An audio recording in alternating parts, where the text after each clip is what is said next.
Postpartum welcomes all. Thanks for stopping by, answering the call. Ups and downs are normal for some of us. Many days I beg to get off this life bus. Neon lights flicker, my shadow on the wall. Dreams on the ceiling, we run and then we fall. Sharing stories over paper cups. Wheels keep turning but never enough. Life's a ride on a rickety old track, holding on tight, never looking back. In the rubber and liner room we couldn't fight. Laugh, cry, love in this crazy ride. Dusty postcards from the edge of nowhere. Heartbeats echo in the electric air. We dance on tables lit out to we cry. In the rubber and liner room we're all high.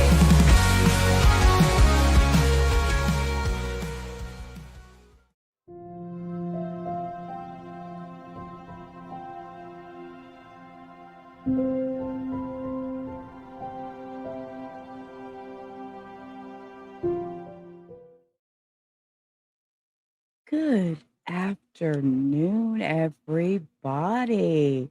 It is August 21st. It is Friday. Welcome back to Rubber Model Reviews. Guys, we're at the finish line. Defense rested today, and they moved into the prosecution's rebuttal witnesses. I have a few hints about what we're going to be hearing today.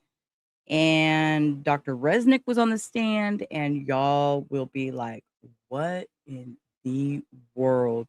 This man has some info. He has seen some things. He's testified to some things in other trials. We will get to that. I'm not going to sit here and pretend that I know exactly what happened today, but we're going to watch it together. We're going to listen to everything and see what comes out on that witness stand.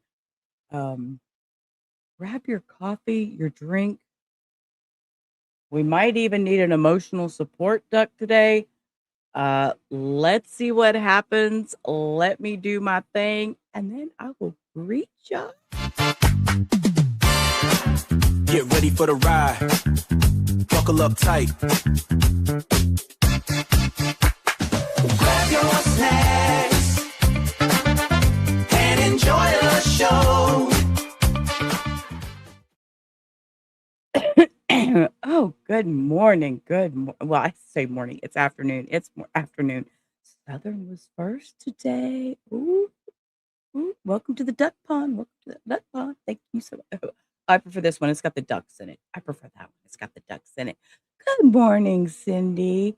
And Muffins is, I'm here.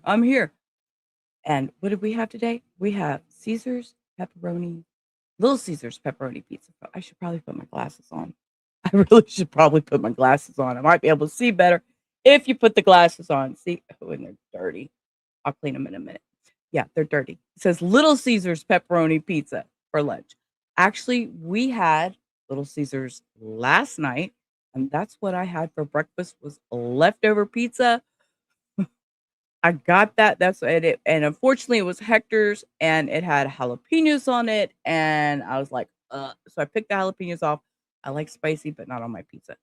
So that's what I had this morning. And we are going to just run with that iced coffee. We need that caffeine because, I hear it's a little wild today. Thank you. A treat. You're having a treat, a dog treat. It rolled through the screen, right? That's cute.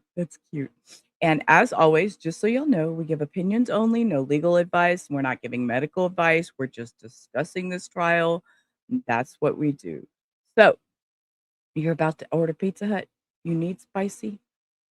First, I thought I read that as I need money. I'm like, Muffins, are you asking mommy to send you money? Here I is. Hi. Good morning, Hannah. How are you? Cindy come in. She ran out. She's got to go get something. She's going to be right back. You're going to get hot wings. You're going to get hot wings. All right. So, Muffins gave me forewarning. The sound was shitty. So, I went and I downloaded an equalizer thing, played with some sound, and I think that I might be able to get a little bit out of that. There's a little echo thingy going on. It's a little hard to hear. God, my hair looks horrible today. Anyways, squirrel. Um, there's a little bit of echo, and I try to get that out. I played with the sound. I did this. I downloaded an equalizer, and yeah. So hopefully we got some of that fixed. Muffin. Hannah needs a little bit of those spicy hot wings. So if you don't mind, sharing is. Wait. Who says that sharing is caring? Yeah, I seen that too, and it skipped through it. It's a little wild today. It's a little wild today. I did play through some of it, so let's just jump right into it because I'm ready if y'all are ready. Oh, add it to the stage, Sheila. There we go. There we go. Let me get on my little assets. Hold up. Hold up. Let's put my little cover up. And as always, we jump in with the well, look who just happened up on my channel, Mr. Anonymous. Mr. Anonymous, I have followed him. He is a very kind, I say he, it might be a she. We don't know. We're not going to guess. They are anonymous. Thank you so much. You do not know how much you're appreciated. I have seen you on these YouTube streets dropping kindness everywhere, and I want you to know you are appreciated on these streets because kindness is not always there. And you know what? For that, we're going to show off a second.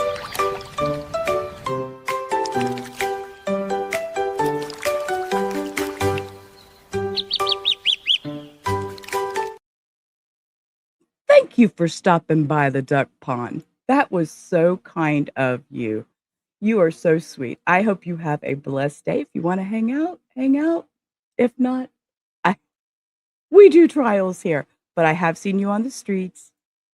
Thank you so much. You're a very kind person. Look here. I cheated. Yes, yes. I did, Hannah. I cheated. I looked a little bit of ahead because I had to know. I had to know whether or not because Muffins was sending me message. Blame Muffins. Blame Muffins. What? We need to blame somebody today. Today's Friday. Who's feral Friday? Whose fault is it on Friday? Oh, it's Abellis that says sharing is caring. That's right. Abellis. Where is Abellis? Tell Abellis to get her butt in here. Good morning. Good morning, Robin. You were not first on stream today. I was shocked. I was so shocked. I hope you're having a blessed day, Robin. Okay, let's jump into this. Of course, we got to stop off here in that hammer. We got to do that opening, and then we zoom because we are got to have that. Yes, please.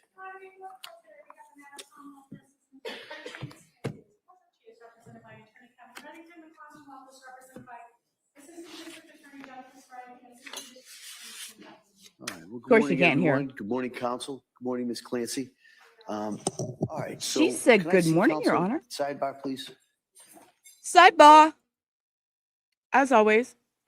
And then they go off and they just show the gallery for a few minutes. Let me just show you who's all sitting here for a little bit. Let's just look at everybody. Zoom. Oh, geez.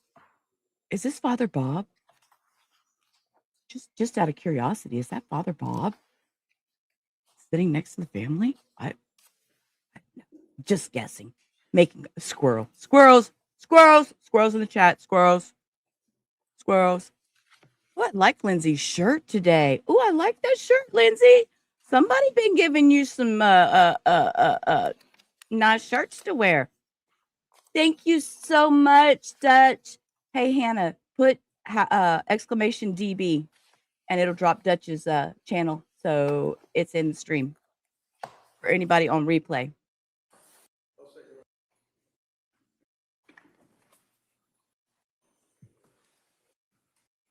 Okay, luxury of zoom, guys, because y'all know we don't just sit through this. Oh, and we have the Black Ben Franklin bow again today. I think it's DB. Is it DB or DG? Oh, no. I think it's DG. Dutch girl. Hey, all persons having anything to do before the Honorable William G is in Gary, Dutch girl. There you go. Thank you. You shall be heard. God save the Commonwealth of Massachusetts. This court is now in session.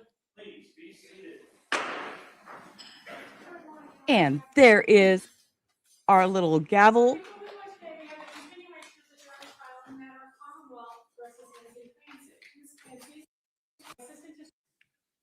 Good morning, everyone. Okay, let's hear what Judge Um, greets. What I'm going to do is, I was looking for my little cheat sheet about the questions. I thought you could probably say them along with Sorry. me at this point, but let me ask them just to make sure everybody's able to follow those instructions. So has any member of the jury read, seen, heard, or overheard anything from any source? We know they don't Those ever. Instructions. Now, what Okay. the schedule for today is schedule. that I would expect a longer day. All right, similar We knew to that. some of the days we had earlier this week. So what we're going to do is we're going to return to the defendant, who's going to call their next witness, and that witness is going to be testifying by Zoom or over the monitors that you're going to have here. Just there was a And when he neglects to delay tell we you, had coming in here was just setting that up. It should be all set. They kept me away from all the technology, so I think it should be working pretty well. don't touch technology. And so, and then at that point, we'll see what we'll deal with after this witness, and then we'll go on from there. Okay? All right. Thank you. Mr. Reddington? Judge. Okay, we're going to do this, guys. I adjusted the best I could, so I hope I got a lot of that. It's a little iffy at first, and then they have difficulties, and then they leave, and then they come back. So we're just going to bear through it. And he has no sound.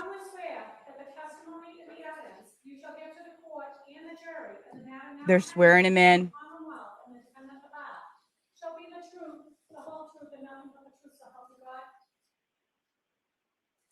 Okay, we're going to zoom past that because as you see, they cannot hear him.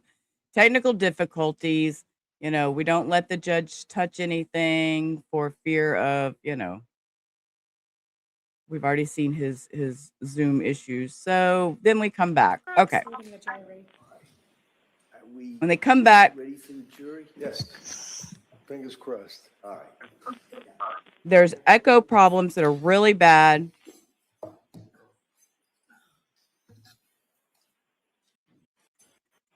Bring the jury. All parties are present.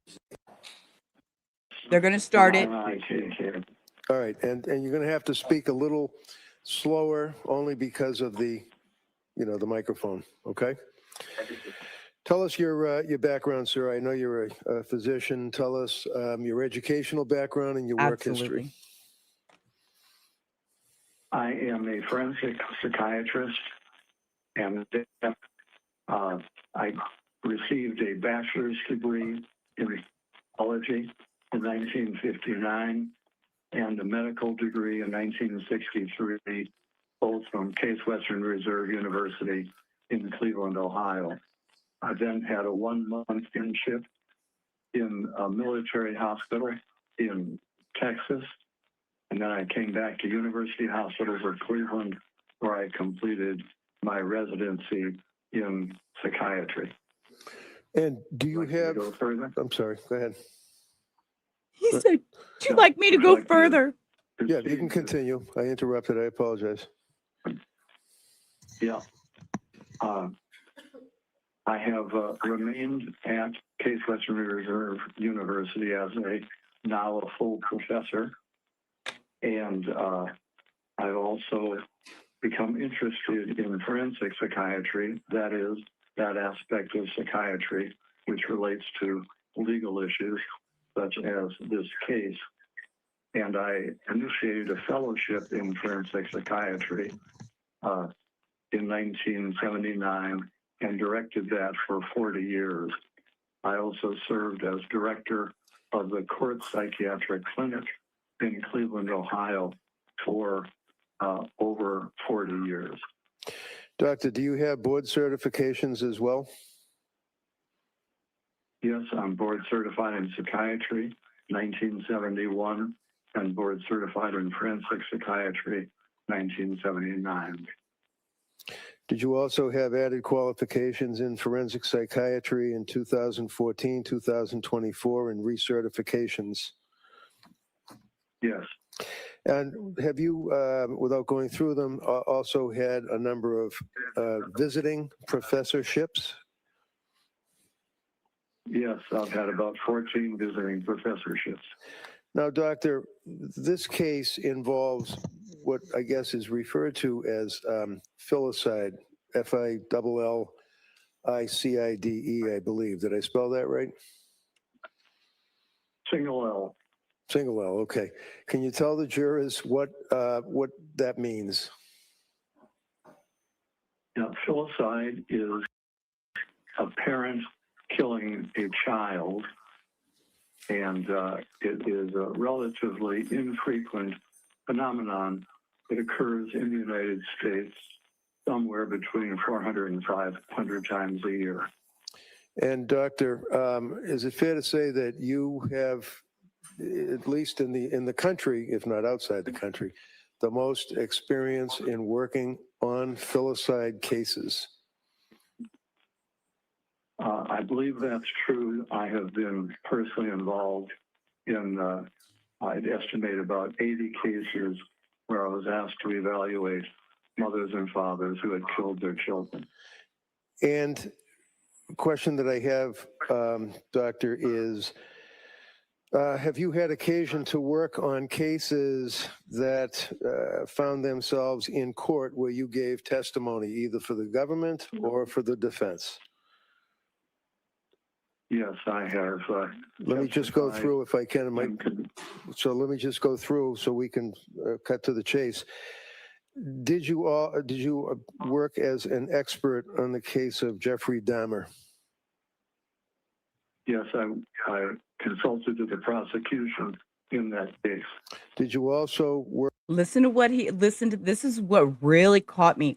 This guy has worked on some cases. Listen to these cases. Jeffrey Dahmer. He's fixing a list, I think 3 more. Listen.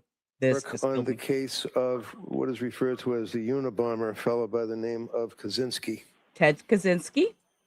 Yes, I was also a consultant to the government on that case. Did you also find yourself consulting on the matter of, in Florida, the Commonwealth versus or the state versus Casey Anthony? I was a consultant to the defense in that case, but I could not be helpful. Did you also work Casey? on the matter of Andrea Yates? Yes, I testified for the defense in both of her trials. Did you also work on the case of what is known as the Aurora movie theater shooting? Yes, I was a consultant to the prosecutor in that case. Did you also work on the case involving the Oklahoma City bombing? Timothy Courthouse. McVeigh. Yes, again, I was employed by the government in that case.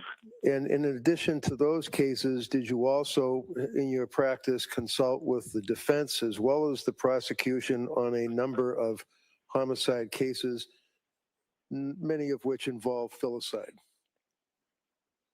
Yes, I have. All right. In the course of this case, sir, did I reach out to you and ask if you would assist me in evaluating Lindsay Clancy? Yes, you did. And can you tell the jurors when and for how long you would actually interview, whether it would be Lindsay, whether it would be third-party contacts? Just give us an idea as to how you evaluated her. Yes, about 4 months after the crime, I did a personal evaluation of Lindsay and her parents to gain information. And I spent 3 hours interviewing her on that date. And how long did you spend interviewing third-party contacts of her parents? 1 hour and 50 minutes. And this would be in May of 2023? That's right. Where did the interview take place?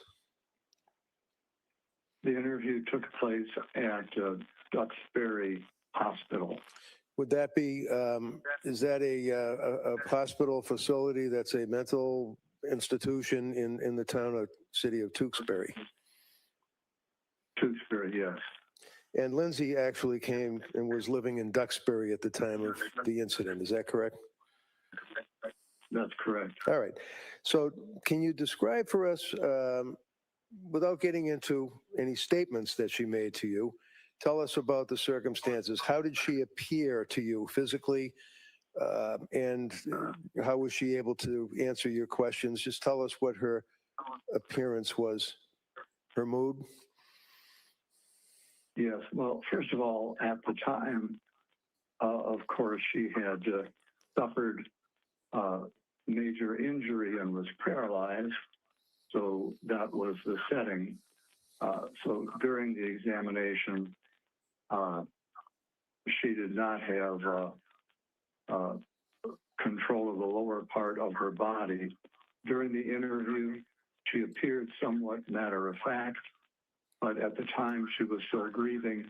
The nurses told me that she was crying daily about the loss of her 3 children, and she was also medicated at that time. She was fully cooperative and gave me a detailed account of her recollections of the critical events. Did you make an observation of her affect? Did she appear to have what you refer to as a flat affect?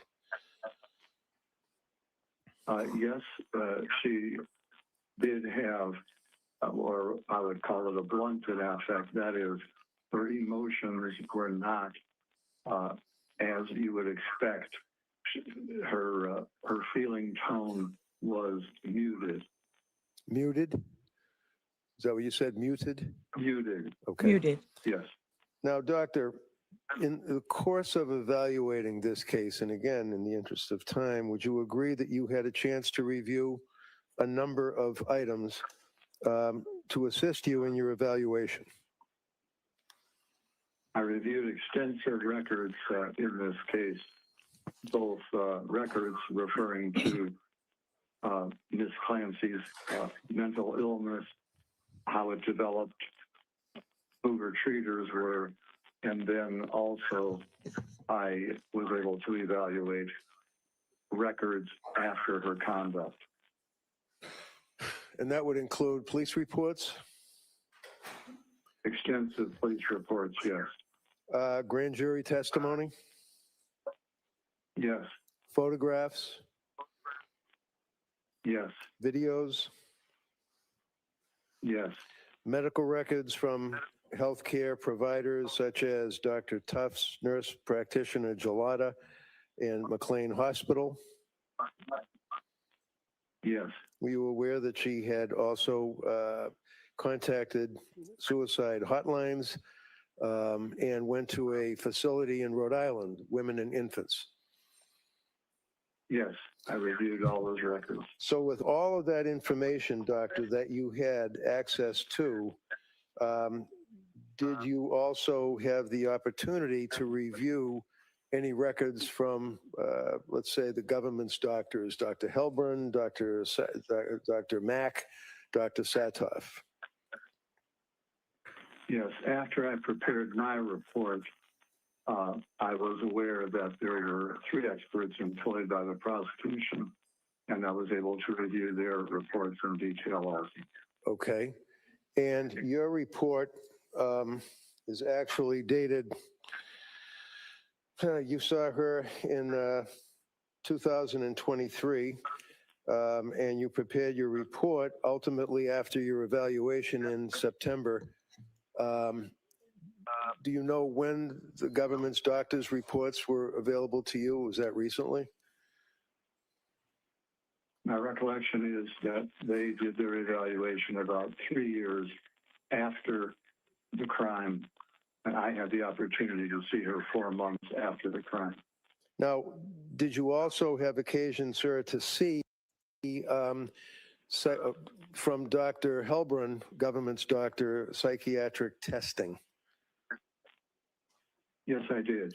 Can you tell us, for example, was one of the results on the psychiatric testing a test that he administered for the government called the MMPI, or Minnesota Multiphasic Personality Inventory Test. That was a psychological test that he administered, yes. And do you recall from reviewing the records what the results were? Was she faking, was she lying, or was she telling the truth? And The results showed no evidence of faking. What is happening?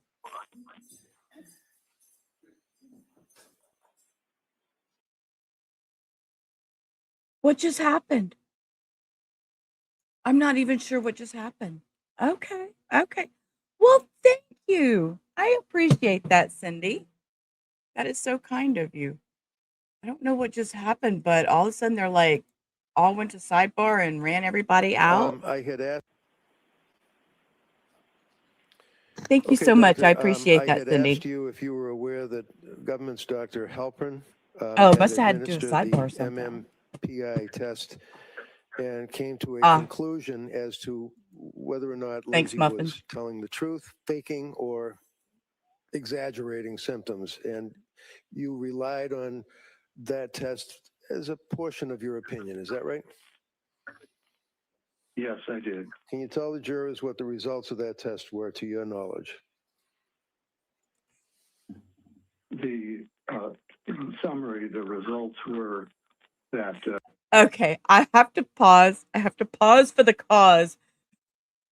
I don't know if you maybe meant a typo and the same people, or you put the same people. I don't know about that. I don't know about that, Jen. Jen, the same baby girl. Good morning. Good afternoon. Glad you're here. Lindsay Clancy had a tendency to minimize and did not have a tendency to exaggerate what she was saying in her own symptoms. Did it also indicate that she was not, I think the terminology is faking or lying in her answers, but in fact was Thanks, being Jen. truthful as best she could be? Okay, Muffins. Yes, although the test is a little more specific about symptoms rather than lying or not lying, but it did not suggest any evidence of faking symptoms. Okay, and I'm sorry, that broke up. It did not suggest any evidence of what? No evidence of faking Okay. psychiatric symptoms. And then finally, one of the scales in that test is referred to as the K, I think from the books, the K scale or the lie scale. Is that correct? Yes, that was not elevated. Not elevated. Okay. Now, doctor, in your experience, do you have any particular subspecialty or interest in the concept of people that are malingering or faking in the forensic world? In other words, if it's a criminal case, if it's a workman's comp case where somebody's pretending their back hurts, things of that nature. Have you focused on that as a subspecialty or interest in your career? That has been a major interest. I've actually written 46 articles or book chapters in this area. The first was 1984, and over the course of that, of course, new research comes out. So, Okay, I have to stop and pause just for commentary for a minute. He's written over 40-something books, and it was in the 80s. I am feeling extremely old right now. You know, and I'm sure things have changed since the 80s. So his dissertations and things he's written, I'm sure has had to change over the years. I mean, seriously, think about that. I mean, if you start he said he went to college in, what was it, 63 or something like that, graduated in 63, writing papers in the 80s. Yeah, it's no longer called, what was manic depression is what bipolar used to be called. It's all changed. Could you imagine? He might have been part of the one that wrote part of the book. Cindy, I can't believe you're asking that. Let me take the chat down, Cindy. Hello. Hello, do you not see? I put his name on the screen, girlfriend. Pay attention. He has done, he was with uh uh Casey Anthony. He did the Aurora shooting. He talked on about the there was a whole list. There was Timothy McVeigh, Ted Kaczynski, Jeffrey Dahmer. This man has seen some shit. He has seen some stuff. When you write a new edition of a book chapter, it would incorporate new material. So even though the chapter may go through 5 editions in a particular book, they're up to date, and the ones which were written earlier would no longer be the best. Go to horizontal, screw vertical, just go to horizontal. I don't care. Y'all go wherever you want. Make it easy for yourself. He is very well researched, Hannah. He is. I'm going to rewind him just a second because I kind of squirreled talking. In a Oh, particular yeah, I have book, hair problems today. when you write a new edition of a book chapter, it would incorporate new material. So even though the chapter may go through 5 editions, Yeah, everybody in go a to particular horizontal. book, they're up to date, and Take the care of 'em. ones which were written earlier would no longer be the best basis for forming an opinion. Now, for example, when you reviewed Dr. Helbrin's report for the government, did he refer to your articles? He did refer to my research, yes. And was that updated research or was it old research that he referenced? He referenced older research. So can you tell us, Doctor, when you consider let me start over again. When you reviewed Lindsay's medical records, you also reviewed the psychopharmacology, in other words, the medications that Dr. Tufts and Gelada and all of these other doctors had prescribed to her during that period of time? Yes, I did. And have in mind your interview, the time that you spent with her directly reviewing all of the documents, all of the medical records, everything that we've talked about. And you're also aware from her, not specifically what she said to you, but you're aware of the circumstances from her recollection as to the killings that she told you. Is that correct? Yes, as well as the journal she kept and other evidence of her thinking and symptoms as the time approached for the crime on January 24th, 2023. Okay, and you were also aware of her access to her cell phone, doing Google searches and looking up medications during that period of October, November, December, and January. You're aware of that, correct? Yes. Okay, and can you tell the jurors, in your opinion, sir, with your years of experience in the issue of filicide, working for just the government on a number of cases and the defense, and your evaluation of Lindsay, can you tell this jury your opinion as to whether or not at the time of the killings that she was suffering from a disease or defect that impaired her ability to substantially appreciate and or conform her conduct to the requirements of the law? Well, sure. Let me begin with the issue of whether she had a mental disease or a defect. Ms. Clancy had a severe depression. There is a book called the DSM, or Diagnostic Manual, prepared by the American Psychiatric Association, which lists criteria for various diseases. So in the diagnostic manual, for example, one needs to have 5 out of 9 symptoms to make a diagnosis of major depression. And Ms. Clancy, as she approached the date of the crime, actually had 7 of the 9 symptoms and was severely depressed, so that in addition to that, she had some earlier evidence of what's called a mild mania, and that fits together in what's called bipolar 2. So in other words, it's a type of bipolar illness where there is more frank depression, severe depression, but the manic aspects are not as severe.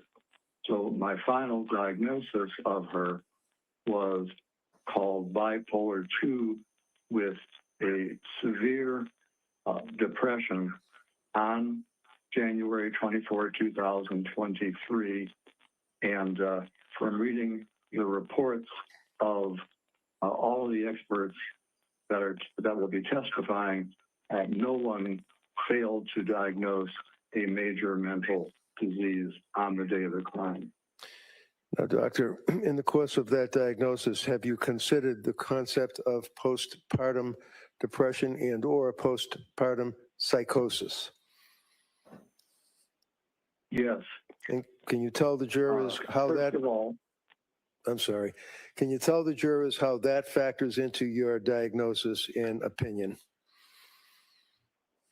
yes, Ms. Clancy had a history of anxiety and difficulty with each of her children. It was minor with her first child, more significant with her second child, and on the occasion of Callan's birth, things went well for the first 3 months, but then Ms. Clancy became very anxious and depressed, and it took quite a toll on her.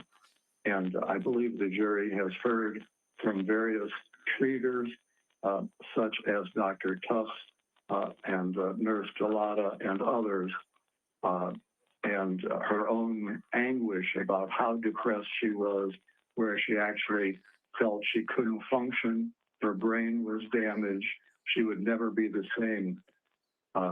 So she definitely met the definition of a major depression as well as this bipolar phenomenon. Now, with respect to the postpartum aspect, since Ms. Clancy's symptoms began within 3 months of Callan's birth, that would be considered a postpartum onset.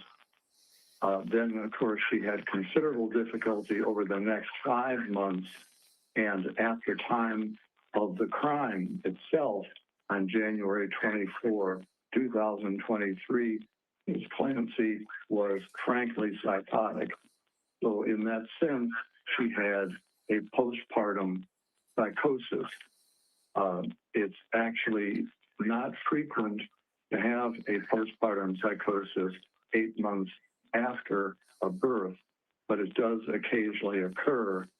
And so what I can say is whether it is the classic postpartum psychosis or not, with the postpartum onset and frank psychosis on the day of the killing, I would label that a postpartum psychosis in the sense that it was a postpartum onset and she was clearly psychotic on that day.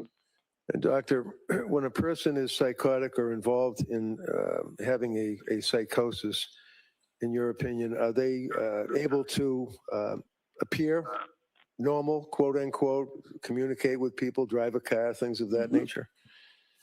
Absolutely. Well, let me say there that Ms. Let me Clancy argue. herself did her best to not reveal the extent of her depression. She was frank with members of her own family. Her sister, her mother-in-law were aware of how anguished and depressed she was. But with more casual friends, she tended not to show the extent of her depression. I'm not suggesting that she was, although psychosis can indeed wax and wane. For example, on the day of her crime, I'm not suggesting that she was frankly psychotic every minute. She was functioning. In fact, she said she was having a better day than other days. And she actually went out and made a snowman with the kids,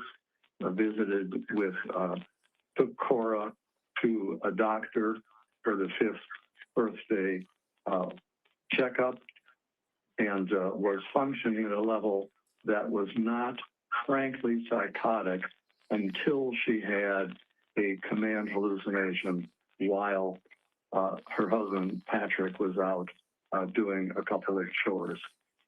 And can you tell us, Doctor, what, in your opinion, what a She's having a hard time with this.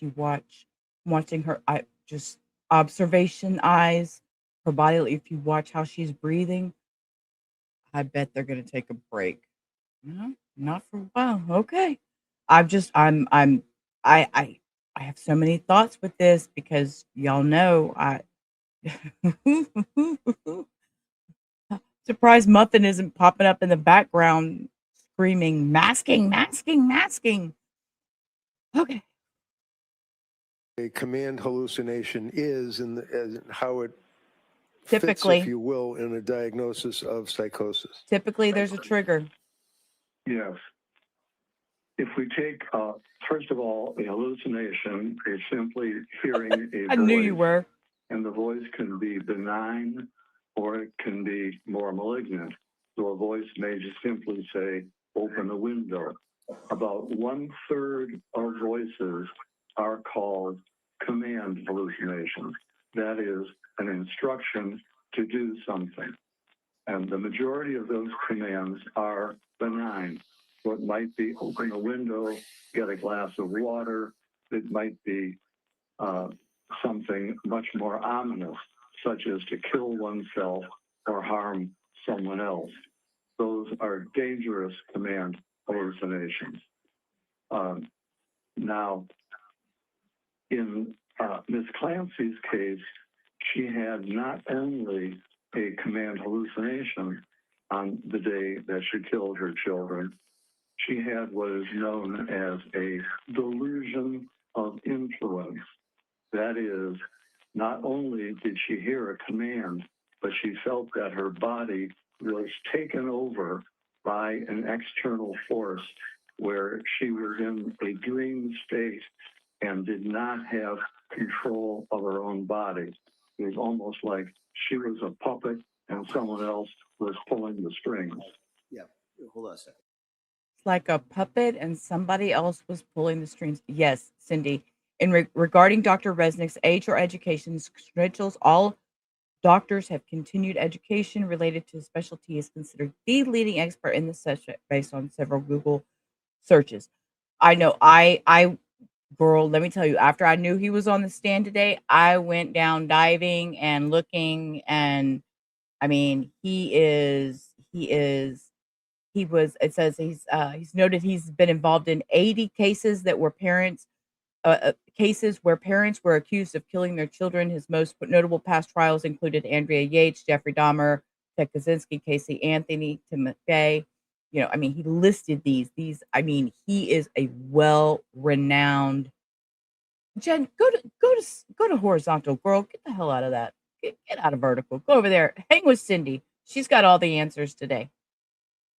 We'll just give Cindy Fridays. Fridays are all Cindy's fault. Counsel? Okay, well, they went to a quiet sidebar for just a second, but it only lasts just a second. I know, Cindy, research from sunny South Florida.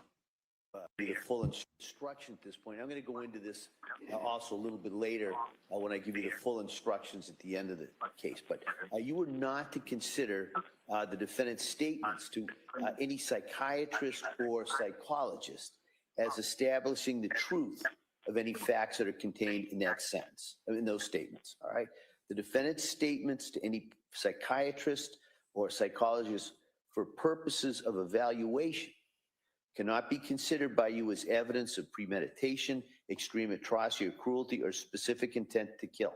Such statements are admissible only as they relate to the basis for the doctor's opinion of the defendant's mental condition.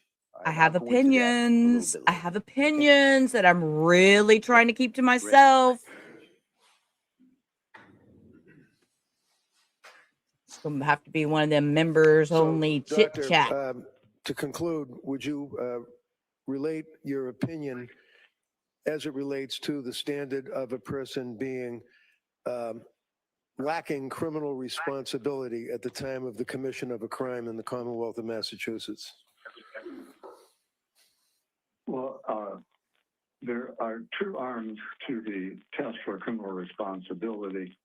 One has to do the defendant's ability to control their conduct, and the other has to do with their knowledge of the wrongfulness of their acts. I'd like to address each of those separately, if I may. Sure. With regard to my opinion is that Ms. Clancy was, due to her mental disease, unable to conform her conduct to the requirements of the law on the day that she took the lives of her children. And let me give you the basis of that opinion.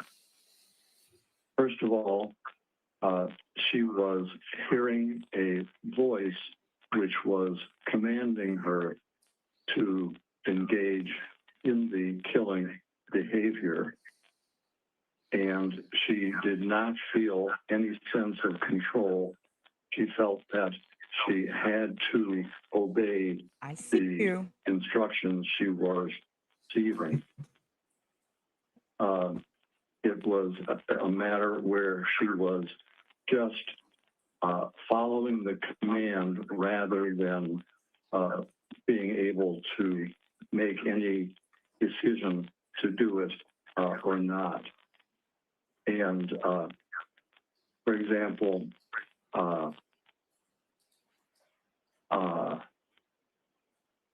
I asked Ms. Clancy. No, you can't say what you If she talk, were to- doctor. You can't. You Okay. cannot say what she told you. All right. Okay, all right, I will not do that. Let me just make sure I'm covering other aspects of this. The second evidence that she was lacking control is the fact that she made a severe suicide attempt, also based on the command hallucination that she heard that day, so that she not only cut her throat and jumped out of a window, she very much wanted to die. Now, in my research on women who kill their children, I've divided the motives into 5 categories, and I want to look at how Ms. Clancy did to those motives. So tell us the 5 categories. Yeah, the 5 categories are first, Hey, son. altruistic filicide. What does that mean? Secondly, What does that mean? Altruistic filicide.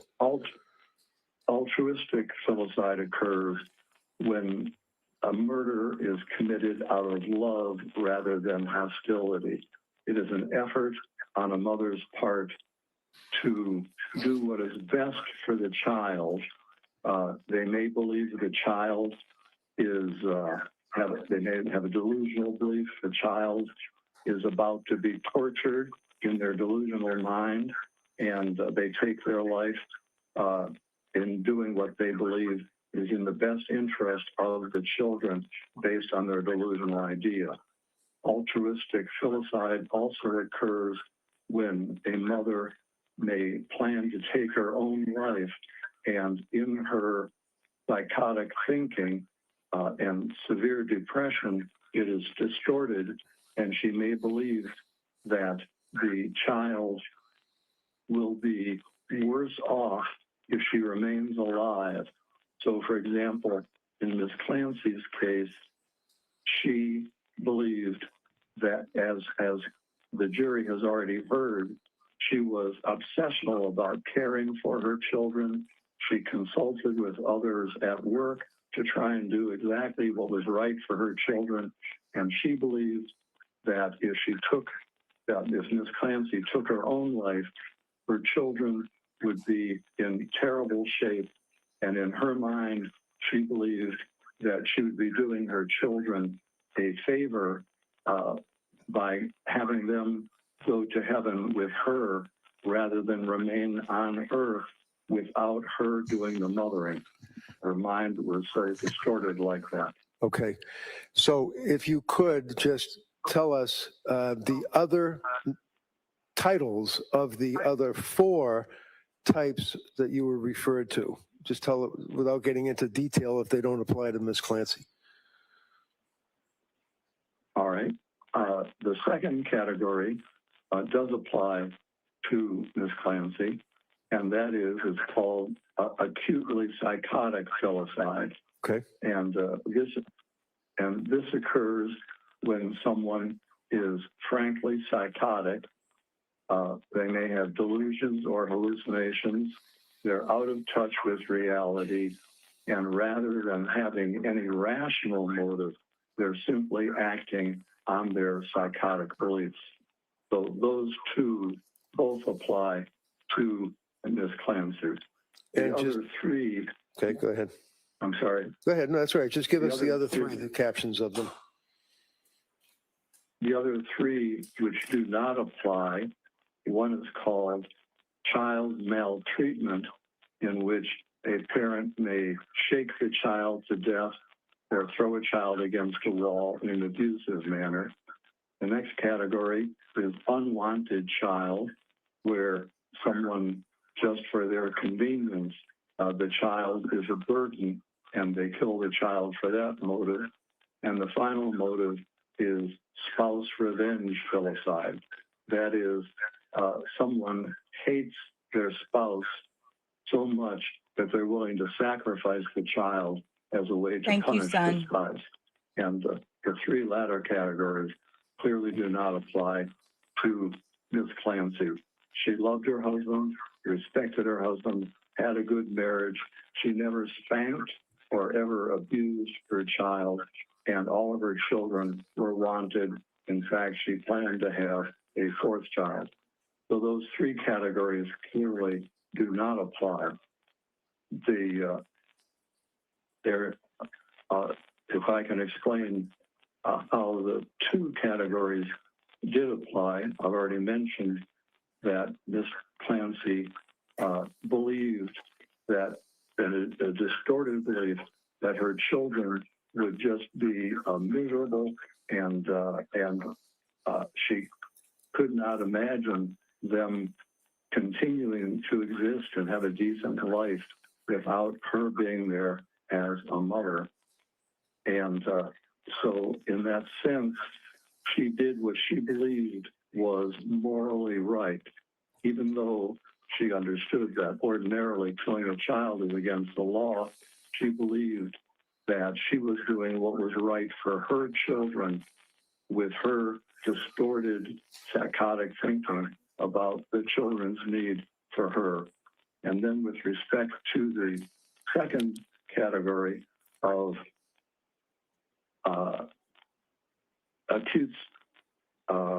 acutely psychotic, Ms. Clancy was under the influence of a command hallucination and idea of influence, so that at that time, rather than the ability to make a rational decision, she was so in the grip of her psychotic command hallucination and idea of influence that she lacked the capacity to conform her conduct to the requirements of the law. Okay. And Doctor, pretty much finally, there's been some questions or allegations that Ms. Clancy did not provide information to her healthcare providers about her adverse effects of medication that she had been prescribed. Do you agree with that from your review of the medical records, or did she, in fact, tell her healthcare providers how she felt as a result of what she perceived to be the medications that were prescribed? It's my opinion of reasonable medical certainty that Ms. Clancy was actually a more sophisticated patient than most, and she was forthcoming in conveying her symptoms. The one area in which she was not fully revealing was the area of when she had an impulse to harm her children. And that was because she had a rational belief that her children may be taken away from her by a social service agency. She had an irrational belief that if she even entered a medical hospital, that her children would be taken away. So that is the one area in which she was not fully forthcoming. Now, doctor, in your experience, do you find that many women that are caretakers of children postpartum, after the child is born, that are having these intrusive thoughts and having these dark thoughts are in fact afraid of reporting them because of that very reason that you're talking about? Sustained. She objected.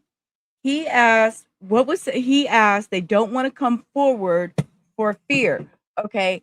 And she objected. The judge just sustained. I'm trying to really listen close in my ear. Oh.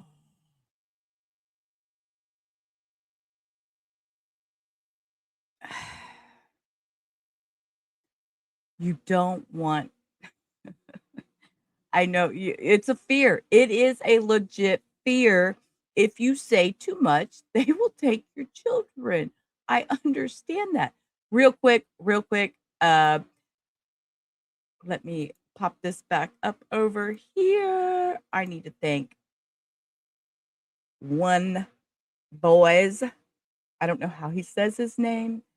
It's Xbox. Is Xbox. That's what I keep wanting to call him. This is son-in-law. So thank you so much. Thank you so much. You are appreciated. Also, I dropped 5, and those 5 went to Bobby 6222, Damon Fountain 1215, OG Fish 26, Rachel Pickens 6025, and Jewel Box News. Welcome to the Duck Pond, and thank you for being here. So if you're new here, hi, my name is Sheila. This is Rubber Ramada Reviews. We do trials, we do speed trials, we do documents, we do reviews, we do true crime. We are just true crime deep. Sound it out. Sound it out. Buzz. Okay. Girl, don't tell your mother what to do. Don't just behave down there. Behave in my chat. Welcome to the pond, new members. Thank you. And with that, we're just going to do, let's see. Let's do a duck dance.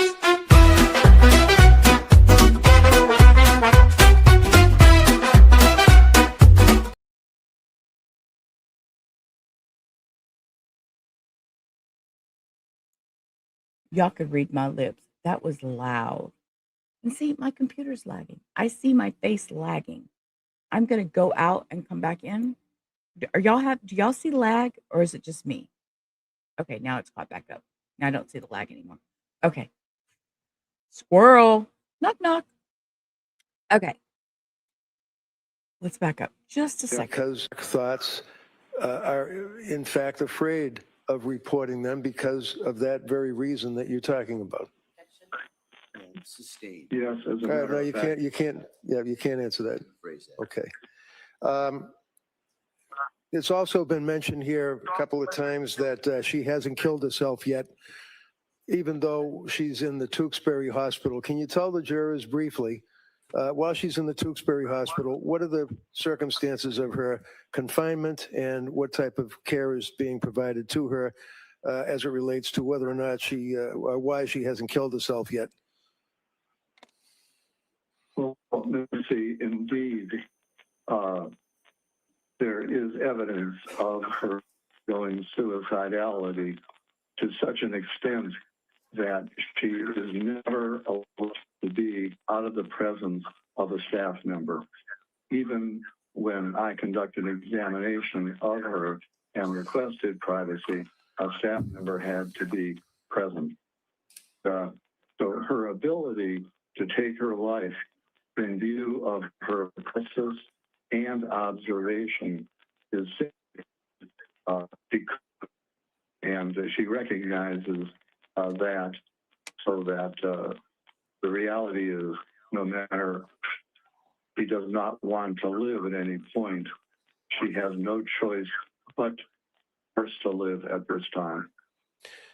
Thank you very much, Doctor. You have to answer some questions from the DA. Your Honor, at this point, I would like to, because I'm looking at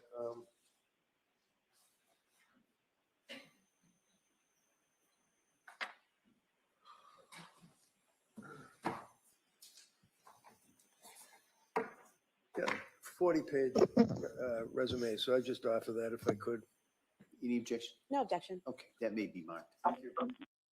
He just offered Dr. Resnick's 40-page resume. Are you kidding me? Okay. So the jury can read his resume. Hey. And we're all bringing it all in paper. At least it's not on a 4x6 poster board. Okay, I'm sorry. Comedy and the chaos. Y'all know what time it is. At what time of the day do you start becoming a smartass? When I wake up. Oh, okay. Breathe.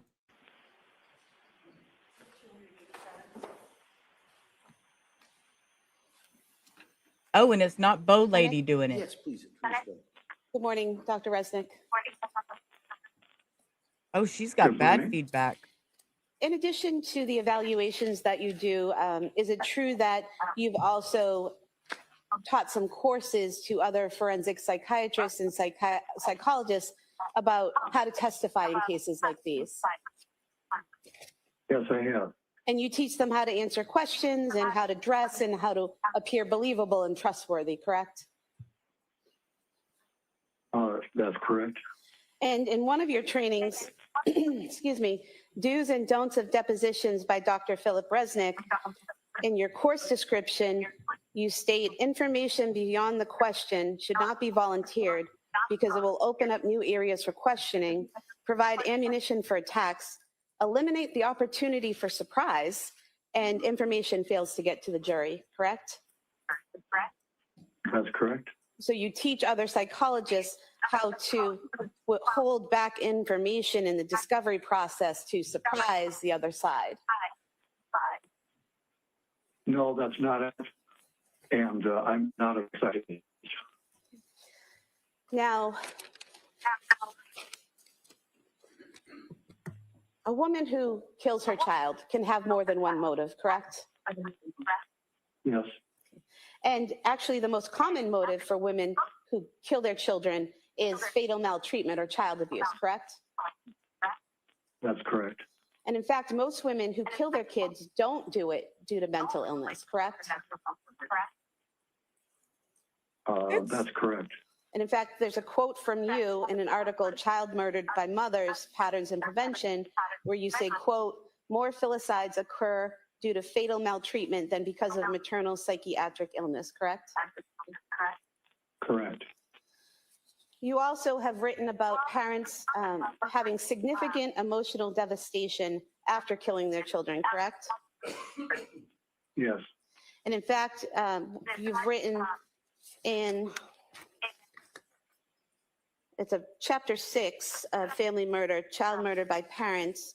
In the aftermath section, you've written, quote, these life events are likely to prolong the parent's depression. The anniversary of the children's deaths and exposure to things that remind the parent of it are likely to be upsetting, correct? Yes, Things like birthdays and holidays and the anniversary of the killings would all be something that would be upsetting, correct? they sometimes are, yes. Now, you've written a lot about malingered psychosis, correct? Yes, And malingering psychosis, you can have a mental illness and your malingering could be exaggerating those symptoms or saying you have psychosis symptoms when you don't, correct?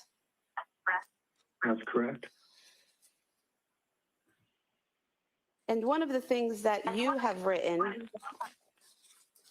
and there's an article that you wrote called Faking It, you've written in here, quote, command auditory hallucinations are easy to fabricate. Persons experiencing genuine command hallucinations do not always obey the voices, especially if doing so would be dangerous, correct? That's correct. You've also given some points to other practitioners. If you, quote, if you suspect a person of malingered auditory hallucination, Thought I was going to put it ask away, what he or but she does to make the voices go away or diminish in intensity, correct? Yes, Because typically someone who hears a voice telling them to do something horrible like kill their child will try to resist that voice initially, correct? that there's variability. Some do and some don't. And in fact, the case you mentioned earlier, Andrea Yates, Miss Yates, in fact, committed herself to a hospital 5 times and tried to kill herself twice, all while trying to not kill her children, correct? Yes, She had heard voices for months and telling her to kill her children. And to resist those voices, she actually tried to kill herself, correct? until she could no longer resist the voices, yes. But she tried. Right, as did Ms. Clancy.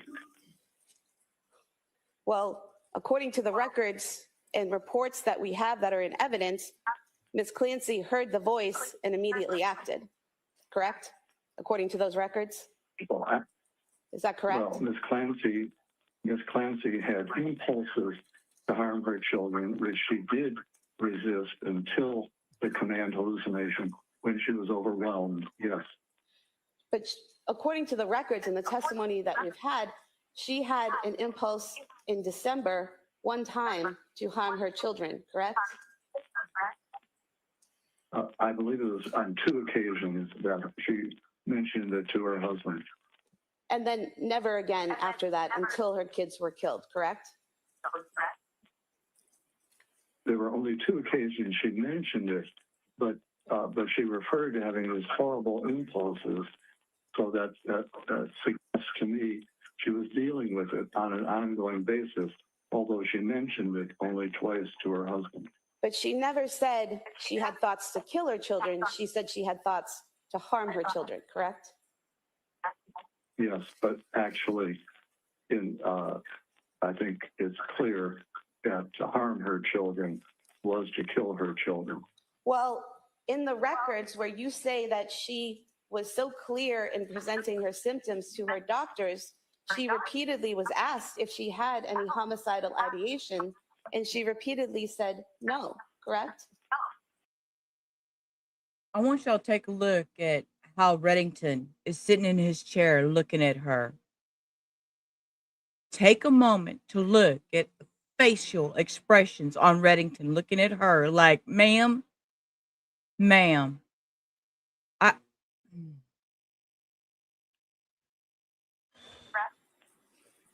That's right, and she didn't in the initial parts of her treatment, but by late December and January is when she did have those impulses. But what and she she told did her, not acknowledge them. but what she told her doctors, To her doctors. what she told her doctors in December is that she had no homicidal ideation. She only reported suicidal ideation, correct? Yes, and as noted, that's very common because people fear their children will be taken away. Damn, I was just fixing to say that. Well, of course she didn't say that. You know why? Hello, ma'am. Hello, knock, knock. No, you're not paying attention. I know you're doing your job. I know. Look, I know it's the prosecution's job to try to convict this woman. But being on this side of it, personal knowledge, personal that we're not going to get into deeply, but you're not going to tell people something that you fear, that one stability, love in your life, your children, you are not going to come out here and tell, you're not going to come out here and tell people, oh, I'm thinking about killing my children. Dude, that will get them taken away from you so fast. And if that is your one true love, that is the thing you are living for, it's something you probably will not just blurt out at an appointment. Okay, back to trial. Breathe. So it's better Thank to you. kill them than to have them taken away. Thank you, Cindy. Sustain. No, it's not better to kill them Hold on, Doctor. than have them taken away. He said sustain. Doctor, hush. I'm going to back it up just a second because I need to calm. Yes, and as noted, that's very common because people fear their children will be taken away. So it's better to kill them than to have them taken away. Sustain. No, it's not better to kill them Hold on, Doctor. than have them taken away. That question is stricken, that answer is stricken. You say that she was very forthcoming in her That's symptoms. the most disgusting comment. You would rather kill them than have them. Ma'am, I don't know who the.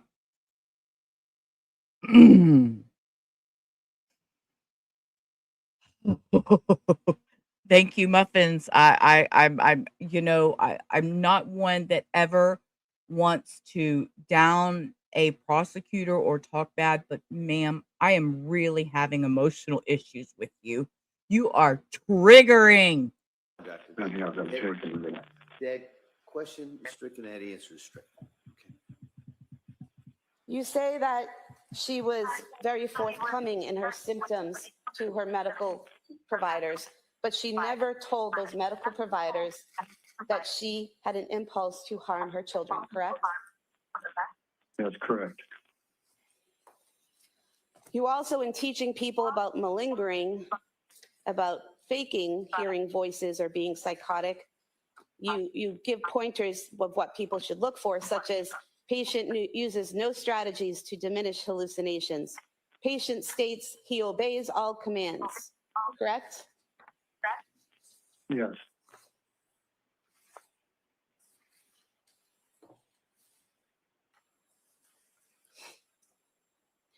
You also, in a podcast, evidence entitled Identifying Malingering with Dr. Philip Resnick, you were asked about malingering and you said, and asked about hearing voices, and you said, quote, so a common example I'll use in teaching is if you hear a voice out of the blue that says, kill your mother, your moral fiber would cause you to hesitate. But if you have concurrent delusion that your mother is an evil wizard, you're more likely to act on that command hallucination, correct? Correct. And there's no evidence in the records or in the testimony that we've had thus far that Ms. Clancy believed that her children were evil or that they were possessed or that there was any danger posed by them or to them by such forces, correct? Instead, Ms. Clancy. Well, it was a yes or no had question, doctor. No, go ahead. You can answer that. instead, Ms. Clancy had the psychotic, distorted belief that her children would be better off in heaven rather than being motherless. So that was her psychotic distortion, coupled with the command hallucination. So she met the exact requirement you're referring to. And you believe that that was her psychotic delusion that they would be better off without her, better off in heaven without her, because according to your report, you could figure out no rational, non-psychotic motive for her to kill her children, correct? Yes. And so just because you can't figure out a motive or you don't know a motive or the person doesn't tell you a motive doesn't mean that there actually isn't a motive, correct? There was a motive. But that's not what I mentioned asked the you. motive I did not already. ask you about Miss Clancy. I said, just because someone tells you that they don't have a motive or you can't figure out a motive doesn't mean they didn't actually have a motive, correct? That's possible, yes.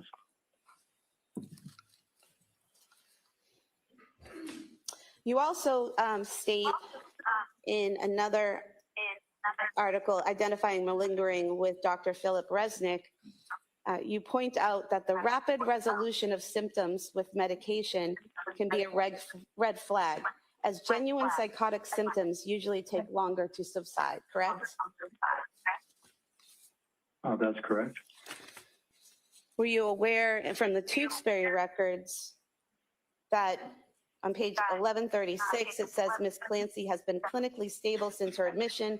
There have been no events of affective, cognitive, or behavioral instability since her admission, and that Ms. Clancy has not evidenced any challenges in accepting and conforming to the rules and standards. Did you review that Yes, note? I'm aware of that. Okay. Were you also Yeah. aware on page 1168? Ma'am, real quick,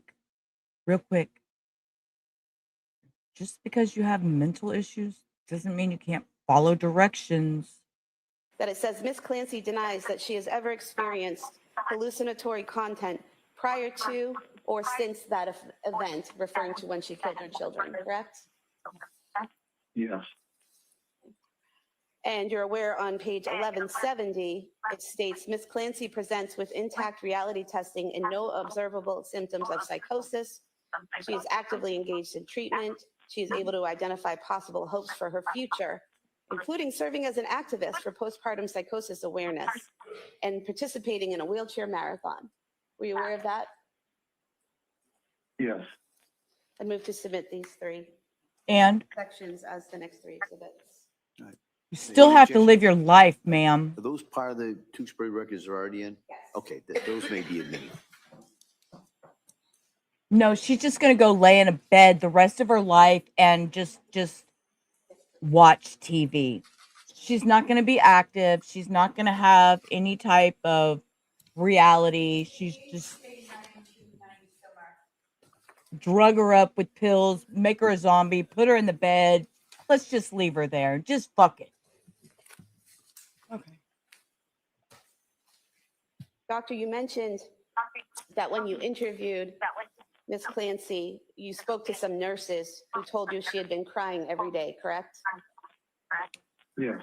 Are you aware that in the Tewksbury records, in the Yes. one-to-one notes of people who watched her every minute of every day, there's no record of her crying God, every you day? think like me. Well, when I saw her at 4 months, I'm not sure, was she already, how long had she been at Tewksbury? Well, I'm not aware of that note, but my recollection is that she was observed crying. But there's no record of her crying at Tewksbury every day, correct? I have no knowledge of it.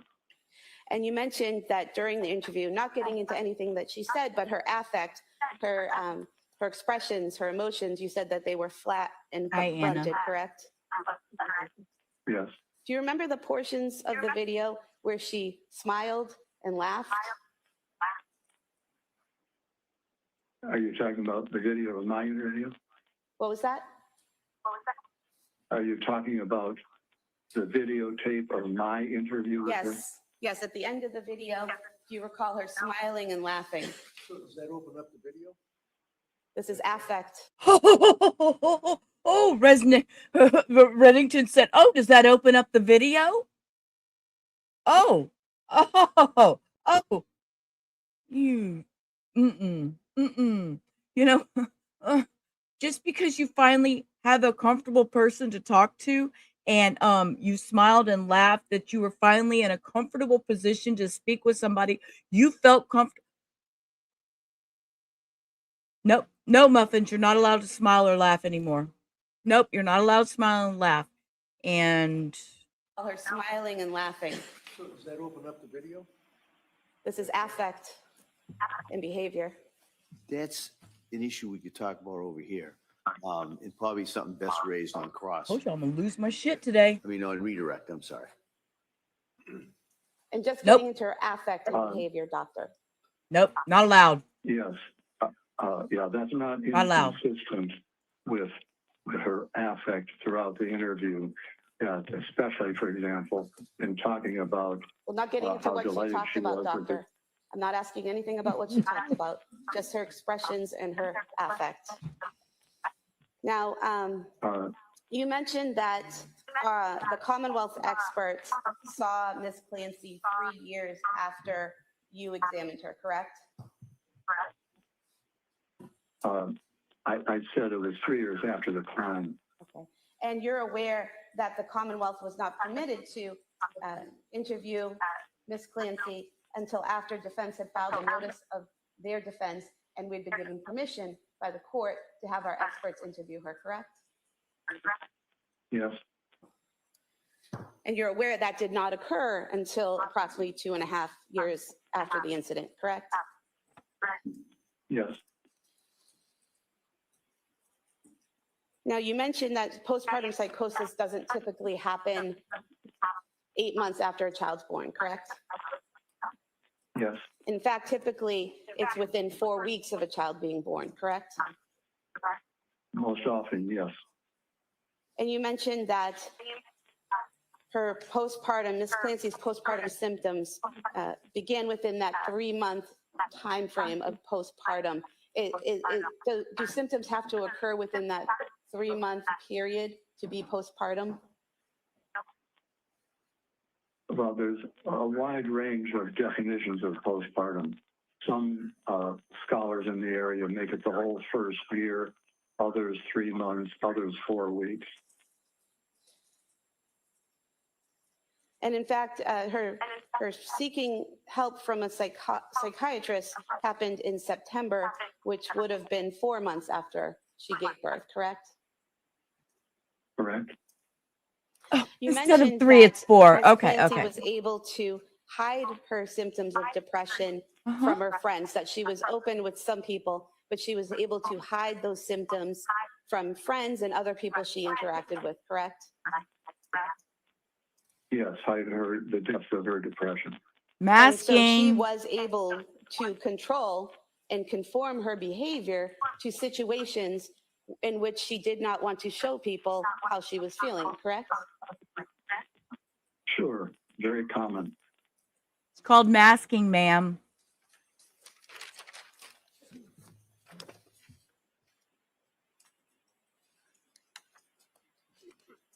Oh my God.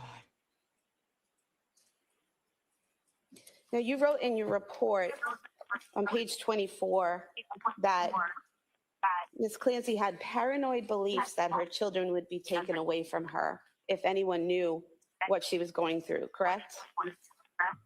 Yes, But that's actually a rational belief, is it not? That if someone knows you want to harm your children, they might be taken away?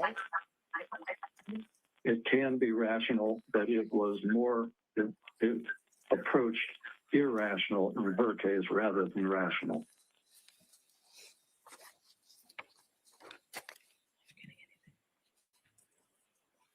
I have nothing further. Your redirect? Bless you.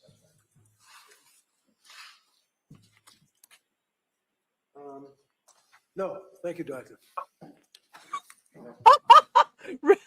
head said, nah.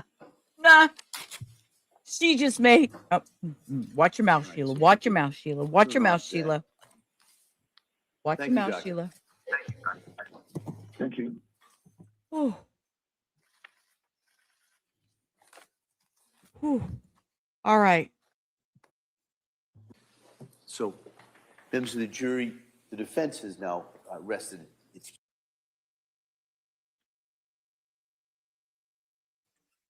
You didn't hear him say it, but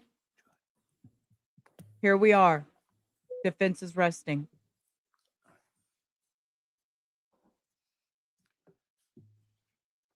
All right. Lots of questions, Rebecca. There you go. All right. Did you hear that? I'll rewind it because it's very hard to hear him, but I want to get that in stream. Lindsay Clancy rests her case. All right.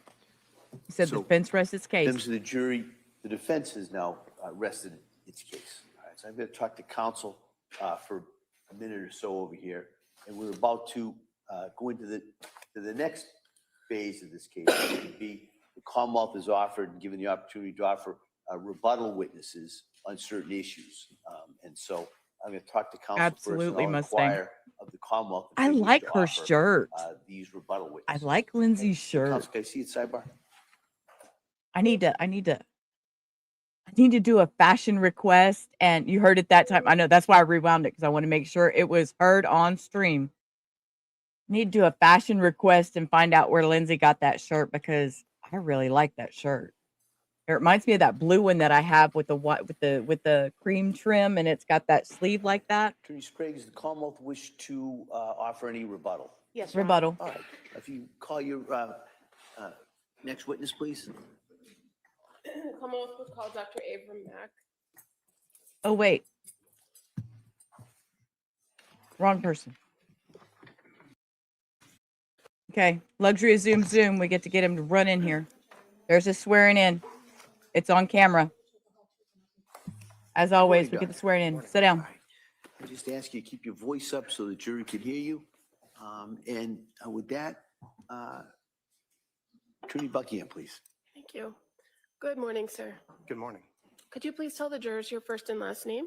Avram Mack. And would you spell your name for the record, please? Avram is spelled A, V like Victor, R like Robert, A like Apple, M like Mary.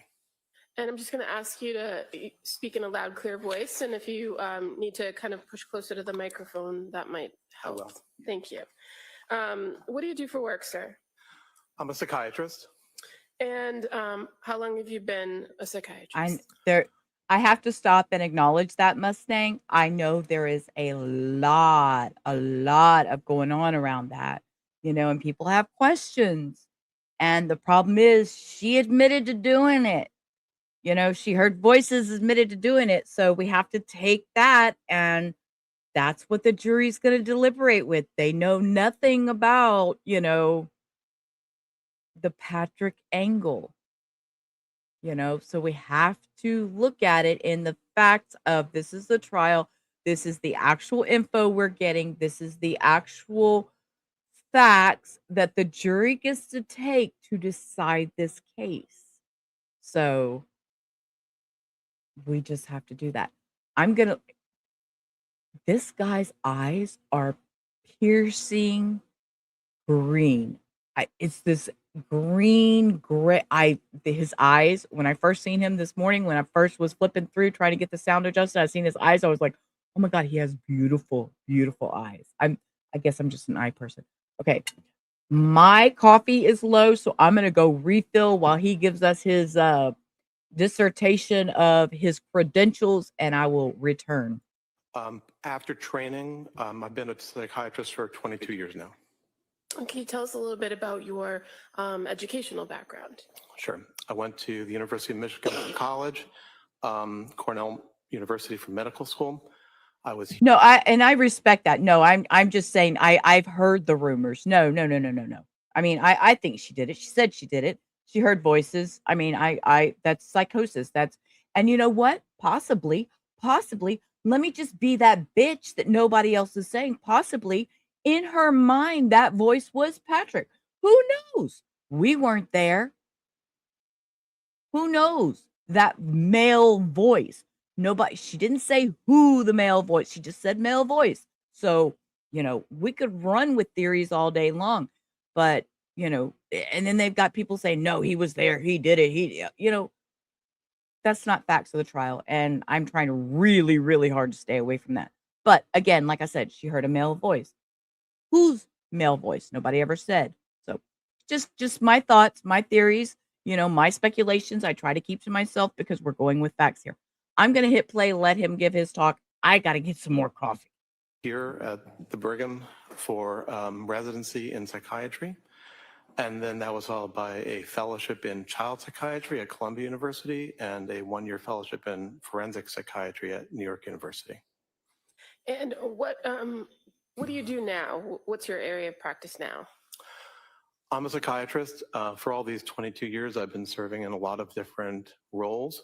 Currently, I'm a professor of psychiatry at Thomas Jefferson University in Philadelphia, and I see patients at a child hospital called Nemours. And so you, in your current practice, have a clinical practice, and you also do forensic psychiatry. Is that correct? That's correct. And do you have any board certifications? I do. And what are you board certified in? I'm board certified in psychiatry, child and adolescent psychiatry, and also forensic psychiatry.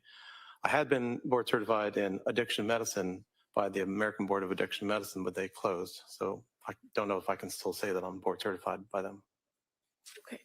And to what extent are you engaged in the forensic psychiatry? What areas of forensic psychiatry do you have you testified in?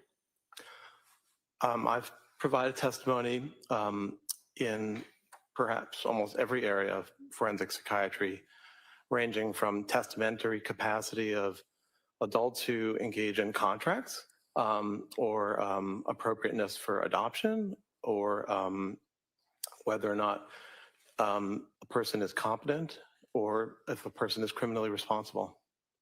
Now, in what areas of the country have you testified on those topics? Around the country. I'm not sure how many states I've testified in, but I've been engaged in reviews or investigations of cases in, I think, more than half the states. And what does it mean to conduct a forensic evaluation in psychiatry? Well, it can mean a lot of different things depending on the question that's being asked by a court or other authority. Sometimes there are statutes that you as the forensic psychiatrist need to try to answer a particular question that a statute requires. Or sometimes it is a matter of giving an opinion, say in a civil case, where it's your understanding of, say, the degree of harm that the person has experienced. Sometimes great, sometimes not so great. And you, in your experience, have testified as a forensic psychiatrist in both civil and criminal matters, correct? Correct. And are you aware of a difference between forensic psychiatry versus forensic psychology? There are differences, aside from the fact that they're different professions, but they both cover mental health. There are different rules that apply to forensic psychologists in their carrying out their roles as psychologists. Now, when you mentioned that you have done some work and testified in matters regarding criminal responsibility, right? Correct. And you're aware that different states have slightly different statutes when it comes to criminal responsibility. Yes. And so in this case, you were asked to review the matter of the Commonwealth versus Lindsay Clancy, correct? Yes. And so in order to do that, did you review the statutes here in Massachusetts regarding criminal responsibility? Yes, I did. And can you tell us how it came that you were involved in this case? I was asked by the prosecutor's office to be involved as a psychiatrist reviewing the matter. And when you're asked or you're retained by either side in a case, defense or prosecution, what is the goal of the evaluation? Are you just trying to advocate for the side who hired you, or are you conducting an independent evaluation of the evidence? Overruled. You can answer. Well, to answer your question, certainly the goal is to provide an independent evaluation, or one would also add to provide clarity and to say what can be said. In criminal matters, sometimes it's a very certain question that it's either a yes or a no. In other matters, it's not always necessarily a strict yes or no. Now, in criminal matters where you were asked to conduct these independent evaluations, how do you approach it? What kind of information do you seek, or would you prefer to have in order to conduct the evaluation? Well, generally, one starts with the statute and then tries to gather or review what information exists to understand the mental state of the person, if that's pertaining to the particular statutory question, and to understand the mental history and the mental state of the individual, and to see if that can be applied to the questions at hand. And so what types of records are you generally looking at when conducting a forensic evaluation for something like criminal responsibility? Well, one would certainly want to review psychiatric records if they exist. Ideally also to have examined the individual and to gather information, not only historical information from the individual, but to do, in that sense, an examination in real time. And that provides you the information, what we call a mental status examination. Other records are also important: medical records, educational records, and other records that describe the individual. And when we're talking about a criminal case, fair to say you review the entire criminal file too, right? Yes. And when you're doing these evaluations and creating a database of this particular information, are there any limitations to your opinion or evaluation? I'm not sure how you mean that. Well, when you have these evaluations that you're conducting, namely for criminal responsibility, do those evaluations, are they limited based on the information that you have? Meaning, if you don't have everything at the time you do your evaluation, is there kind of a caveat to your opinion? Well, when I write an opinion or state an opinion, it is based on the totality of the information that I have. If additional information comes along, I am open to receiving that and integrating that into my understanding of the totality. Now, when you interview the individual in these evaluations, the purpose of the interview or purpose of your contact with them is not to provide treatment, correct? Correct. So Monday or Tuesday. The opinion that you reach ultimately is based on the defendant's mental state, correct? To the extent I haven't seen the end of today, but I read in a little blurb that it would possibly be Monday or Tuesday. So yeah. that impacts the question, yes. Okay. Well, when we're talking about criminal responsibility, you'd agree that's the kind of the central issue, is the person's mental state at the time of the alleged offense, correct? That's correct. Okay. So in Massachusetts here, with the question of criminal responsibility, are you aware of what the standard is? Yes. And what is it? Well, it uses particular language based on the common concept throughout the country called the McNaughton standard. And I could read to you the specifics of the language, but effectively, it refers to two pieces. Well, actually starts with three. One is, did the person have a mental disorder at the time of the event?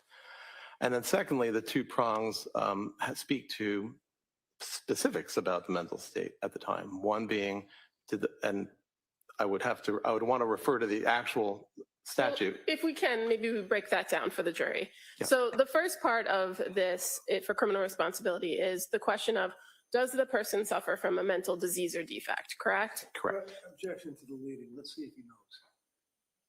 Yeah, if you just ask him. I can rephrase He's the aware, and question. if you want to refresh his memory. No leading. Well, you've already testified the first part of the analysis, and I think you used the terminology mental disorder. Yes, I did. And you're aware that a mental disorder is a clinical term. Yes. I'm sorry, I didn't hear that. I apologize. What was that? A mental disorder is a clinical term. Ma'am, do you, whoa, I'm sorry, that caught me a little. Did you see how he said, I'm sorry. She turned around and looked at him like, I said, whew, y'all, bow is too tight today. Disorder is a clinical term. Yes. I'm sorry, I didn't hear that. I apologize. What was that? A mental disorder is a clinical term. The terminology mental disease or defect, are you aware that's a legal term? Sarah, thank you for being here. This is their forensic psychiatrist. They're using it on the rebuttal. So that's who we're listening to now. This is Dr. Abram Mack. Yeah, the snark is real today. They are on fire. We got some spicy. Oh, wait, we got some spicy. Hold up.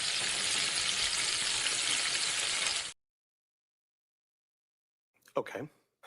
Okay. Well, so when you were conducting evaluations for criminal responsibility, Is that an answer?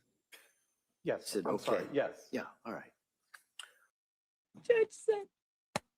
Judge said, is that an answer? No. Defense rested about less than 10 minutes ago and went straight into rebuttal. This is their first rebuttal witness. So we are on that rebuttal, and he is a forensic psychiatrist. So this is our first one from the state. So it's funny how they had all these people lined up, but they saved this one for rebuttal. I find that interesting, and I really want to hear what he has to say. So I'm going to rewind that just a second because she needs to calm down with her bow. Conducting evaluations for criminal responsibility. Is that an answer? Yes. Said, I'm okay. sorry. Yes. Yeah, all right.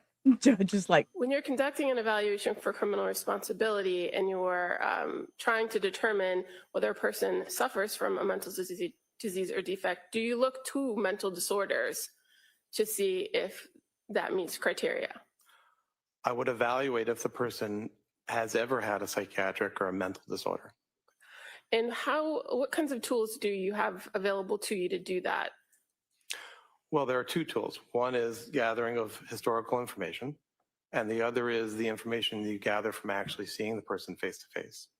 And as a psychiatrist, that's something you do in your clinical practice all the time, right? Correct. Because one of the main things you're going to do is look to try to diagnose an individual. Correct.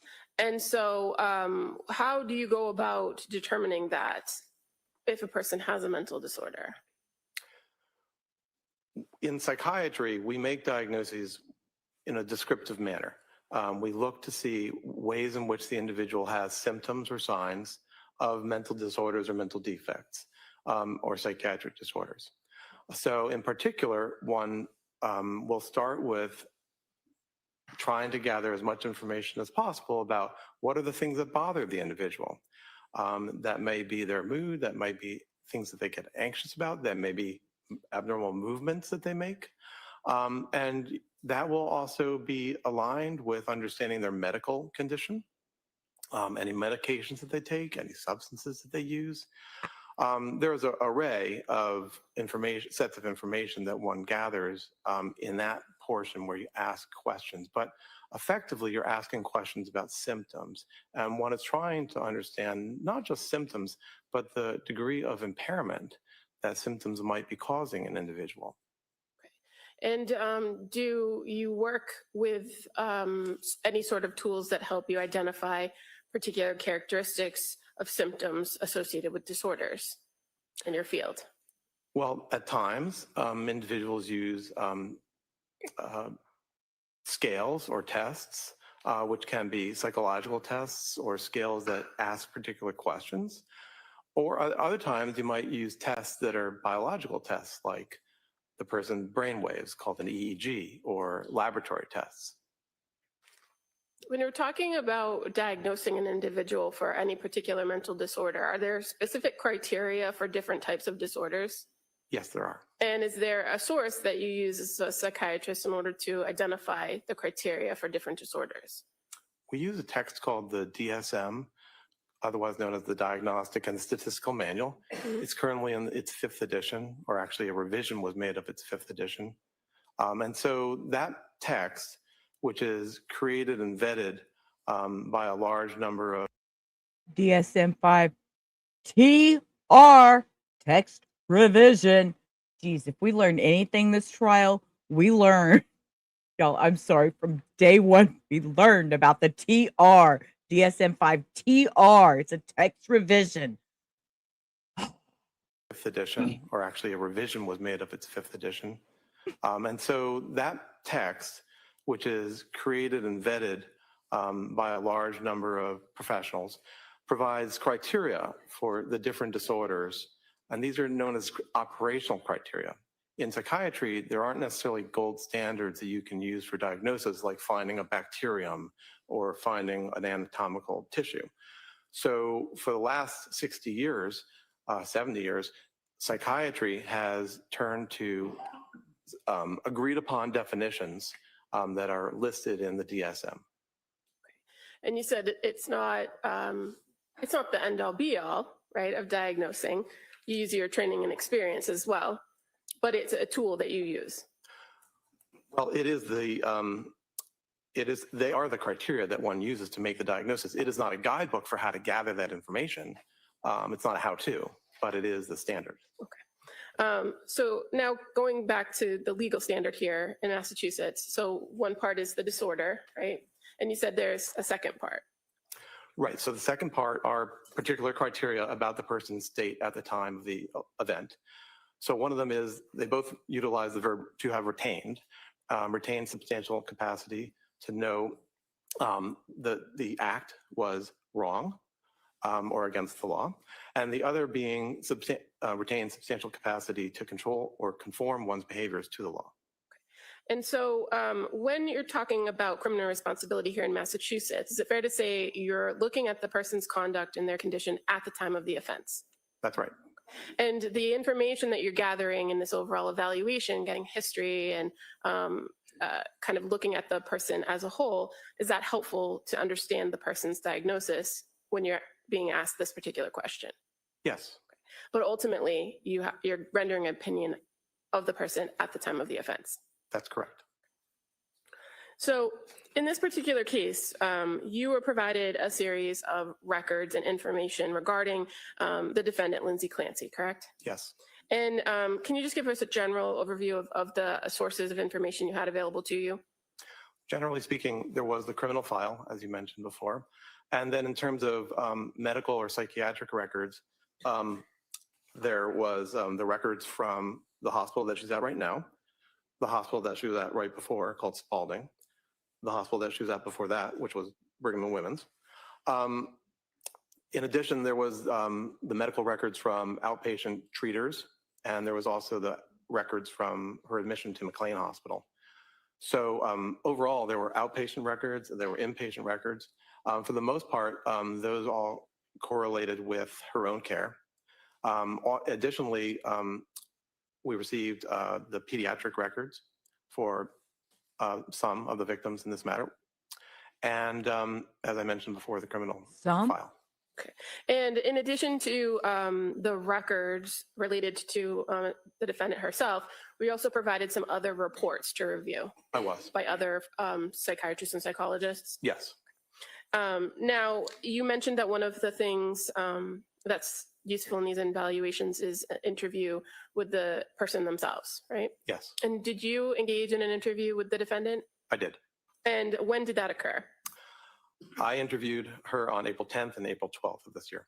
And that's of this year in 2026? Correct. This year? And what were your observations of... Wait.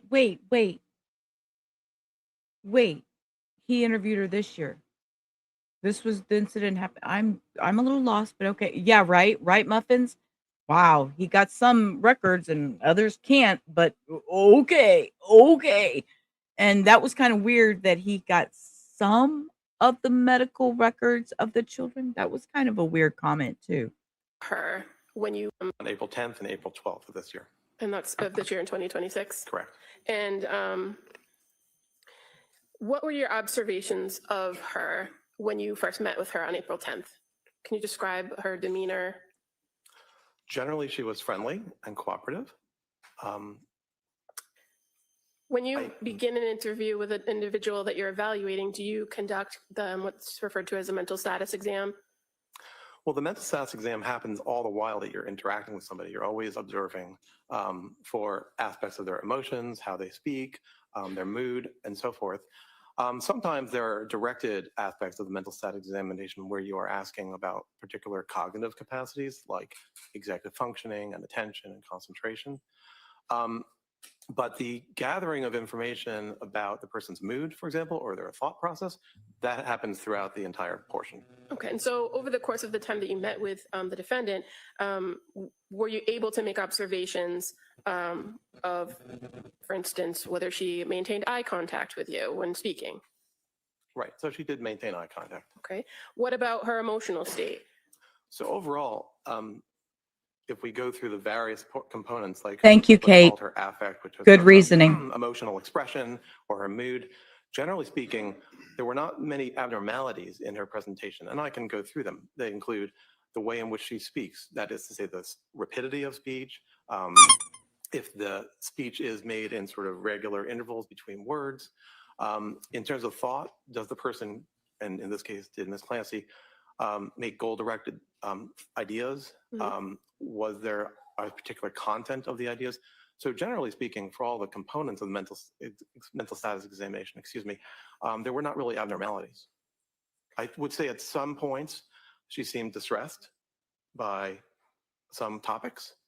I believe tearful at one point, but otherwise nothing remarkable on mental status examination. And in these evaluations, when you're interviewing the individuals, are you also kind of taking account of their physical presentation? Yes. And obviously, when you met with her in April 2026, you were able to observe her physical condition, right? Yes. And what were your observations of her physical condition? Well, she's utilizing a wheelchair. Generally speaking, there were not necessarily abnormal movements that I observed. She seemed comfortable physically. Did you find that she was able to kind of navigate her situation herself? Meaning you were in a room with her with other individuals, right? Yes. And she was able to kind of take care of her own. I'm going to object leading at this point, just as they object. Sustain, if you just ask the observations. What did you observe her do as far as moving herself around the room? Was she able to do that? Yes, at the moments when there were transitions, when we took a break and she went out to the hall, she was able to navigate her wheelchair one place or another. Okay. I'm sorry. I'm sorry. I'm sorry. I squirreled for a minute, and I okay, y'all. Hector is getting off work early. I'm trying to text with him. He's got to go to the store. I was trying to text, and I'm not gonna lie. I wasn't paying attention for 10 seconds, and I come back to my thought, and I hear him say, "Oh, she rolled her wheelchair down the." Sir, I'm sorry. I'm sorry. What? Yeah, hold up. We have a squirrel moment. Hold up.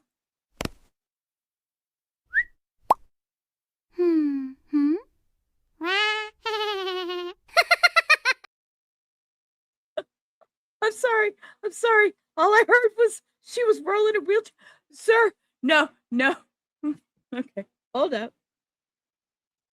Oh, God. As moving herself around. I'm going to object leading at this point, just as they object. Sustain, if you just ask the observations. What did you observe her do as far as moving herself around the room? Was she able to do that? Yes, at the moments when there were transitions, when we took a break and she went out to the hall, she was able to navigate her wheelchair one place or another. And when you spoke with her on April 10th and April 12th, were you able to kind of have a conversation with her about her level of functioning at the Tewksbury? Yes. And did she tell you anything about what her general day looked like? She described her general day. She described basically her existence there at Tewksbury. Okay. And did she indicate to you whether she engaged with other patients, or did she spend her day mostly in bed, or what did she say about that? Mostly, she described she stays in bed or on her own. I don't think she described interacting with patients very much. There were a couple of ways in which she did interact with staff, at least. There was a therapist that she described working with. She did describe having had a physical therapist at a certain point. I'm not sure if I remember if she still was getting physical therapy. She stated she wasn't very interested in the physical therapy that she was getting there. She wasn't interested in the food there. She described having visitors at a not infrequent basis, and that sometimes she was able to eat food or drinks that were brought in by them. And who were her visitors, if you recall?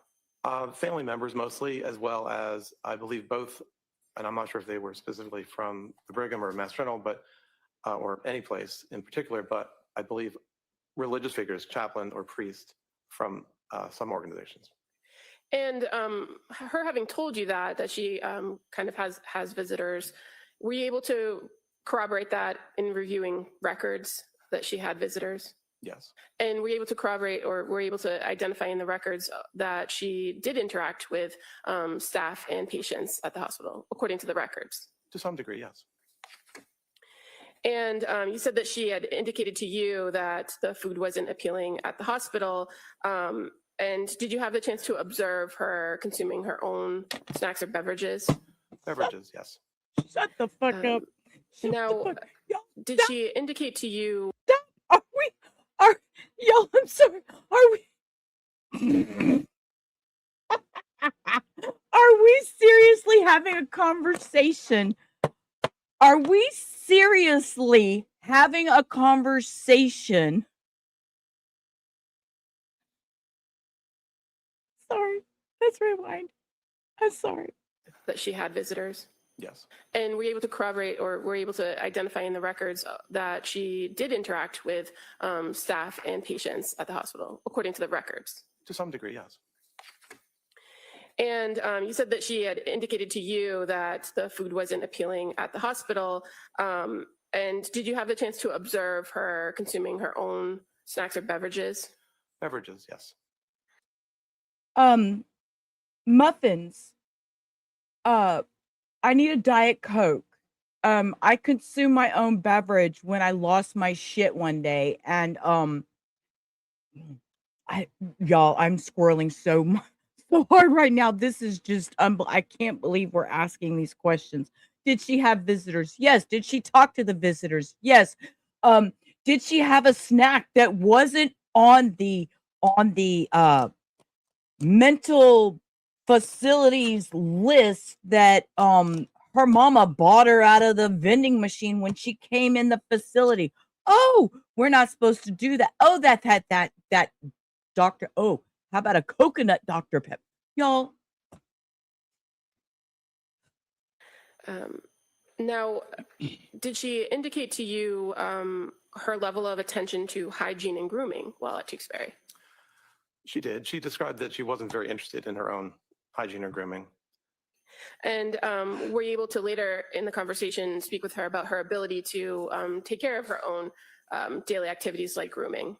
For instance, showering. Was she able to do that on her own? Showering is embarrassing. It requires staff to help her. And that's one way in which she would rather not. It may also be that she described a lack of interest. So it's both components. When you observed her, did she appear to be disheveled or not properly groomed in your meetings on April 10th and 12th? No, she appeared groomed sufficiently. And I believe her hair was combed and she was wearing neat clothing. You know, I'm going to tell you something. I'm going to tell you something right now. If I was Lindsay Clancy and I'm sitting here at this table, I don't give a fuck. Y'all have lost your ever-loving mind.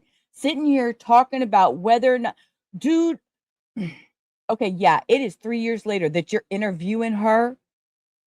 You know, it's not like the next day after the incident where her hair was probably all fucked up and she had on just a hospital gown strapped to a bed. Oh, Now, did she describe to you God. This is her unreal. thoughts or feelings about Unfucking her current believable. situation? Yes. And what did she say about Here. that? Well, she described feeling depressed, which she termed You situational think. depression.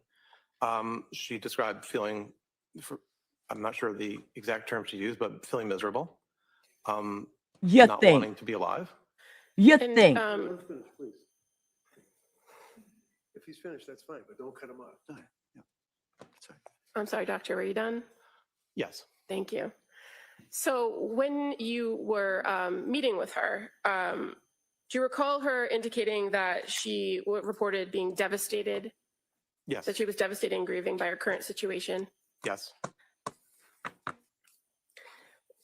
When you met with her at the Tewksbury Hospital, did you go over with her what her current treatment regimen is, what current medication she was on? I did. Was she able to tell you what medication she was taking? Yes. And were you able to confirm that with the records, that that was an accurate report? Yes. So what medications, when you met with her in April 2026, was she currently on? Well, in terms of psychiatric medications, the main medication of note is olanzapine. I believe that there were several medications being used for her physical needs. One that helps with her bladder, one that helps with movement of the GI system. Well, let's just kind of focus on the psychiatric medications, right? Because that's of your interest. It's Zyprexa. Zyprexa. Just cut the crap. It's Zyprexa. You want to be using all these? It's Zyprexa. Okay. It's an atypical antipsychotic medicine. It's to help it's to help the dopamine and serotonin regulate your moods, behavior, thinking pattern. Here, you mentioned olanzapine. What's the common or the brand name for that? It's called Zyprexa. And what is it used to treat? Originally, it was created to be an antipsychotic medication, so to treat psychosis. Okay. And are you aware that it's prescribed to Ms. Clancy for bipolar?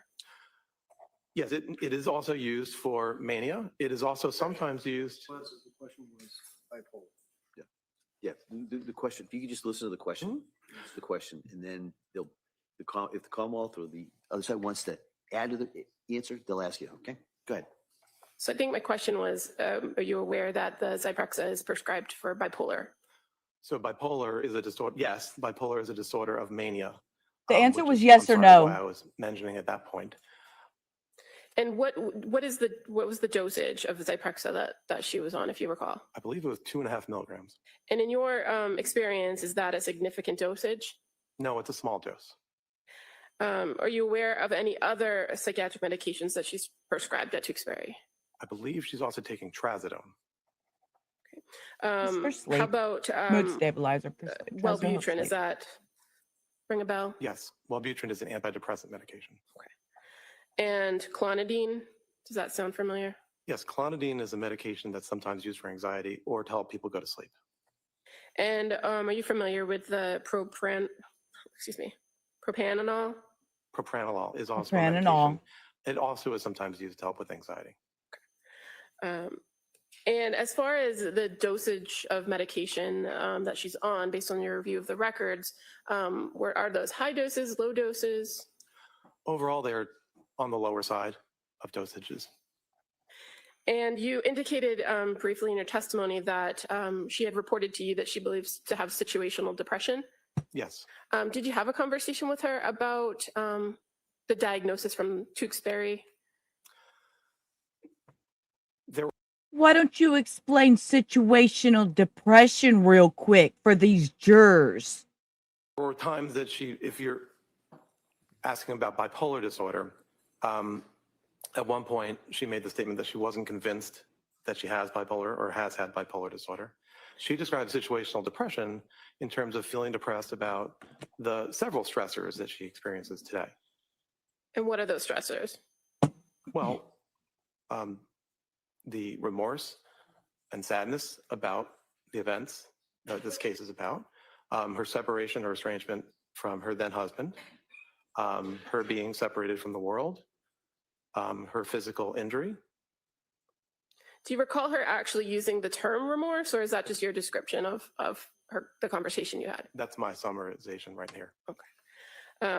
Now, when you were meeting with her, did you talk to her about past medication regimens that she had been on prior to the current regimen of the Zyprexa and Wellbutrin? Yes. And so are you aware that she had previously been prescribed at some point lithium? Yes. And is that something that would be important to you to know when you were conducting your own evaluation for diagnosis of whether somebody was on lithium? It might help, but in psychiatry, we don't make diagnoses based on medication response. And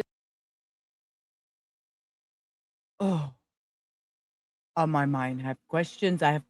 Lithium. when it came to the report of the lithium, fair to say it was not something that was trialed for a very long period of time. Yes, and let me correct that. It's not that we don't make diagnoses. We don't categorize or define disorders by medication response. Thank you. I heard the description of the trial of lithium. That was a short trial. And about her physical injuries, did you have a conversation with her about her understanding of her physical injuries? Yes. Do you recall whether she reported that she had any head injuries after January 24th? She denied that she had had a head injury. And was she familiar with the extent of her spinal injury?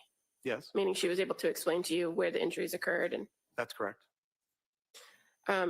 Were you able to review in your interview with her past psychiatric history? Yes. And did she have a significant past psychiatric history? Prior to the year 2022, she had not. She had been, over time, very hard driving, someone who tended to get anxious, and anxiety sometimes pushed her to achieve or to do things. There had been 2 short periods of depression or anxiety throughout her lifetime. In one, she had been prescribed antidepressant medication around 2 years before 2022, which she had not actually taken. She had tended to resolve her anxiety or depression through exercise and hard work. And when you say the 2 short periods, are you speaking of periods after childbirth? One was while she was in nursing school, and the other was after the birth of her second child. So you were able to have a conversation with her about nursing school and going on medications during that experience, right? Yes. And as far as the second episode where she described anxiousness and seeking medication, did she indicate to you whether she actually took medication? No, after the birth? Sorry. After the birth of her second child. She had been prescribed it, but she hadn't taken it. Now, and we know why. Of records in your interview with her, were you able to identify and learn some general information about her family history? Yes. Did she report anyone in her family suffering from any other mental illness in the past? No. So no history of bipolar disorder or prior depression? Correct. No such history. Did you also review with her her work history? Yes.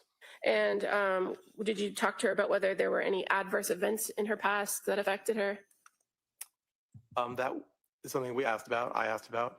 And also I was able to look at her records to try to elicit if there were any particular adverse events in her life. Did you find any? Oh wait. Let me. You looked at her records? You mean somebody was able to pull up her records and look at them from the past? Oh, okay. No. Evidence of any? And you said that prior to 2022, there hadn't been, or there was minimal psychiatric history. Did you look at and talk to her about the period of 2022 from approximately September leading up to the events of January 24th, 2023? Yes, I did. So as far as going through that time period, you were able to review her medication history during that time? Yes. And fair to say there was a significant amount of medications that you looked at as far as what she was taking and what it was prescribed for? Correct. Did anything stand out to you in the timeline of her medication history that was significant in this case? Well, she was initially prescribed medication in September of 2022. She didn't actually start taking that medication, sertraline, until October. There were several different medications that were prescribed. It is not clear that she actually took every medication that was ever prescribed or that she necessarily took it more than 1 or 2 times. There was a period of trial on a second antidepressant called Prozac. There were various medications used to help her to sleep. And then there was a several-week period of taking a medication called Seroquel or quetiapine. Are you familiar with that medication in your practice? I am. And is it fair to say that that medication has multiple functions, like most psychiatric medications? When you reviewed her history, what was the initial dose that she was prescribed for it? Just 25 milligrams. And what is a 25 milligram dose of Seroquel? What is that generally prescribed for? Well, it's often prescribed these days to help individuals to sleep. But Seroquel is also, like Zyprexa, a antipsychotic medication. It can be used to help people to sleep. It can be used to help psychosis. It can be used to help the treatment of depression.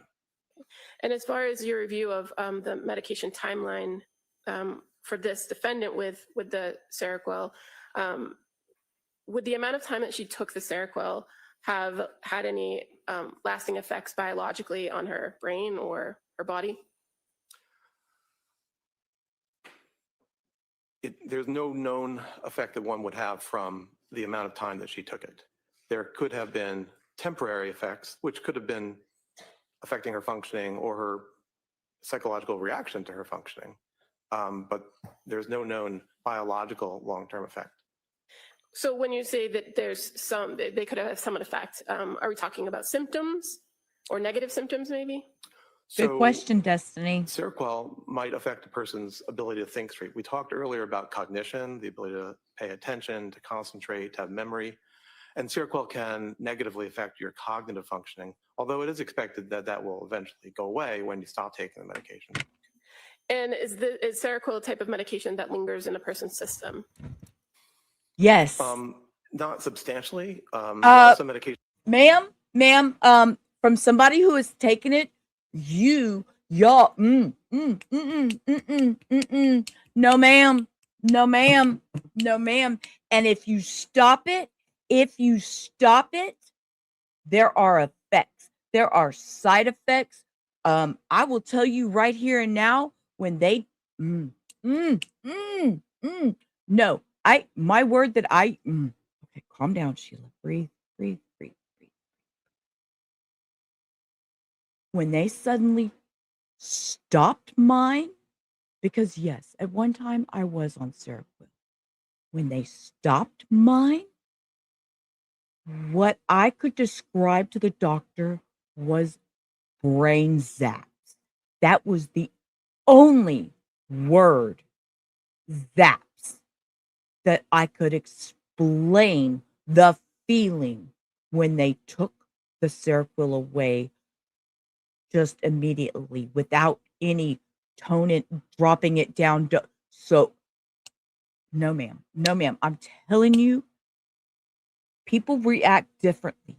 People react differently to meds. Just because one person claims one way doesn't mean it's not going to affect somebody else differently. I'm sorry, Cindy, I wasn't even reading the chat. Everyone has different effects of any, right? Look at you, you're over here, breathe, because you know I'm losing my shit. This is That do linger, like. Is Seroquel a type of medication that lingers in a person's system? Not substantially. There are some medications that do linger, like diazepam or Valium, which is another medication that she was later prescribed. All medications are, on a relative basis. So diazepam will stay in your body much longer than, say, lorazepam, a different benzodiazepine. Okay, but as far as the Seroquel goes, once a person stops taking it, is it fair to say that the symptoms or any negative symptoms that they have would eventually resolve themselves? Yes. eventually, bitch. And you're aware of the Sorry. medications, the last reported medications that the defendant was on right before the events of January 24th? I am. And what were those? Melatonin, lorazepam, trazodone, and an antidepressant medication called amitriptyline. And as far as the amitriptyline, you're aware of what the dosage was? Well, on the day before, January 24th, it became 20 milligrams, but for several days before that, it was 10 milligrams. Now, in your experience, a 10 milligram to 20 milligram dose of amitriptyline, is that a significant dosage? It's small. The usual starting dose for an adult is 150 milligrams. Are you aware of what the chief complaints or problems that the defendant had been reporting at the time when these medications were all being prescribed to her in 2022? Well, it's a several month period, but it started in September of 2022 with complaints of anxiety and depression. And fair to say, in reviewing all the records and with your conversation, that sleep also was a main issue or a complaint. Yes, that's right. And in some of the medications that you reviewed, is sleep, could the medications themselves affect a person's sleep? Yes, sertraline can. Now, as far as past diagnosis of this defendant, you were able to review overall and all the records that were available to you, what different providers had given as far as past diagnoses, correct? Yes. And as far as your overall evaluation in determining criminal responsibility, where you have to answer first that question of mental disease or defect, do you rely on those prior diagnoses or do you come to your own conclusions? I come to my own conclusions. Are the fact that there were past diagnoses something that you consider? Yes, especially to the extent that they highlighted the basis for those prior diagnoses. I don't necessarily have to agree with the diagnoses, but I'm interested in what was observed in terms of coming to those diagnoses. And when you're doing these types of evaluations for criminal responsibility, why do you not rely on a past diagnosis? Why do you come to your own conclusion? Well, that's part of being an independent evaluator, where in your mind, you're able to collate the information and make your own diagnosis. As far as kind of before we move on to your actual diagnosis, in addition to the interview that you had with the defendant over those 2 days, reviewing all the records, did you attempt to speak with what are called collaterals? I did not. Is that something that you sometimes do in these evaluations? Sometimes. Fair to say in this particular case, you did have a significant amount of information from people that were close to the defendant, right? That was my view, yes. And after speaking with the defendant, did she identify to you some people that maybe you could talk to? I don't remember who she said, but I think she suggested perhaps her husband or then husband. But you yourself didn't have an interview with Patrick Clancy, did you? No.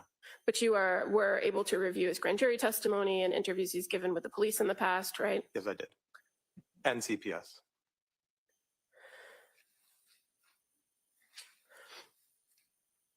And as far as speaking with the defendant's parents or her sister, are you aware that attempts were made or requests were made to speak with them, but they didn't respond? I wasn't aware of that.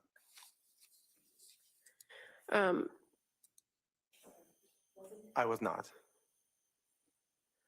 So based on everything that you reviewed in this case, were you able to come to a conclusion about diagnosis?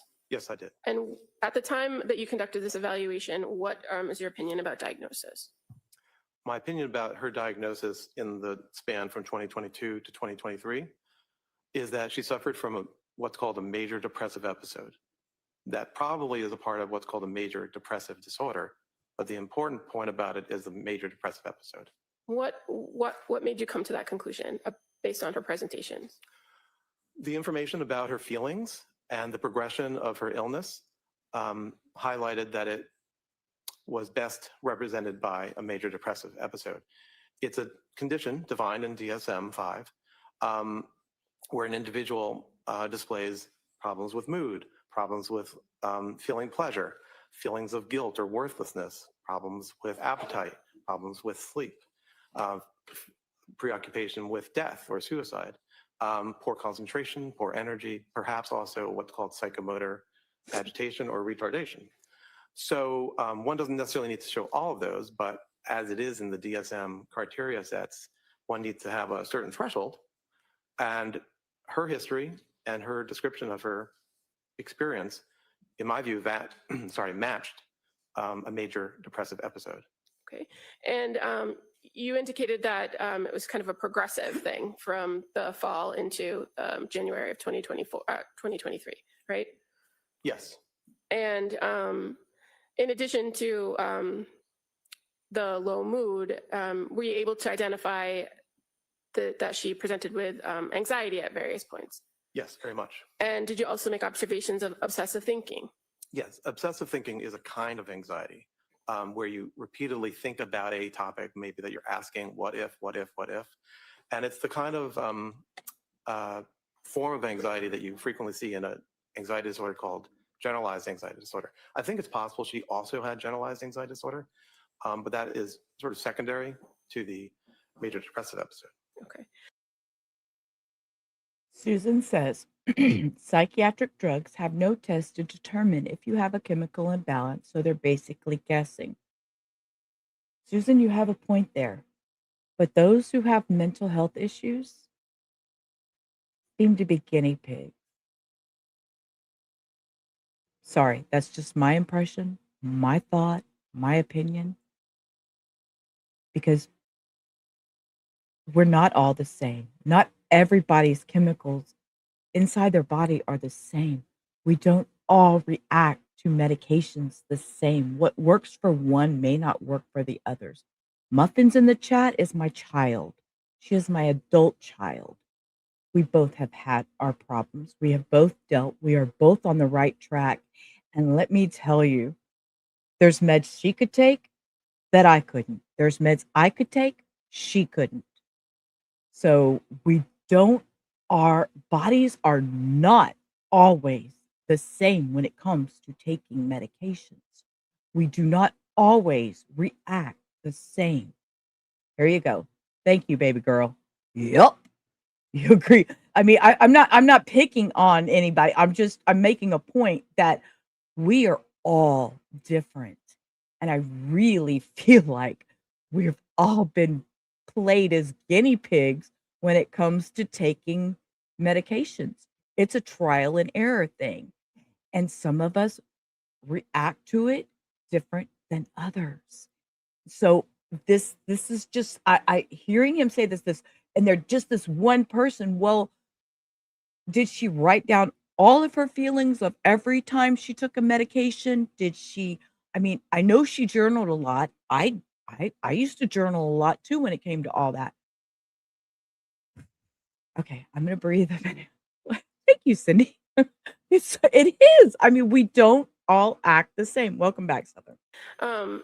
Now, in the And hi, if you're new here, this is Rubber Ramada Reviews. We review everything from trials to documents to anything true crime. I have a stress duct to keep myself sane sometimes because, yeah, otherwise I want to throw things because I get irritated. Welcome to the Duck Pond. If you don't mind, hit that like button. If you haven't subscribed to the channel, turn the notification bells on. time closest to January 24th of 2023. Secondary to the major depressive episode. Okay. Now, in the time closest to January 24th of 2023, did you take a look at what her presentation and what her mental state was then, based on all the information that you had available to you? Yes, I did.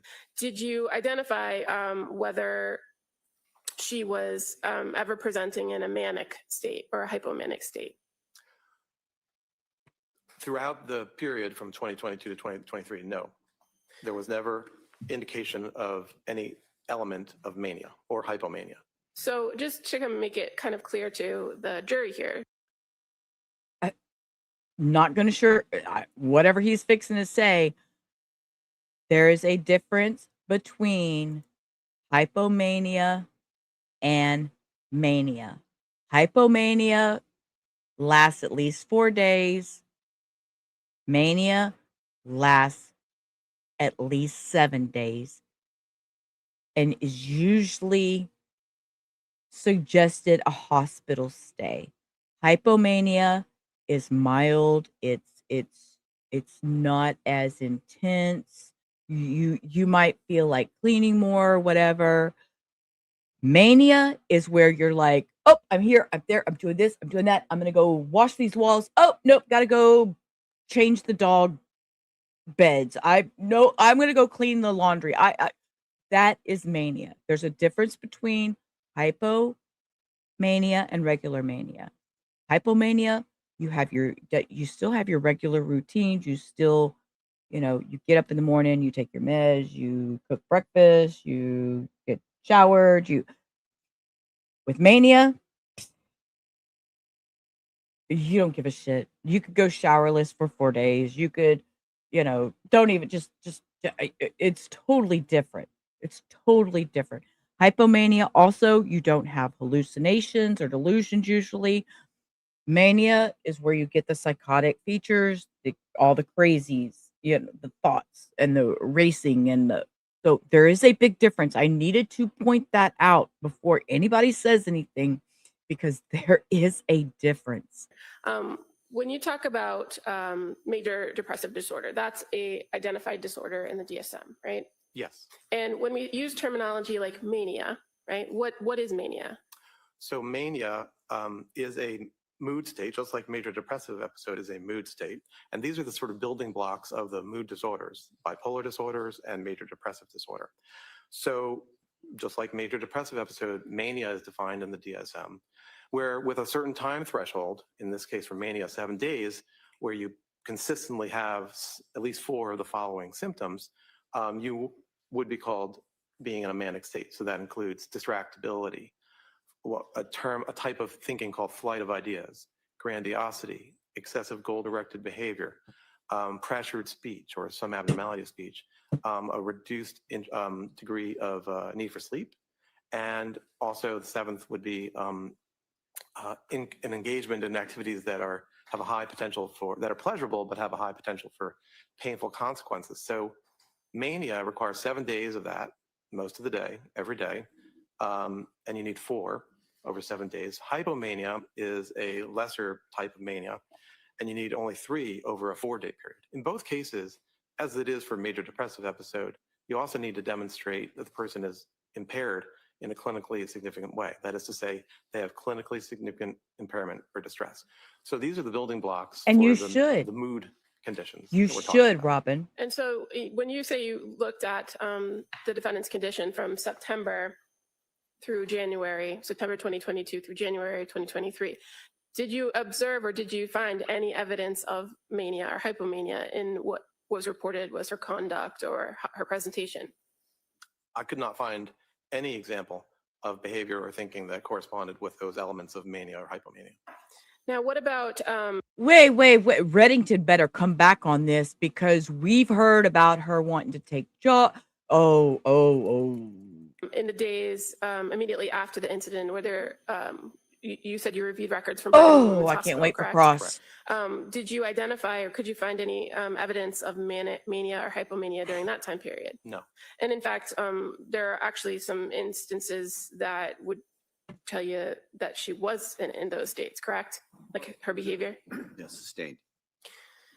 During the time period of immediately after the incident, what did you observe or did you observe in the records some activity at Brigham and Women's Hospital that would show that she had linear thinking and goal direction? Well, after she was removed, She took the clay and she made a ashtray. So she had linear thinking. God damn it. from the medication called dexmedetomidine, which was sedating her and having her sleep intentionally. After that point, she awakened, the records indicate, and was able to think coherently with goal-directed thoughts. One example, and so the various mental status examinations done by the doctors. I'm joking, by the way. I don't know what she did. showed I'm just normal mental agitated. status. One particular portion of the record reviews their review of whether or not she could have the ability to make a decision. In that case, a change to her healthcare proxy. And so the physicians there were able to examine her closely in order to understand that she did have decision-making capacity. And that's an example of something you Thank you, reviewed in the Cindy. record that was close in time to the incident itself, correct? Yes. And you also were able to review records from Jennifer Tufts from an appointment with the defendant the day before the incident occurred, correct? I did. And again, in those records, did you find anything that would have been suggestive of mania or hypomania? Not of mania or hypomania, no. What about psychosis? Did you observe any of that? I did not throughout the period in question. So tell us what psychosis means. Psychosis is a form of thinking where the person has disorganization and also may have a lack of what is called reality testing.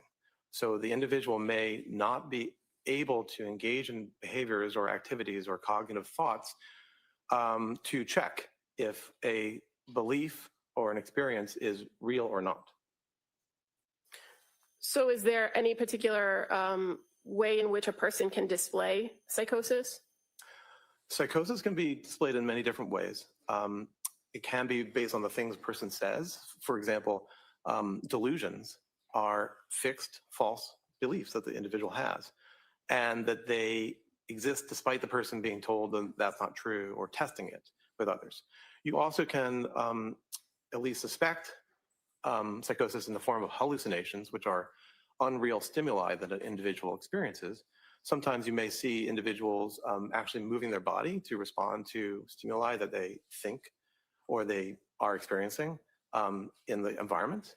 But hallucinations can also be taste, smell, or things that you hear or things that you see or feel on your body.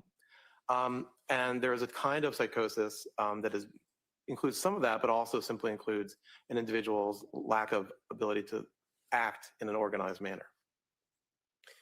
So a person in psychosis can sometimes do the normal things that they always do, right? It depends on what kind of psychosis and how bad the psychosis is or to what extent it is occurring. But individuals with, say, delusional disorder, which is a disorder where your problem is you have a delusion that is affecting your life, those individuals can mostly go about their lives in other areas, at least other areas that don't have to do with that particular false belief. What about with hallucinations? How does that manifest itself?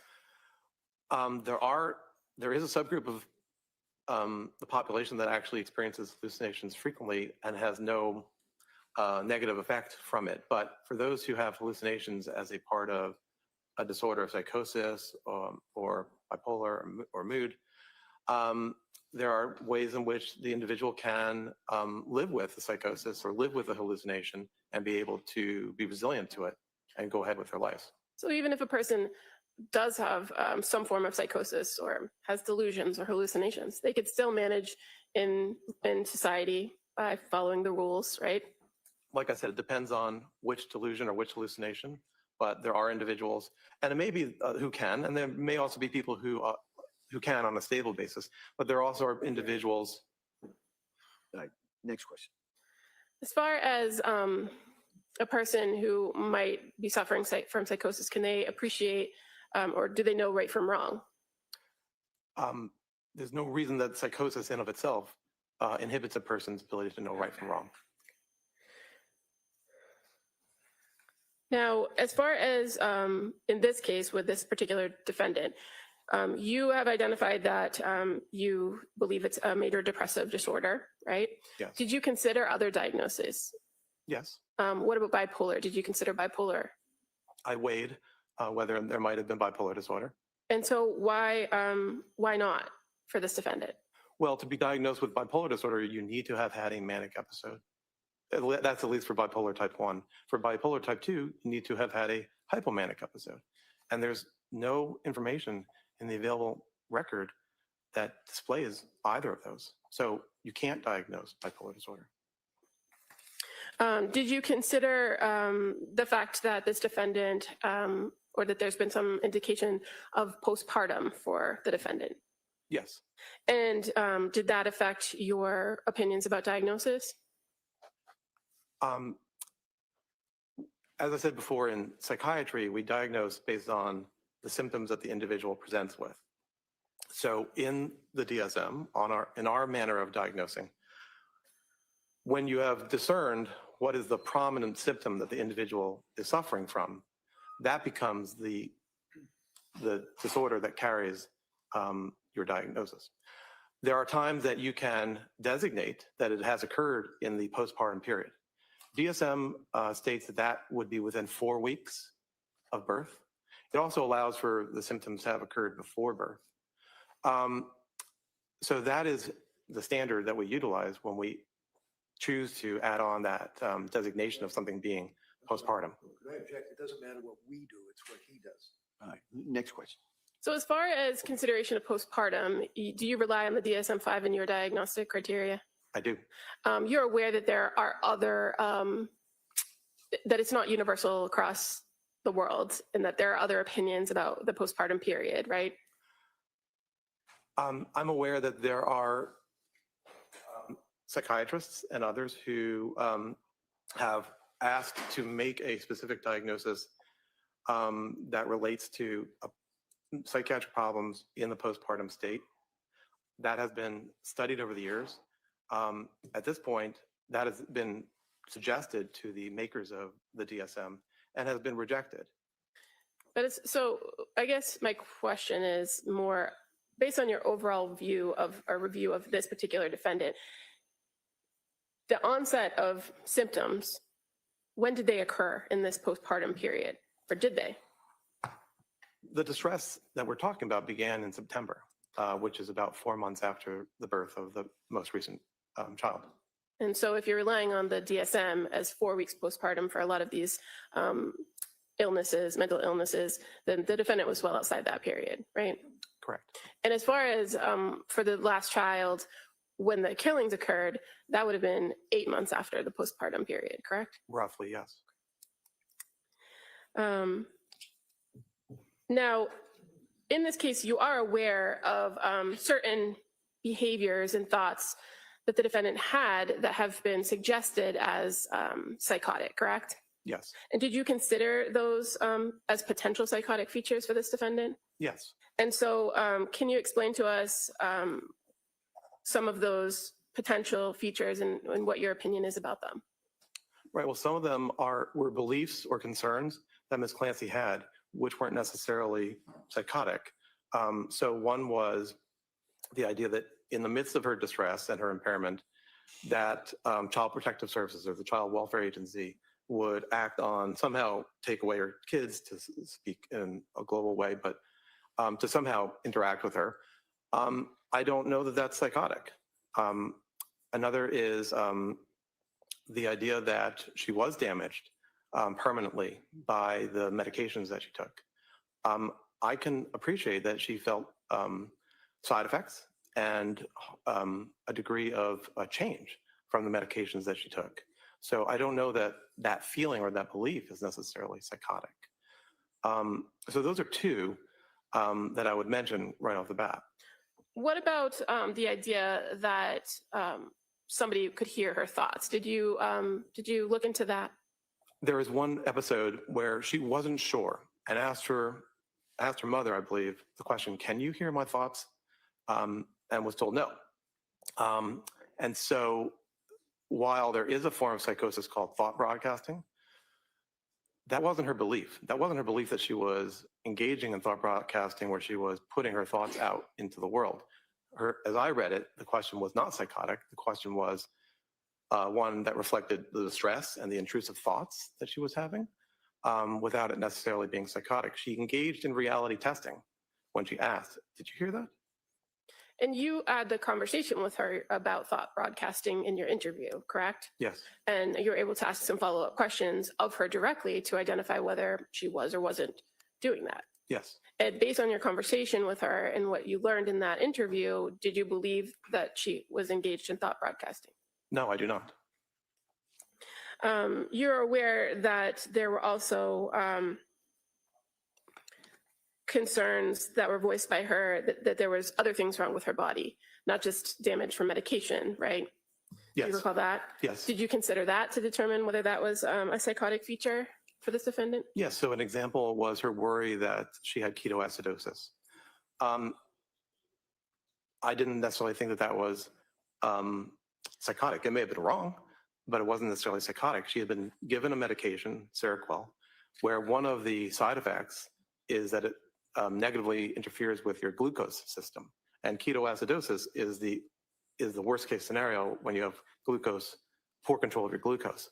So I don't know that she had a fixed false belief that she had ketoacidosis, but she was worried about having ketoacidosis. So when you say that you considered these things and you didn't believe them to be psychotic, are you talking about them in the realm of, were they delusional, were they fixed false beliefs, or something else? Right. So I use that term specifically, as I said before, a delusion, which is a form of psychosis, is a fixed false belief, which is really immutable. You can't be convinced otherwise. But these were not fixed false beliefs. These were concerns. And did you find that the concerns were rational based on your overall view of everything? Right. Not only were they concerns, but they aligned with the realities that she had experienced. Now, what about the idea of these intrusive thoughts? You reviewed the records to know that was a common report of her, that she had intrusive thoughts, correct? Yes. And that at various points she did identify that she did want to die. Yes. Is being suicidal a form of psychosis? No. What, if anything, does the idea of suicide tell you about this defendant or about her situation? Well, it tells me that she was suffering and that it was a part of, in my view, it was a part of a major depressive episode. 10 to 15% of women in the postpartum period have depressive disorders, and it can be very serious, and it can lead to suicidality or the need for hospitalization or other interventions. So the records show in my interviews that I gathered information that she was suffering, and suicidality is a form of suffering. Now, when you're talking about suicidality, does it have to make sense why the person is suicidal? No, suicidality occurs, but it doesn't always make sense. Sometimes there might be places where one might say, well, why was that person suicidal? They had only good things in life, speaking hypothetically. But especially when an individual has depression, it just occurs. Now, when you're talking about people that have suicidal ideation, are there certain things known as protective factors? Yes. And did you identify in your review of this case in the records whether the defendant presented with any protective factors when it comes to suicidality? Well, are you asking, did Ms. Clancy identify protective factors? Yeah, at some point, it's fair to say she did identify protective factors. She did. And what were the protective factors? Mainly her mother and her children. That is to say, she wanted to, her urges or her interest in suiciding was something that she chose not to do because of the worry that she would hurt them by suiciding. And your review of the records from McLean Hospital, fair to say that one of the reasons for discharge was that she herself identified that she wouldn't have commit the act because of her kids. That was one of the factors. When I make decisions to allow somebody to be discharged, it's an overall weighing of risk factors and protective factors. All right, Council, it's 1 o'clock. Why don't we take the afternoon recess at this point? Okay? All right, thank you. So, Mr. Drew, we're going to take the afternoon recess. Okay. With that luxury of Zoom, we don't look at this stuff. We just carry on. Hector is home and the dogs are deciding they're going to want to take a nap with him. And that's not going over well. So you might hear him hollering at the dogs to get off the bed. So you're hotter than a torta. Okay. He's hotter than a torta. That's all I'm going to say. It can be. Okay, let's back it up. Things that. Whoop. Okay. Look at everybody in court. Look at all this in there with their computers and working. Hey, there's Bob Mata back here. Hey, Bob.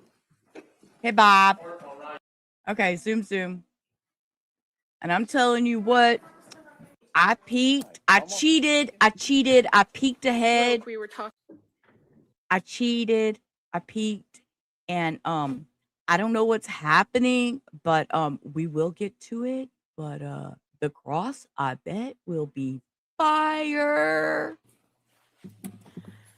Dr. Mack, before we broke, we were talking about protective factors in suicide. Do you recall that? Yes, I do. Can you just explain to the jury what a protective factor is? Well, when a person is suicidal, They have risk factors and they have protective factors. Risk factors are those aspects of the individual that make it more likely that the person is going to act on their suicidal thoughts. And protective factors do the opposite. They are things that hold the person back from acting on their suicidal interests. And in this case, you're aware that the defendant had previously indicated that her kids and her mother were reasons why she didn't continue with the thoughts of suicide in the past, right? Well, objection, it's not the thoughts, it's the action. No, overruled. You can answer. I'm not sure if your question is that kept her from acting on suicidal afternoon, Teresa. interests or Right. ideation. I guess I want him to repeat. I want her to repeat that question. How are you, Teresa? I hope you're having a good day. that her kids and her mother were reasons why she didn't continue with the thoughts of suicide in the past, right? Well, objection, it's not the thoughts, it's the action. No, over. Thank you, but no, wait. Reddington is right. It's a thought. It's not an action. What There were reasons why she didn't continue with the thoughts of suicide in the past, right? Well, objection, it's not the thoughts, it's the action. No, overruled. You can answer. I'm not sure if your question is that kept her from acting on suicidal interests or Right. ideation. I guess the important part I'm trying to piece together is it was her statements to professionals that her mother and her kids were reasons why she wouldn't have committed the act. Correct. Okay. And you are aware that at the time of the event or after the event, she indicated that a voice told her that she needed to kill the kids so that she could kill herself. Yes. And this was the same day that she then attempted to kill herself. Correct. Now, on the day of January 24th, 2023, you are aware that the defendant had reported that, for all intents and purposes, earlier in the day was a good day. There are reports that earlier in the day was a good day. And is the fact that she reported good feelings consistent with the suicidality or inconsistent? I apologize. Did he say that she said she had a good day or someone else did? I just didn't hear. Yeah, if you could maybe kind of bring that out, what that source is. Well, as far as the reports of it being a good day, when you spoke with her, did she describe the events earlier in the day as a good day? Playing with the kids, that kind of thing? She described the day as being a fun and productive day. And you're aware that others reported, including her husband Patrick, that earlier that day it appeared to have been a good day. Right. So one example is when Patrick was talking to the Child Welfare Agency that evening, I believe, he said that was the best day she had had in a long time, So or something to that effect. the fact that there were reports of it being a good day, is that inconsistent or consistent with the idea of the attempted suicide? It's not inconsistent with suicide. It's also not inconsistent with the depressive disorder that she had. Much of the time, depression, major depressive episodes start to recover after around 3 or 4 months. It also is in my own view in psychiatry, and I believe others, an awareness that as a person is beginning to recover from the worst of their depression, sometimes suicides do happen when the person starts developing a little bit more energy and ability to act on their interests. So in your experience, do people sometimes display those positive feelings immediately prior to either an attempt or a suicide? Yes, that is something that does happen in my experience. While they're still very depressed, but they begin to be on the trajectory towards relative improvement. Now, just going back for a quick second, you had talked a little bit about hallucinations, and you described different types of hallucinations, meaning things that you can taste or hear or see, right? Yes. Are you familiar with the what's called command hallucinations? Yes. And what are those? Command auditory hallucinations are a type of hallucination where you're hearing something and it is telling you an expectation for you to do. And are those things usually persistent? It can vary sometimes. It can be persistent. Other times it can be sporadic. Going to your conversation with the defendant about the events of January 24th, 2023, you in your interview with her were able to speak with her about her recollection of that day, correct? Yes. And one of the things that was done in that interview was that she was explaining what happened in chronological order, right? From the beginning of the day to the last thing she could remember. That's correct. Did she also tell it to you in reverse? She was asked to recite it in reverse, yes. And did she tell the same story forwards and backwards? Yes. Was she able to recall details of some parts of the day but not others? Yes, I would say that's correct. And did she describe to you when she heard this voice? Her experience that is called a voice occurred in the late afternoon. Do you recall what she reported about the voice? Her experience was that the voice was of a male and it was loud. And what did the voice say? The voice said to the effect of, you should kill the kids. This is your last chance so that you can kill yourself. And what did she say happened after she heard this voice? She engaged in the activity of taking her children's lives. And she was able to describe to you how she did that, correct? And she first stated that she took Dawson down to the basement Yes, and then wrapped the exercise band around his neck and strangled him. yes. And what did she say that she said when she did that? She described that while that was happening, she was saying out loud, go to God. And did she describe the same for both Cora and then Callan? Essentially, yes. And the voice that she said she heard, was it one time or more than one time she heard the voice? Multiple times is what she described. And after she had killed the kids, did the voice continue in her report? I don't remember that it did. It may have, I don't remember. And then after the kids were gone, she then made an effort to take her own life, correct? And how did she do that? Right, so she did. She described that she went ahead to take her life or attempt to take her life with multiple steps. She went to her room upstairs in the house and took the various medications that were present. She cut at her wrists and at her neck, and then she caused herself to fall from the window. Okay, and as far as going out the window, did she tell you whether she had to do anything with the screen? She described to me that she cut the screen. And then she dove out the window. Well, objection, that's not what he said. Well, what did she do after she cut the screen? She fell from the window. Did you ask her, or was there conversation about the phone call that she received from Patrick? There was. And was she able to clearly identify when the call came from Patrick?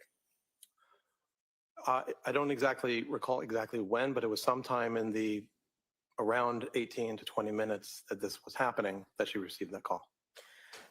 Do you recall if part of the conversation about the timeline of events, whether the voice came as soon as Patrick left the house or before or after the phone call? My recollection is that it happened as soon as Patrick had left. Now, were there some things in what she... I have so many questions for him. I have so many questions. Let me question him. Reddington's going to pull this all together. I have faith in Reddington. was telling you about the events that was different from what you reviewed from other information in this case. Can you say that again? Yeah, I'm just asking if you recall that there were things in the version that she told you in your interview that were different or not consistent with the information you knew about the case. Well, two things come to mind. One is the locking or the closing of the bedroom door. Talking in circles. And the other is the cutting of the screen of the window. Okay, and as far as the locking or closing of the bedroom door, do you recall what she told you about that? She denied that she had done that. And so from the information you reviewed about reports from Patrick and everything else, did you know that the door had been locked? That was my understanding. And the second thing that you indicated about the screen, what information did you have about the screen that was different from what she reported to you? I believe there was a question as to whether the screen had been cut, perhaps with a sharp. And as far as the going out the window piece of it, you were aware that she didn't have any head injury, correct? Yes, I am. That she had the spinal injury the C1 injury, but no injuries to her head. Correct. And as far as her report of taking medication or taking pills, did you know whether she took all the pills that she had in the house or?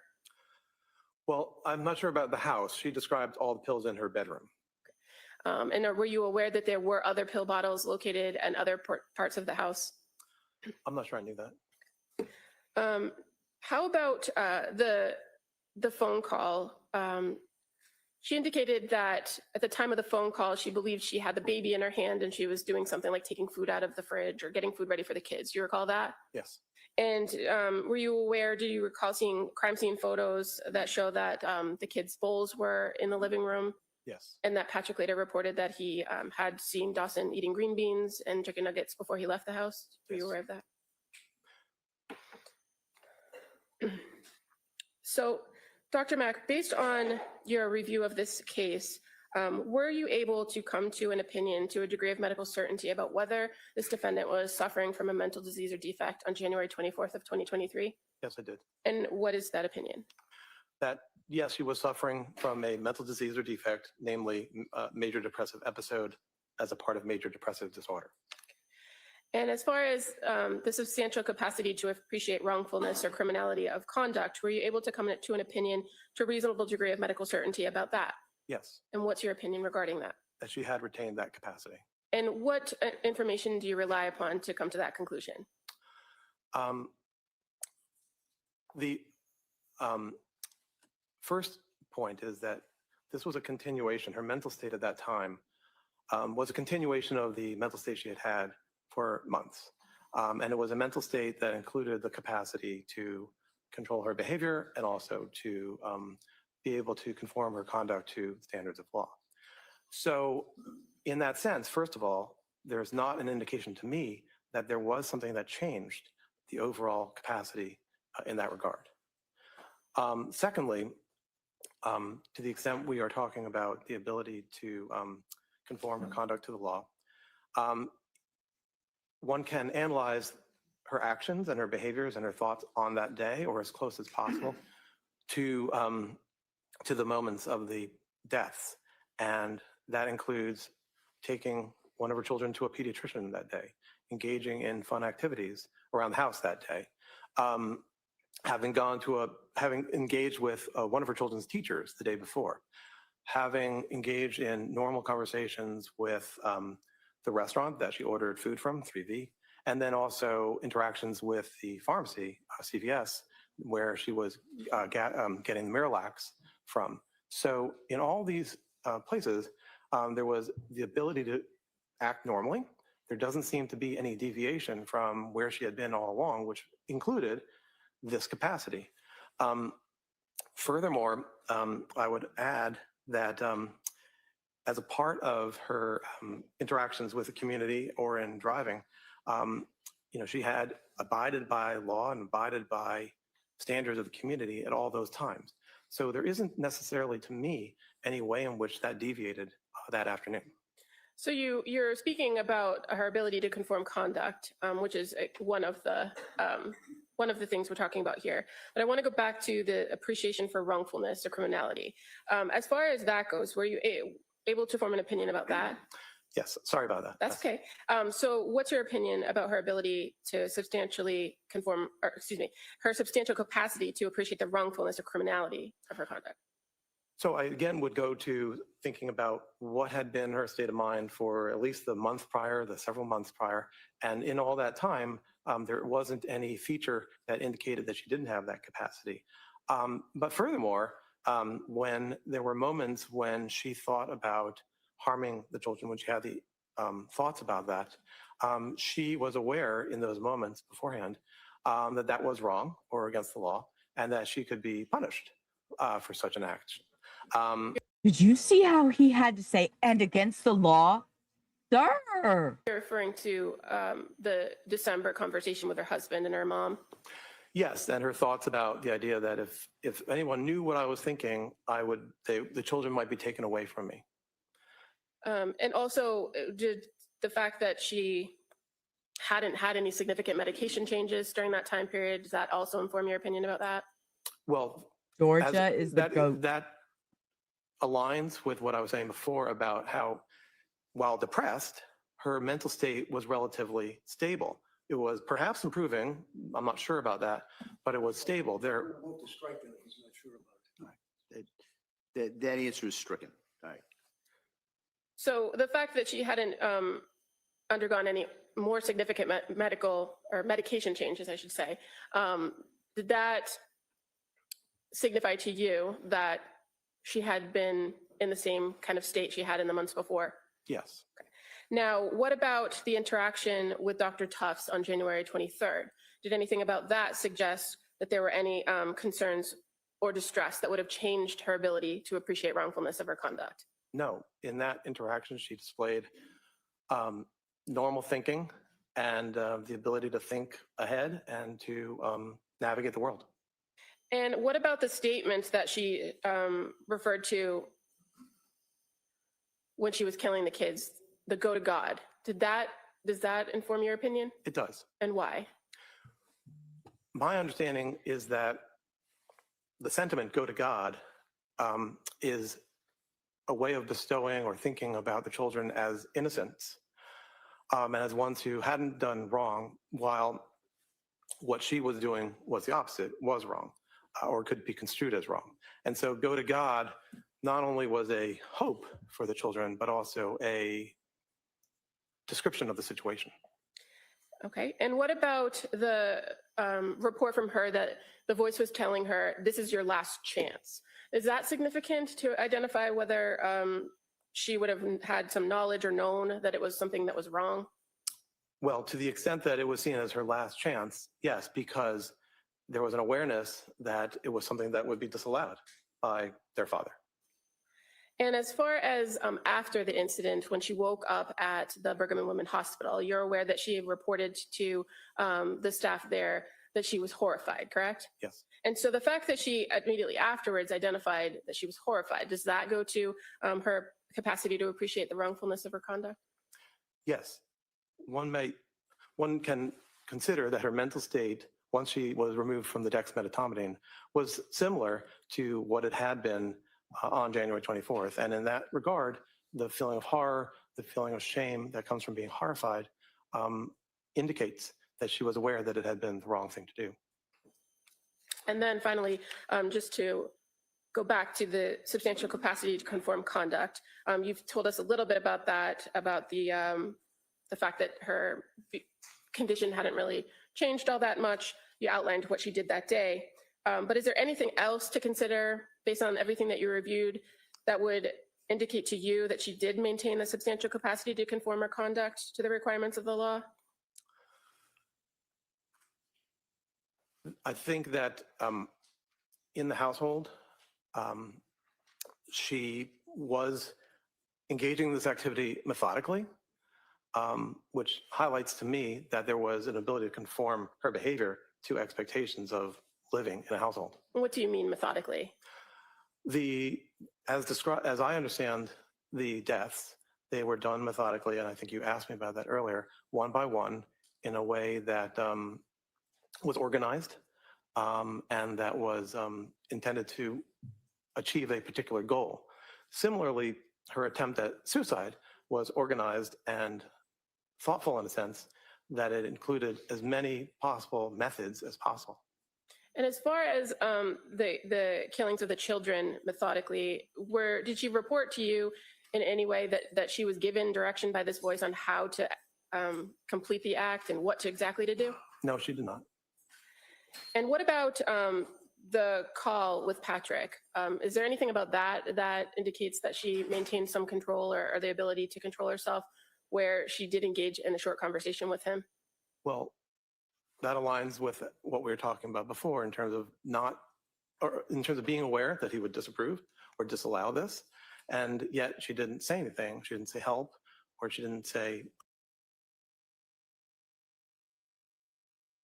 Trying to really, really keep my composure here. This man said she didn't say help. Allow this in a short conversation with him? Well, that aligns with what we were talking about before in terms of being aware that he would disapprove or disallow this. And yet she didn't say anything. She didn't say help, or she didn't say, I'm having these thoughts. So it wasn't stated.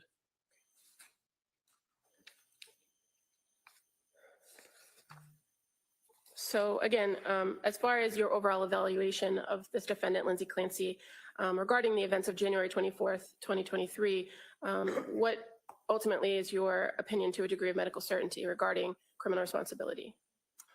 My opinion is that she retained the capacity that required for having criminal responsibility for these actions. Thank you. Oh, and I would just like to admit Dr. Max CV as the next. Any objection? That may be admitted.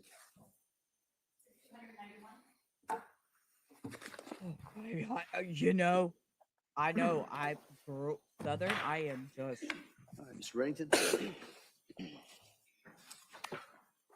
well, Reddington is, oh. I don't know if you're speaking of Reddington or Dr. Mack, Dr. Mack, part of your evaluation would be but my nerves, y'all, I can't even think an right now. intent to investigate the person that you're being asked to evaluate for purposes of an opinion regarding criminal responsibility or lack thereof for the district attorney's office, correct? What do you mean by investigate? You don't know what investigate means? You want me to explain that to you? You might, You're a psychiatrist that's employed by the district attorney, right? retained by, yes. Well, okay, so we're gonna talk semantics. Isn't employed by, retained by, mean that you get money from it, right? I'm paid for my time, yes. Exactly. And normally I don't even go there. Every one of us are getting paid for our time. Jurors not so much, but nevertheless, you get paid for your time, right? Correct. I get paid for my time. The judge, Chrissy, Don, everybody gets paid for their time, right? I imagine, yes. So when you are retained by the district attorney's office, you are to evaluate an individual, right? Yes. And the individual in this case is Lindsay Clancy, correct? Yes. And you recognize her, do you not? I do. And you actually had a chance to meet with her and do your evaluation, right? Yes. And part of your evaluation, you had to investigate into who she was. For example, her education, what she did for work, friends, family, right? I asked. If Reddington grabs her wheelchair and shoves her up in front of him, I'm going to really fall out, y'all. I'm sorry. My mind is racing. I am not even kidding. My emotions are all over the place.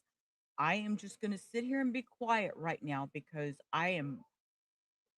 Her about her life, and I reviewed records to learn about her life, yes. Okay. Into who she, and you actually had a chance to meet with her and do your evaluation, right? Yes. And part of your evaluation, you had to investigate into who she was. For example, her education, what she did for work, friends, family, right?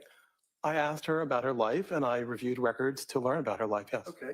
So you're in a mental institution investigating or questioning a woman who's on medication, who is there because she's suicidal and under 101 24/7 observation. Would you agree with that? Yes. And you get the history from her? Yes.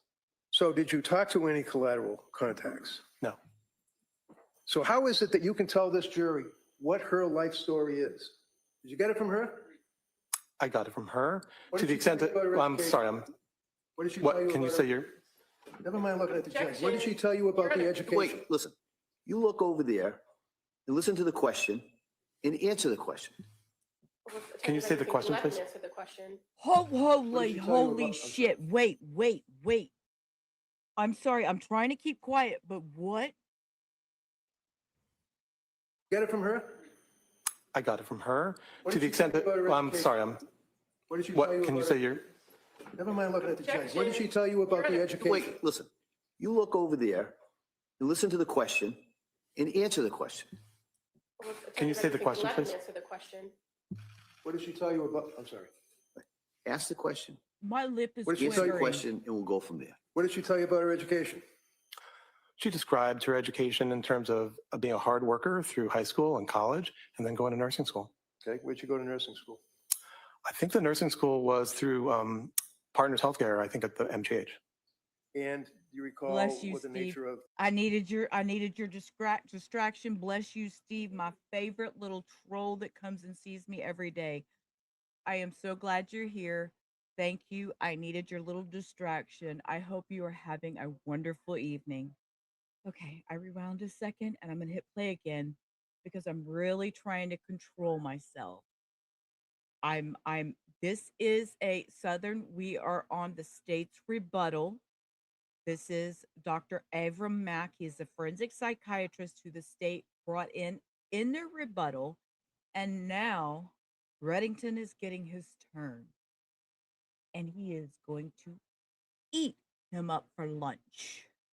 And yes, the snowman didn't do it. Thank you, Steve. Thank you. I needed that. I needed it. Okay, deep breath, everybody. You got a stress duck or a stress ball or whatever. It's safe. It's safe. If you're a member, you could throw voodoo ducks in the chat. I'm going to try to keep my cool, and Hannah is putting up boxing gloves. So, okay, let's go. Went to nursing school. Okay, where'd you go to nursing school? I think the nursing school was through Partners Healthcare, I think at the MGH. And do you recall what the nature of the nursing was? Well, she had always wanted to be a labor and delivery nurse, and she was able to achieve that. So she worked as a labor and delivery nurse That's my understanding, yes. for a period of time, For several years, yes. 9 years, 7 years? I'm not sure exactly. Did you talk to any of the nurses that you work with? I mean, was she respected? Was she a hard worker? Was she somebody that was ducking out early, didn't want to work? I didn't talk to any of her colleagues. I'm aware that she had been there for some time, and I did not hear about any aspects in which her work was deleterious. Who would you hear from, them? Well, one might have heard it from the notes from her spouse. It might have heard it from Let's the talk defendant about let's herself. talk about one might have heard it. Is the one you? That testified. Yes. Did you hear about it through the notes of the spouse? No, I didn't hear about any way in which her work Okay, so why wasn't. are you telling me that? Why are you saying one might have heard about it through the notes of the spouse? Well, I think your question was, how would one learn about any deleterious acts or components of the person's work? So I didn't hear about any way in which she wasn't working hard and retained as a nurse at an excellent institution. So basically, you don't know, is what you're telling me. You don't know what her reputation for work ethic was. You don't know what her hours were. You don't know what her reputation in her work community was. You just don't know. Isn't that right? Combined with the records and also the report from Dr. Resnick, who described her own view of herself as being a hard worker, I don't know further than that. So in addition to being a labor and delivery nurse at Mass General Hospital for a number of years, you knew that she obviously was married, right? Yes, And her husband was Patrick, right? yes, You know how many years she was married, right? I do. How many? I don't know it offhand, but I believe I understand or knew the date when they were married, which may have been 2013. So the fact that she was married, you know, that did she want to have kids or did she find them to be a burden? She very much wanted to have children. She described that that was her lifelong interest. Had one child, Cora, right? Thank you, Steve. Say, I can't hear you. First child was Cora, right? Yes. Did she have any delivery issues with Cora? Not that I recall. How about the second child? What was the second child's name? Dawson. And how old was Dawson at the time of the incident, as we say? I think he was around 4. And did she have any issues with his delivery? Do you mean the delivery or in the postpartum period? It's okay, Hannah. I mean the delivery. If I recall, I think she had a tear, which is called an episiotomy. That was something she was unhappy about. God, I didn't need to know that. Did she have medication prescribed to her after Dawson? Do you mean psychiatric medication? Sure. At some point, I think she was prescribed an antidepressant medication in that period. What was it? I think it was sertraline. And do you know whether she took it? She has told us that she did not. Okay, I'm sorry. Episiotomy was not on my bingo card today. That just fucking just my I'm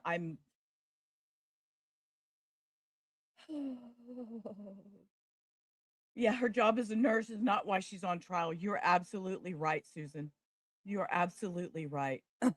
And I'm with Don. He should probably just walk off. He should be just I'm out. It's over.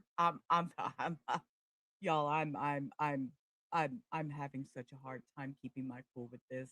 Y'all, please excuse me today. And when she went home, after having the baby, Dawson, she then came home to a little daughter, obviously Cora, had Dawson as an infant, correct? Yes. And was she living in a town, or where was she living when she had these two kids? I think she was living in the same house in Duxbury. She wasn't living in Weymouth? She may have been. I'm sorry, I don't know. That's all right. So at some point she moves to Duxbury, she's with her husband, and she goes back to work, does she? Yes. You didn't make any, in your investigation, you didn't come across any information that she didn't want to go back to work because she was lazy or just didn't want to work, right? No, I think she always wanted to work. Did she have anxiety about going back to work after Callan, the third child? She After needs to Callan? phone a Yeah, friend. Callan. Phone a friend, sir. It's that time. Phone a friend. Yes. She wanted to go back. As August and September arrived, she was hopeful to go back to work, but she became anxious about working. There were other factors too. She became anxious. No other factors yet. We'll get to the other factors.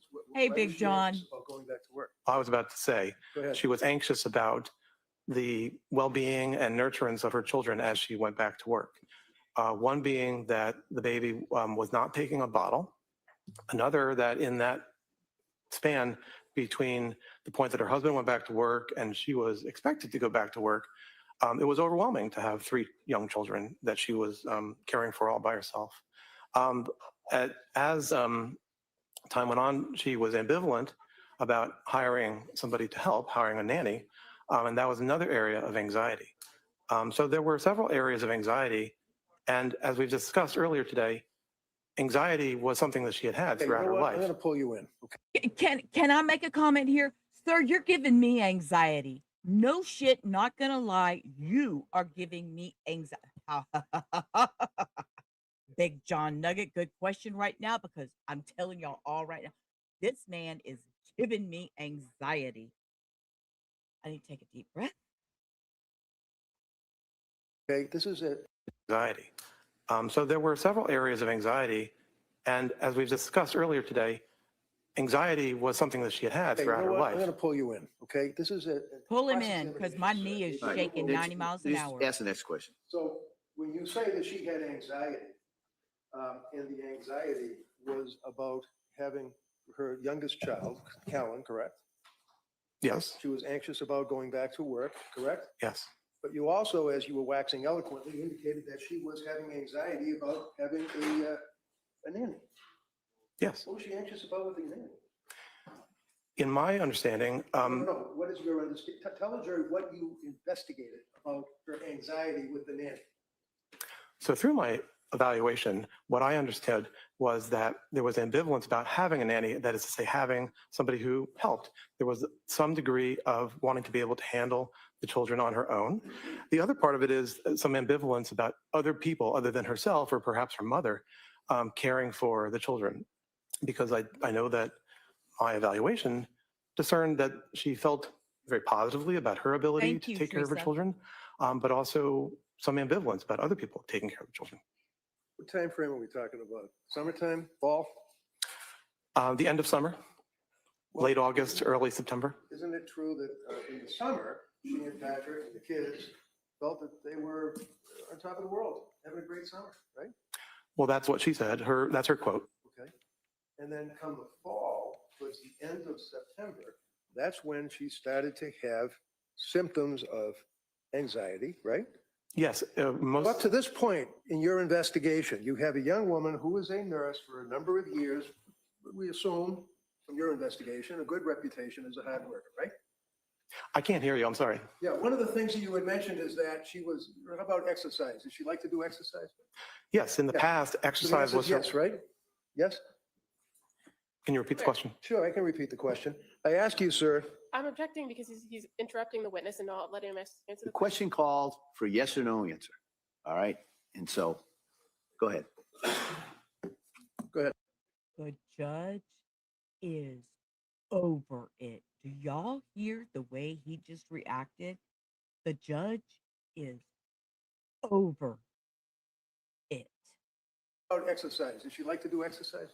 Yes, in the past, The exercise answer was. is yes, right? Yes?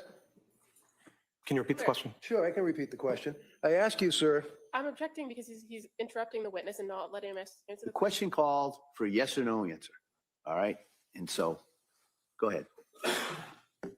go ahead. Can you state the question, please? Sure. You mentioned in direct examination for the DA that she was like to do exercise, correct? Yes. And would you consider a person who is an exercise aficionado, especially one who, for example, runs, let's say, a 5K or a 5-mile road race within about a couple of weeks after having a baby? Is that hyper-exercise? Is that hypomanic? Okay. In of itself, it's not hypomanic, no. How about if there's a string of exercise that is a little bit out of the norm, coupled with decluttering, removing personal property from the home, cleaning out the home, things of that nature? Would that be hypomanic in your opinion? Not in of itself, but are you talking, when you were asking about exercise, were you talking about in the period 2022 or 2020? 2022, after Callan. Okay? And I asked you about running the road race after Callan. Okay? You with me? Yes, I am. So would you suggest, sir, that that is something that one would at least anticipate, consider, or investigate as being this manic or hypomanic that you're talking about? No. So, by the way, one of the questions that you were asked, You are sir, is that when incorrect, you sir. got involved with investigating this case. Do you No, recall give a that from the shit. DA? So Do you recall that from the DA? the term investigate, if it's okay, I'll use the term When evaluate, you got but, appointed or retained by the Right. DA? so, and your question is? My question is, when were you retained by the district attorney, the prosecutors? It was sometime in early 2025. Early 2025. So like what, February, January? I think the reach out had occurred in maybe December of 2024, and I think that the retention was early in 2025. What's a reach out? Well, the communication, the reaching out From, the district attorney's office. okay. And then when you were asked that question, you indicated that you had to wait for a motion to be filed or something with the court. Do you recall answering that question? No. Well, if I suggest to you, sir, it was in December of 2024 that a notice of lack of criminal responsibility was filed. Does that seem to fit with the reach out? objection. Can we approach? Sure. What did she whisper? I couldn't hear. She whispered something. That a notice of lack of criminal responsibility was filed. Does that seem to fit with the reach out? Objection. Can we approach? Sure. She said, go to sidebar. What? Does that seem to fit with the reach out? Objection. Can we approach? Sure.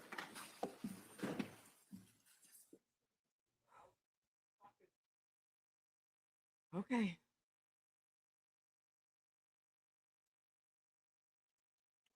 We don't do sidebars, so zoom, zoom. Counsel. Thank you, Judge. Woo. So, your understanding of the procedure is that a notice has to be given to the court that a person, like Lindsay, is raising the issue of criminal responsibility, correct? I imagine that's the case, but I don't know the procedure here in Massachusetts in you that don't- regard. Okay, you don't know the procedure? The procedure for making notice? Right. No, So- I do not.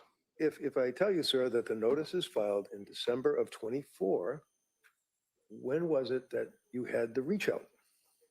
The first communication about the case was in, as I said a few minutes ago, in late 2024. And do you recall the circumstances of that communication? DA call you, a letter, what? No, I was contacted through a retention firm called Park Dietz and Associates. Dietz. Mhm. He's a psychiatrist, isn't he? It sounds like you know him. I do know him. And actually, Park Dietz is a rather famous psychiatrist, is he not? Yes, He's testified in many cases, correct? yes, but No, overruled. I said Park Dietz and Associates. I didn't say Park Dietz himself. Okay, well, you know Park Dietz, I imagine, right? I do. And you know that he's the guy that testified in the case and cited a Law and Order episode that didn't exist at the time he gave his opinion. Sustained. So is he still active? Objection. Sustained. Is he a psychiatrist now?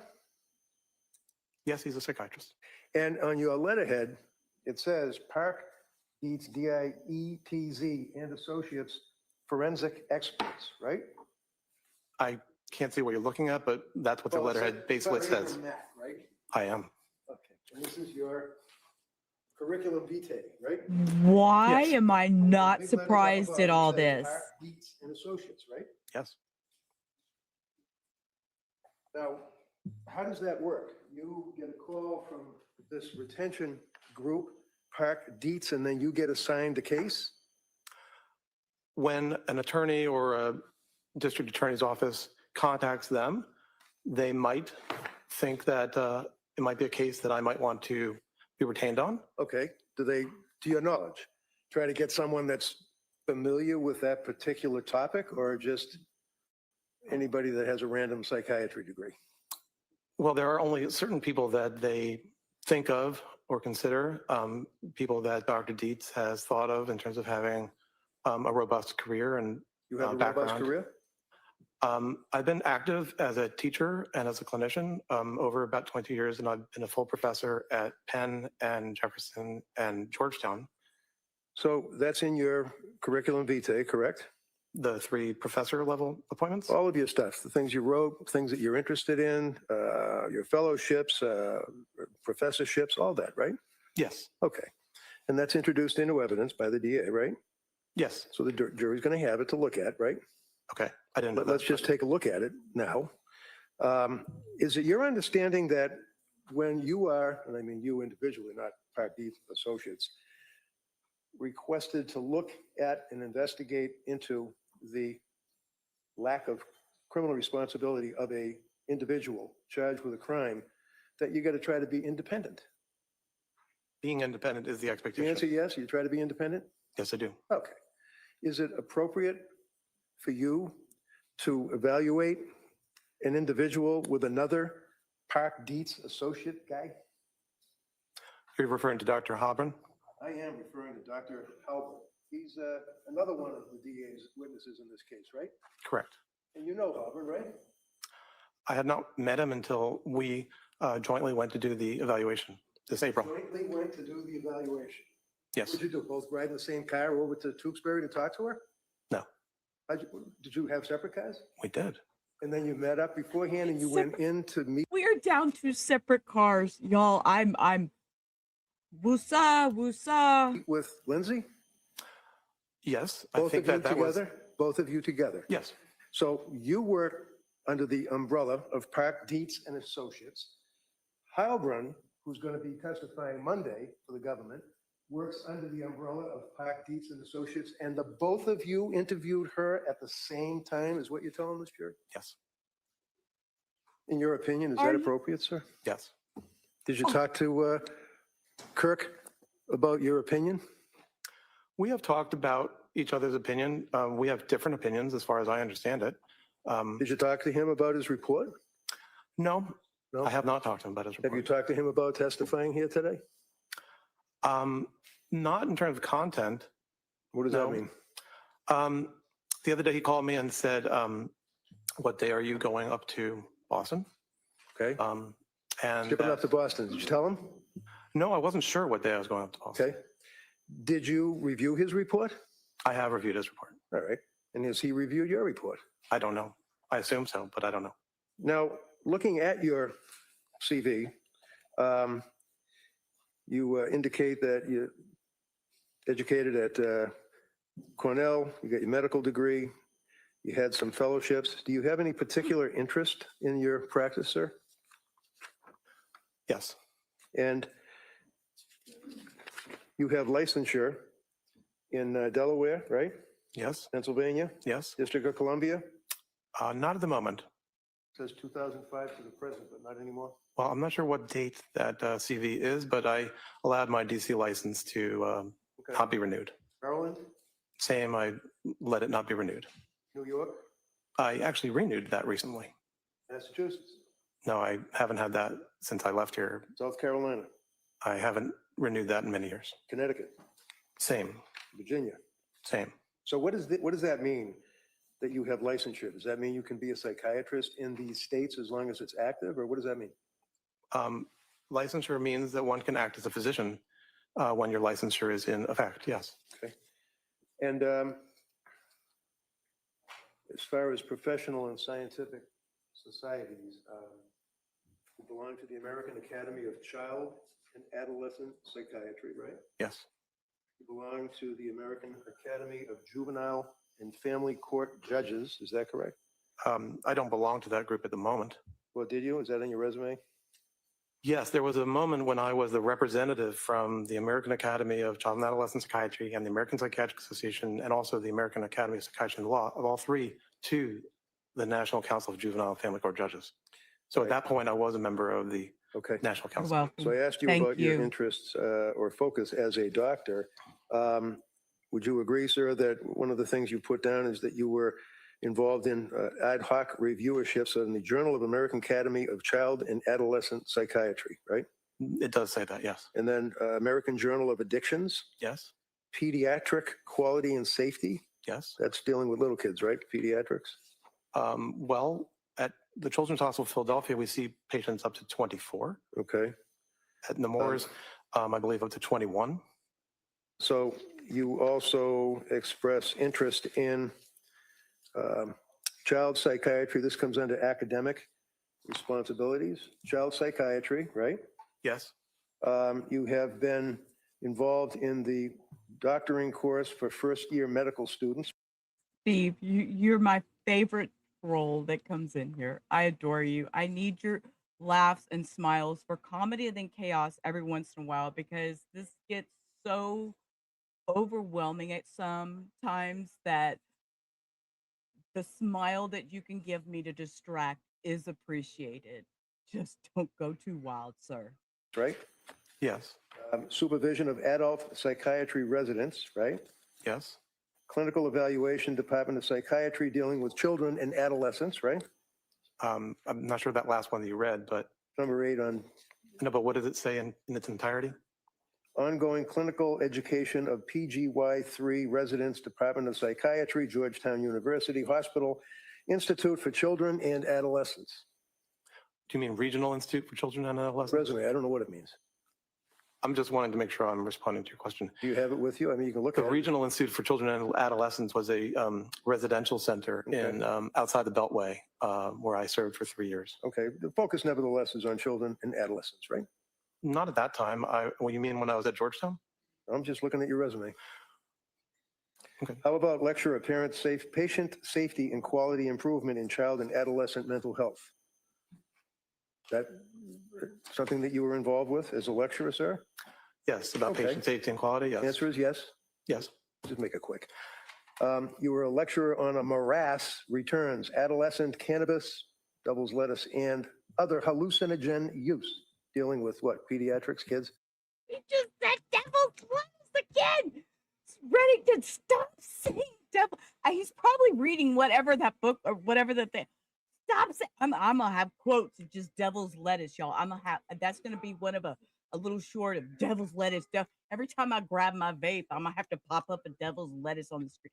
Y'all, I'm gonna lose my mind. You were a lecturer on a morass returns, adolescent cannabis, devil's lettuce, and other hallucinogen use, dealing with what, pediatrics, kids?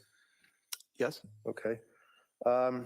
You also did under lectures by invitation that you've been involved with lecturing on wither psychosis in adolescents, right?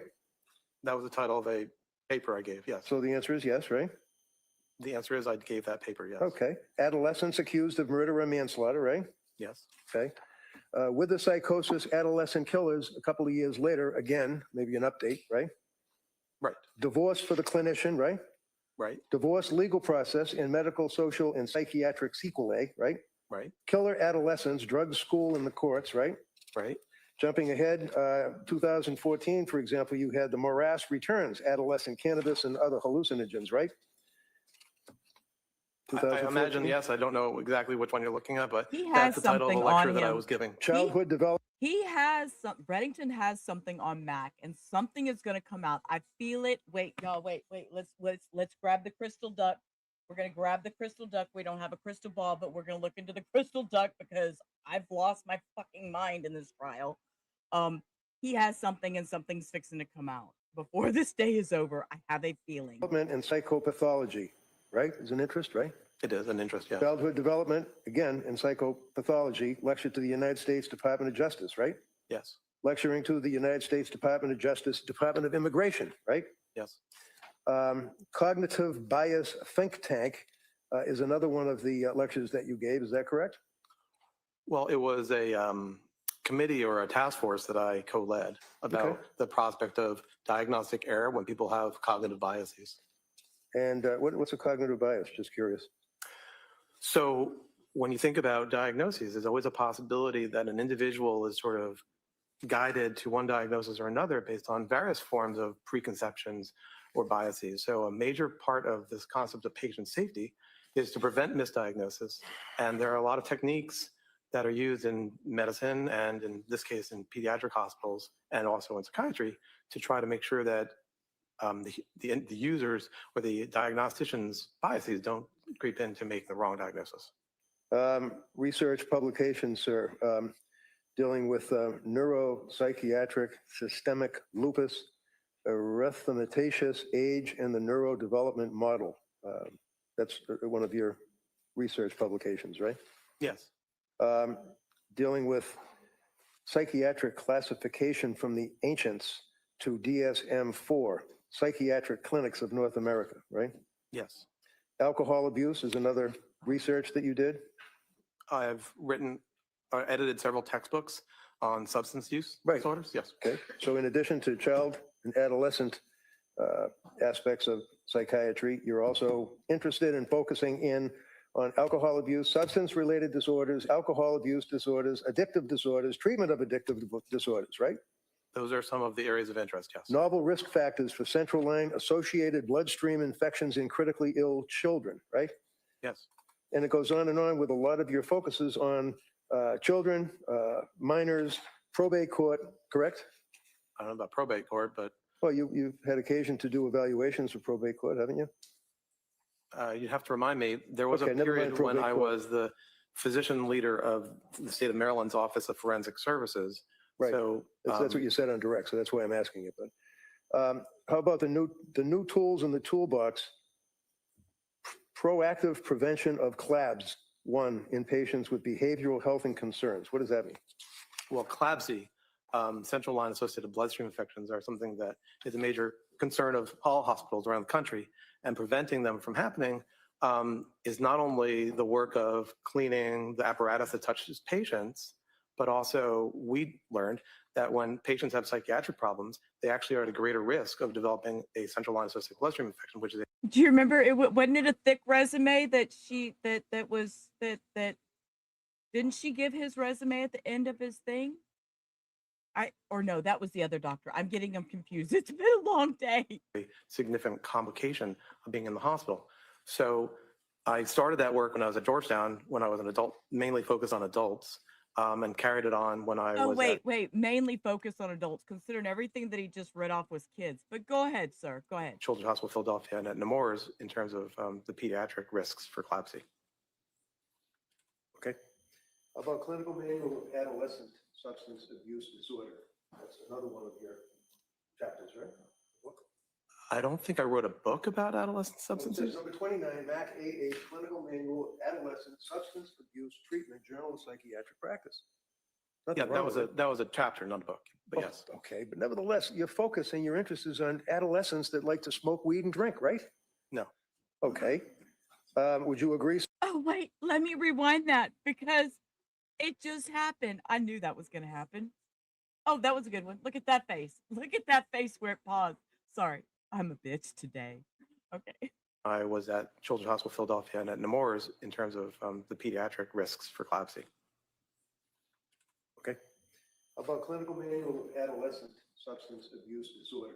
That's another one of your chapters, right? I don't think I wrote a book about adolescent substance use. Number 29, MAC AA, Clinical Manual of Adolescent Substance Abuse Treatment, Journal of Psychiatric Practice. Yeah, that was a chapter, not a book, but yes. Okay, but nevertheless, your focus and your interest is on adolescents that like to smoke weed and drink, right? No.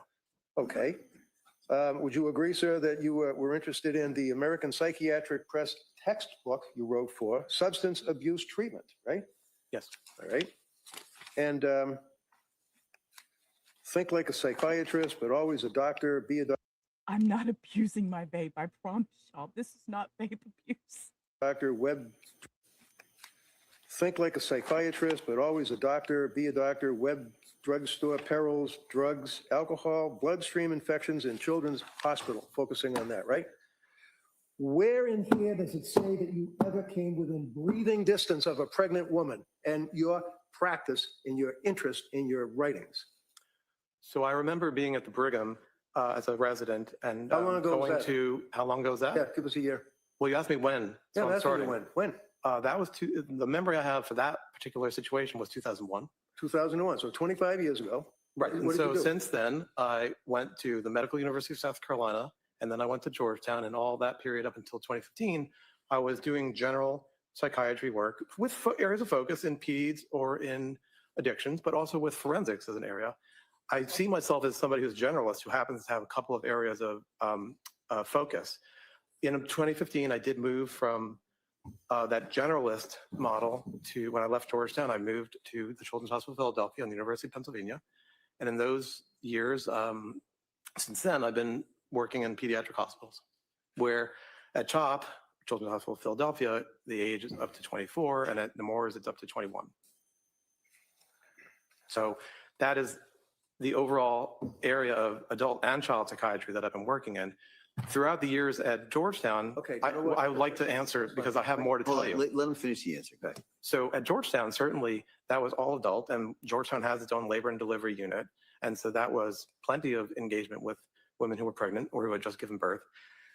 And then at both Children's Hospital of Philadelphia and at Nemours, there are these special units that have been designed for the last several years of high-risk pregnancy units. So actually at CHOP, one of my first roles there was to develop the psychiatry services coverage of the high-risk maternity unit there called the Special Delivery Unit. And I was the co-leader and then the leader of the consultation service at CHOP. And so I led the group of adult and child psychiatrists to tend to the psychiatric needs of that unit. Recently at Nemours, the same unit was built. And so yes, in these pediatric hospitals, there actually are units of women who are about to have birth, who have just had birth. Well, I'm sure in these pediatric hospitals, there are women about to have birth and have had birth, and I'm sure that there are competent doctors that treat them, correct? I would agree with you. How about you? How many women with postpartum psychosis have you treated? Roughly 10 would be my estimate. Over what period of time? Over the period since 2001.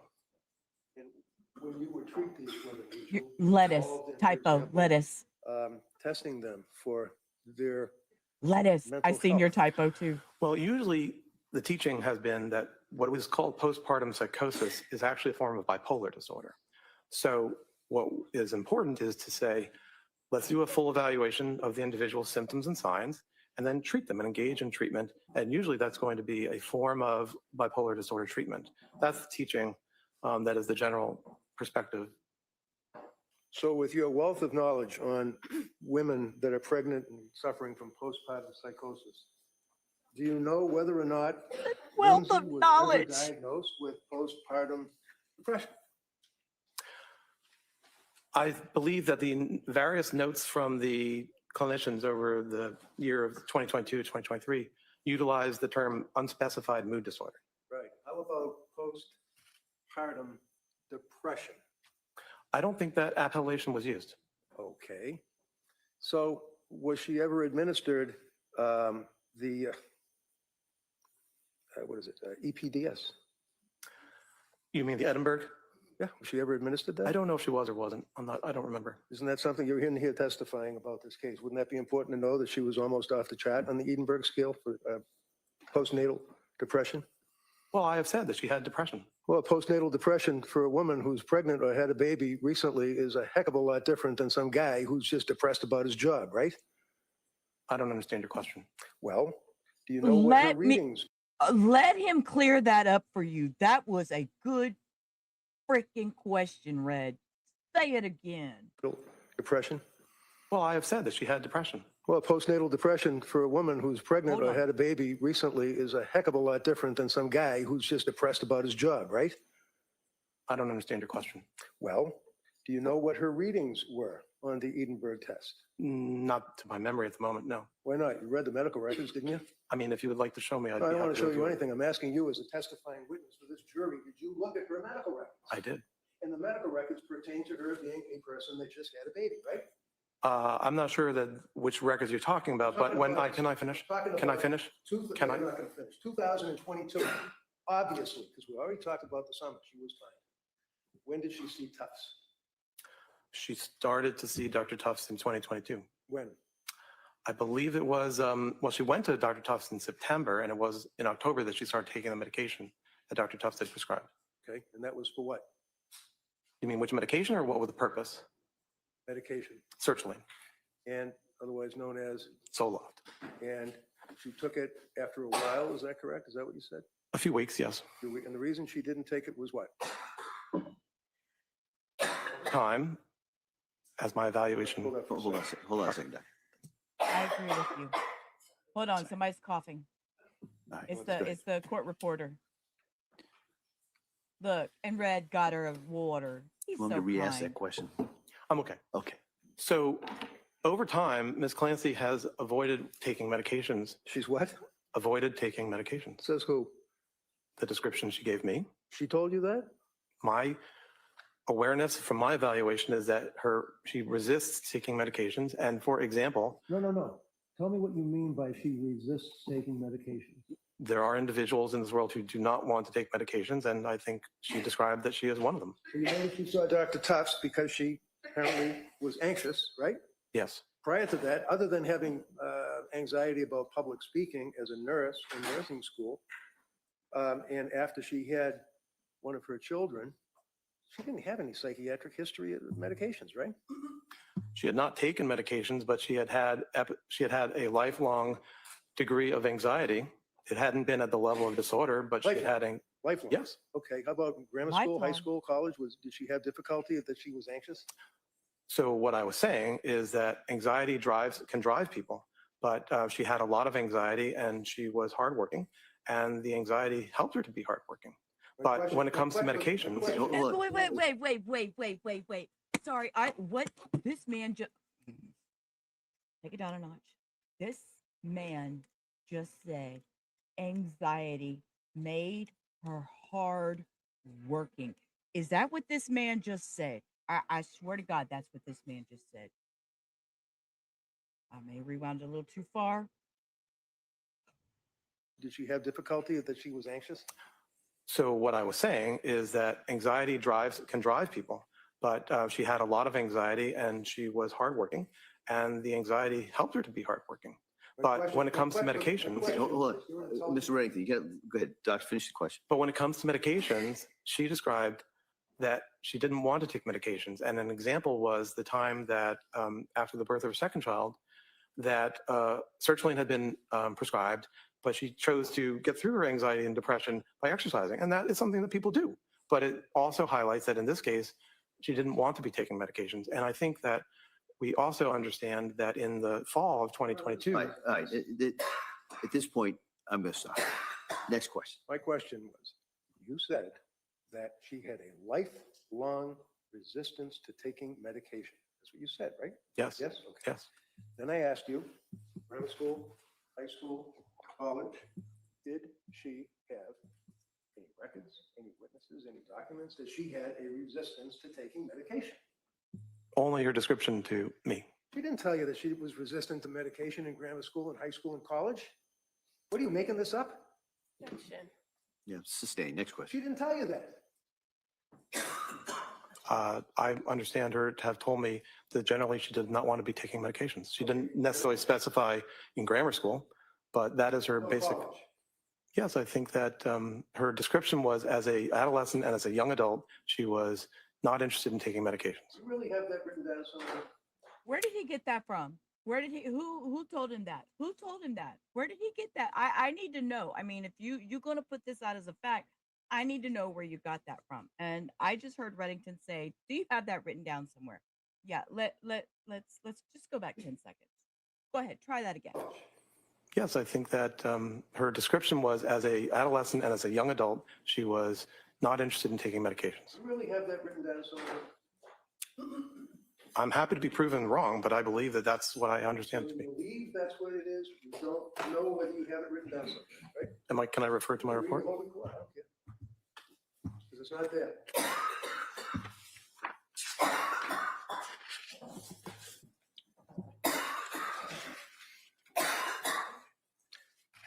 That's a fact, Lamar. Well, That's on a page fact. 8, what I had written was, Ms. Clancy's reluctance to take medication generally was accompanied by her concern for medications entering her breast milk. So the general, Breast milk, she's pregnant. Come on.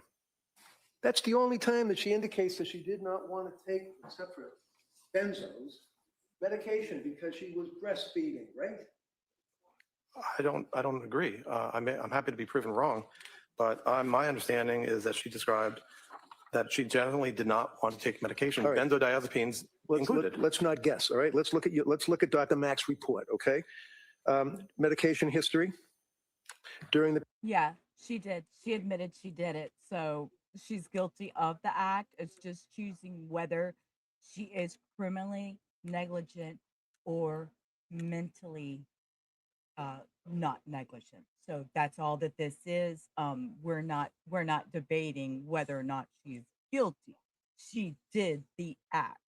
We've already been told that. So, you know.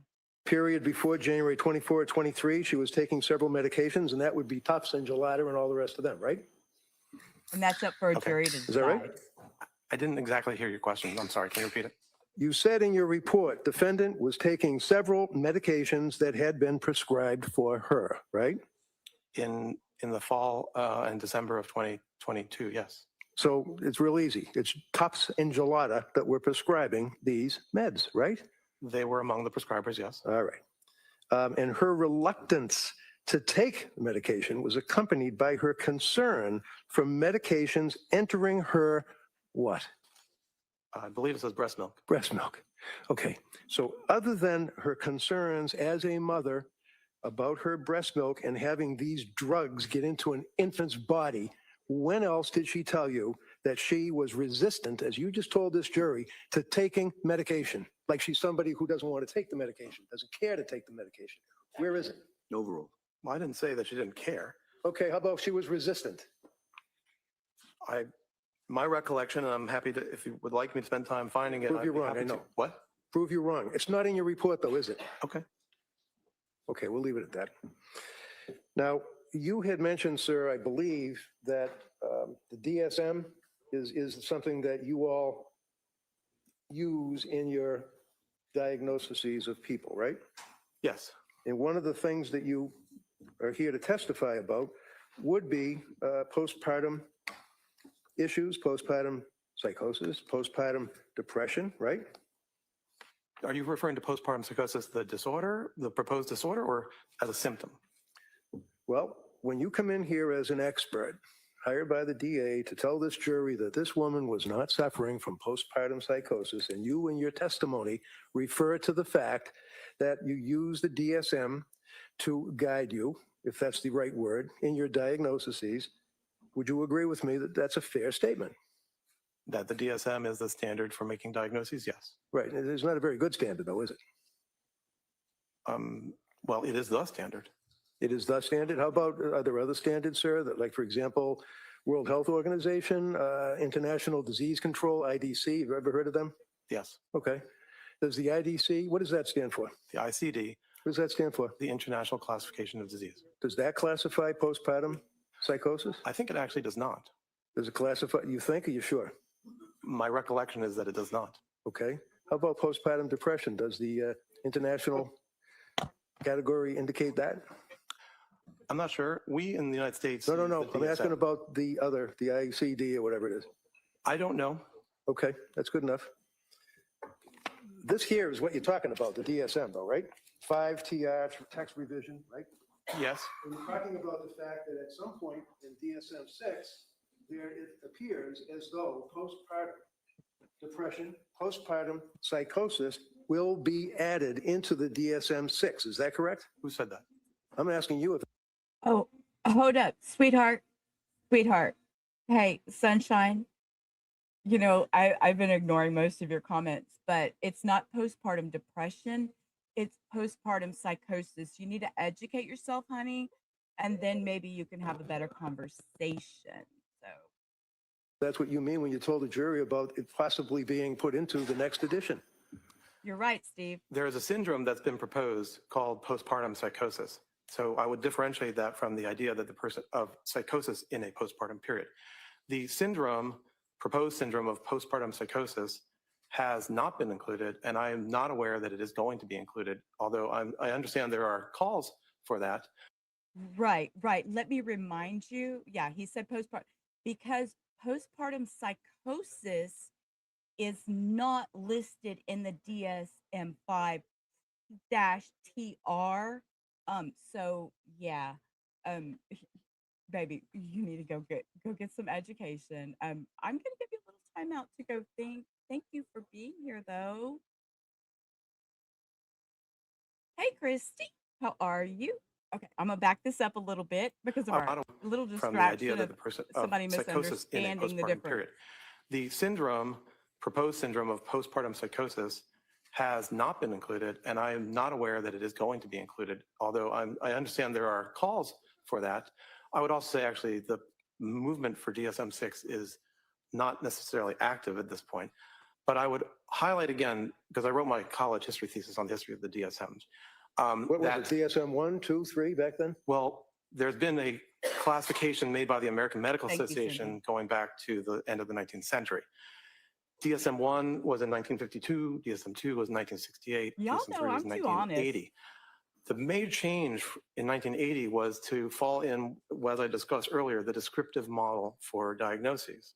And that is to say that since DSM-3, diagnostic groups are grouped, or disorders are grouped by what you see, what symptoms we are seeing, not by what we assume is the cause of the illness, and not by any theories about how the illness works. So since DSM-4 in 1994, as a part of making DSM-4, a literature review was completed by Dr. Ellen Frank, which indicated a roadmap for what to include in terms of postpartum designations. And since then, there's been what's called a specifier. So if you highlight depression, you can add a specifier to say when this depression occurred.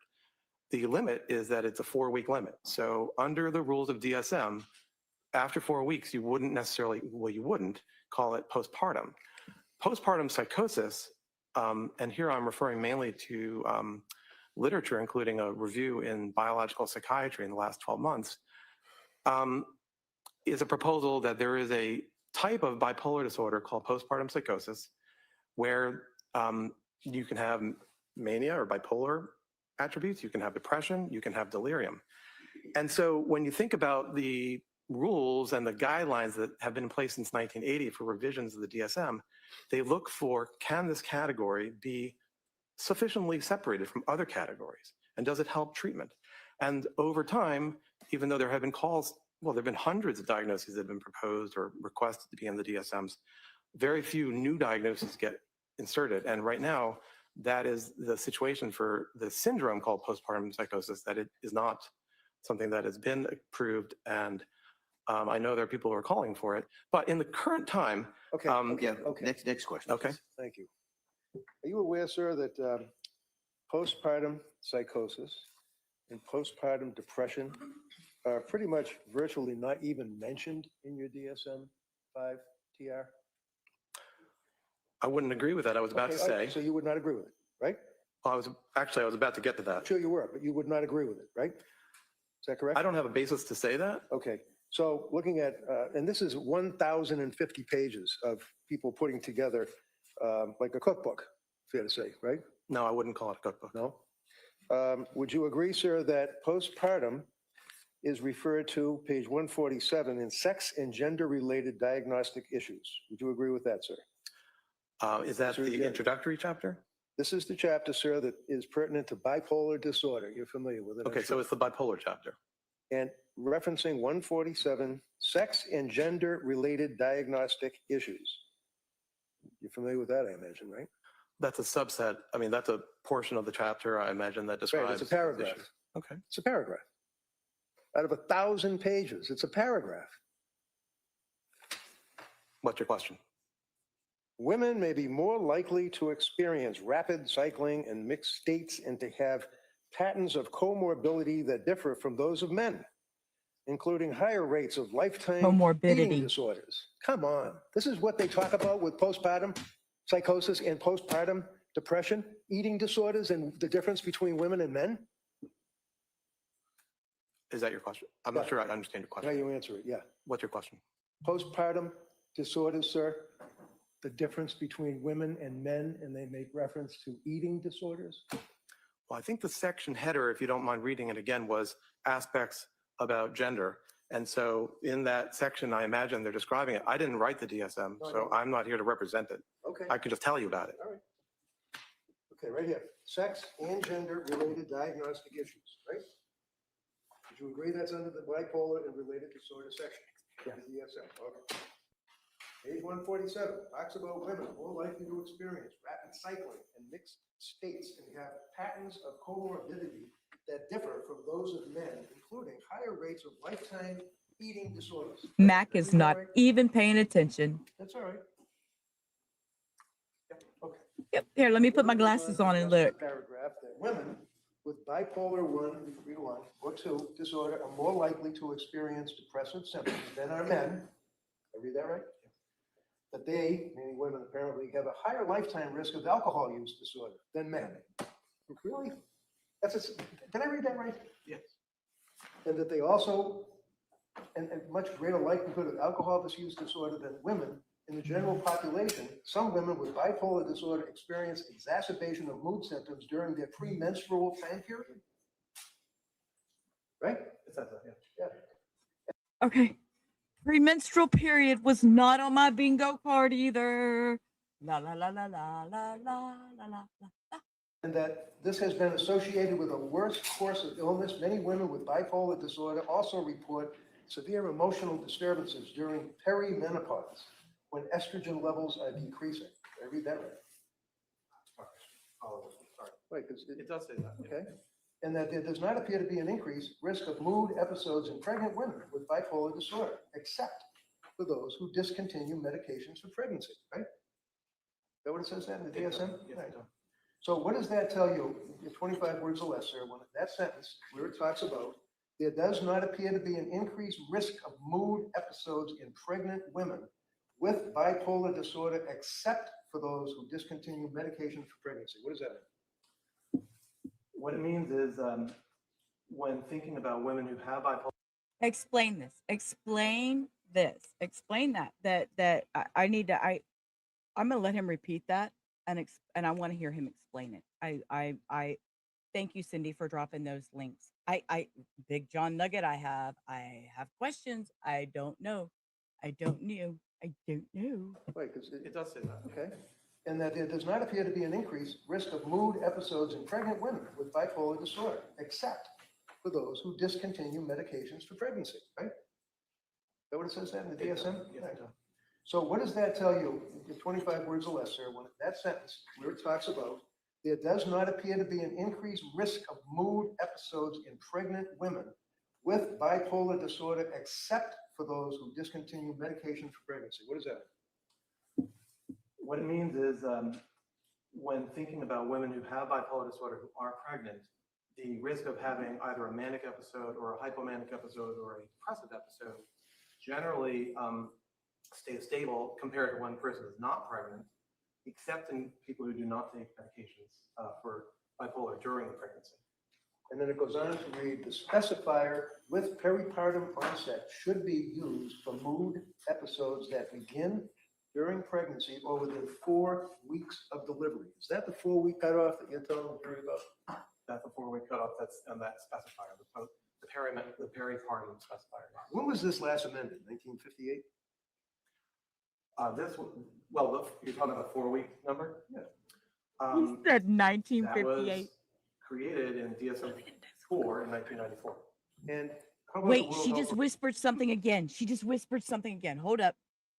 She just whispered something again. I'm a mute so I can listen real hard. Hold up. When was this last amended? 1958? You're talking about the 4-week number? Yeah. That was created in DSM-4 in 1994. And how about the World Health Organization? What's their cutoff using that term? I don't know. How I can about tell the- you that how the about the- proponents Go of ahead. postpartum psychosis illness utilize, I believe, 12 weeks, maybe 6 weeks, but not more than 12. How about the, what is it, IDC, ICD? The World Health Organization's international If I classification. tell you it's a year, would that mean anything to you? It's not 6, maybe 12, it's a year.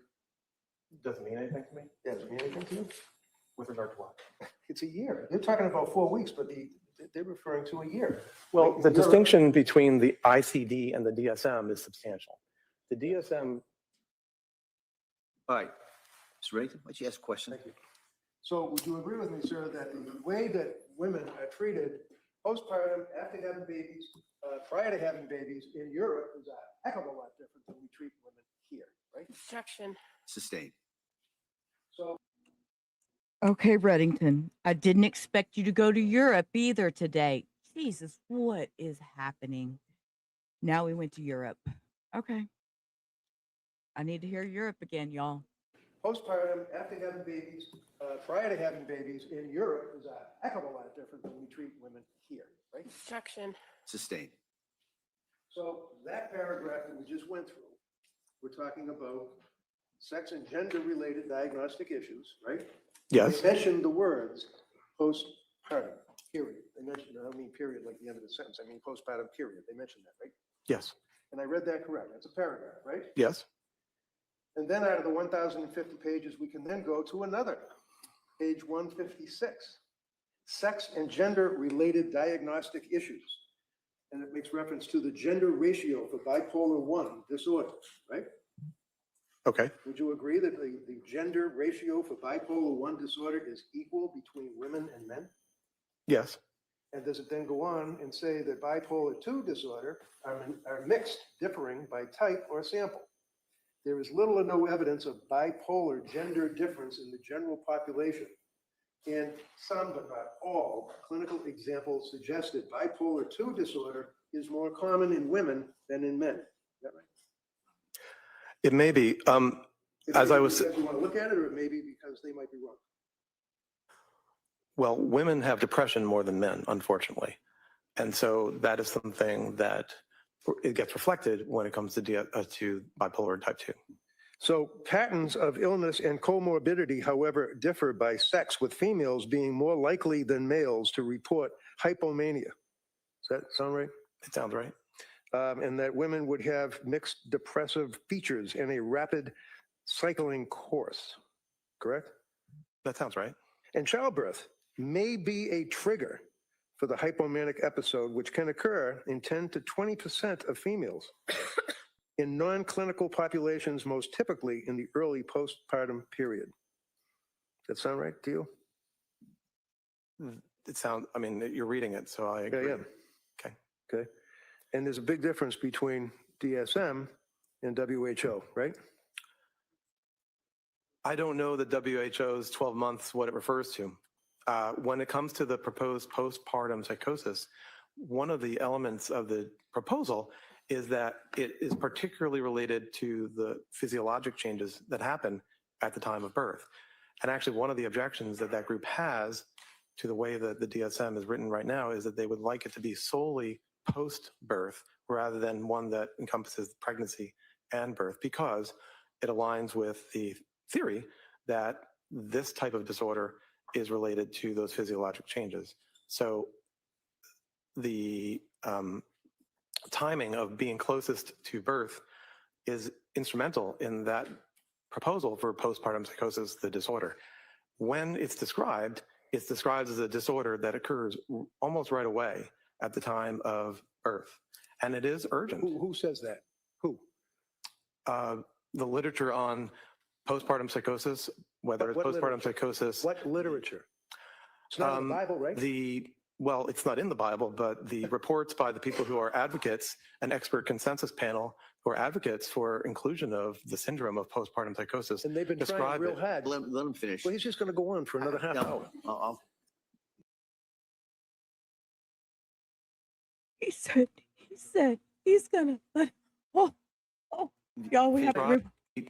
Well, it's not in the Bible, but the reports by the people who are advocates, an expert consensus panel who are advocates for inclusion of the syndrome of postpartum psychosis, And they've been trying describe real it. hard. Let him finish. Well, he's just going to go on for another half No, hour. I'll finish, Doctor. Go ahead.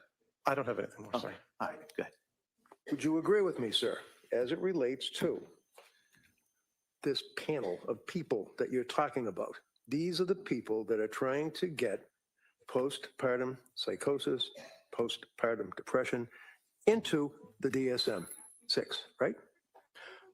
I don't think they're trying to get postpartum depression included because it already is there. In the 2 paragraphs that I just read? No. Okay, is there somewhere else that talks about postpartum depression? Yes. Okay, where? Well, the report mentions, and I'll find for you the what are called the specifiers, where for both bipolar disorder and also for depressive disorders. Well, it's in there, but I'll find it in the book. Why don't you look for it? Why don't we do one thing at a time? Yeah, I'd right? like to And finish that would speaking. be, you said you're going to find it. Just find it. Okay. And then once you find it, then we'll go on to the second part, which would be asking questions and answering questions.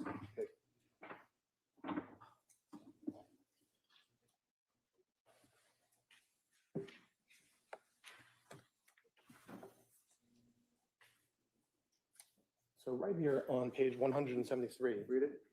I'll describe what I'm talking about before I read it, if that's okay. So this is the section, actually it starts on page 169, where it goes through what are called the specifiers for the bipolar disorders. And so those include with atypical features, with rapid cycling, with melancholic features. And here on page 173 is the portion about with peripartum onset. Read it, read it. Well, let me see how many paragraphs it is. 10 paragraphs. You want me to read all of them? No, that's all right. Just Okay. summarize it as best you can. What I would summarize, and a similar passage is in the chapter on depressive disorders, is that it provides a way to designate that somebody's depressive disorder, or in this Fine, case, we their got like 3 bipolar minutes disorder, left, Teresa. I had hear you. peripartum onset. Now that's important, and they provide a lot of important information there about epidemiology and the course. And the course, by course, I mean how it's going to go in terms of the disease. That's what the DSM does. Besides giving criteria for disorders, it provides basic information about course, epidemiology, and the features that the individual has. So there's a similar section in the depressive disorders. Stick with the section that you just pointed out. Yes, okay? sir. You'd agree with me in a nutshell that that talks about with psychotic features, delusions, hallucinations present at any time in the current manic or major depressive episode in bipolar 1 disorder, right? No, I'd have to see what you're reading from. Okay, sure, it's right here.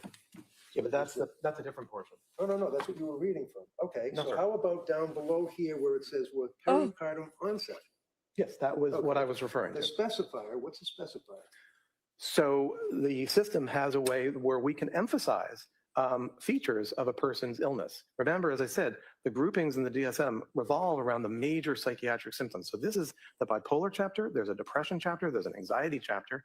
So here, the specifier is our way of communicating that the person's problem, in this case, has peripartum onset. Okay. And as if I could connect it all, Right. the emphasis on the proposed postpartum psychosis disorder, they object to it being peripartum. They would like it to be postpartum. And who's they?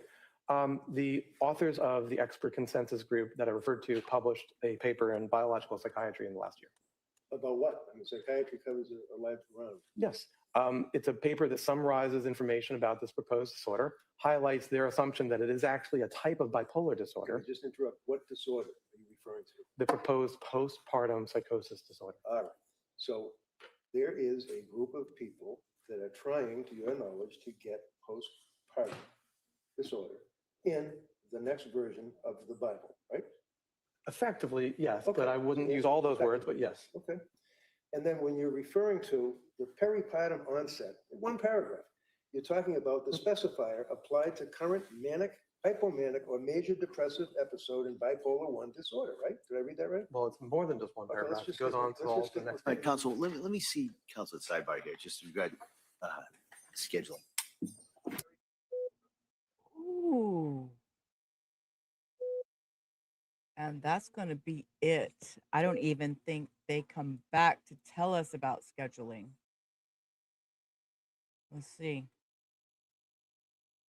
I don't even think they came back to tell us about scheduling. All right. Here they go. Here they go. Wait. Members of the jury, we're going to break at this point. All right. So you know what I'm going to tell you. All right. You've now heard more evidence. You've heard testimony from a number of people. You've gotten more and more exhibits, but you still have to keep that open mind. All right. Because you haven't heard all the evidence. You haven't heard the closing arguments, as I've said before. You haven't even heard the law that you are to apply to this in arriving at your verdict. So I'm going to stress, as I always do, don't talk about this case, guard against that, and really keep an open mind. All right. So I'm going to excuse you till Monday morning, and then I ask you to be here hopefully at 9 o'clock. We'll come back out and we'll continue with the evidence. All right. And as I'm telling you, we are well on schedule. All right. So I don't want to get. Okay. All right. So that is going to end it for today. Good night. This has been crazy.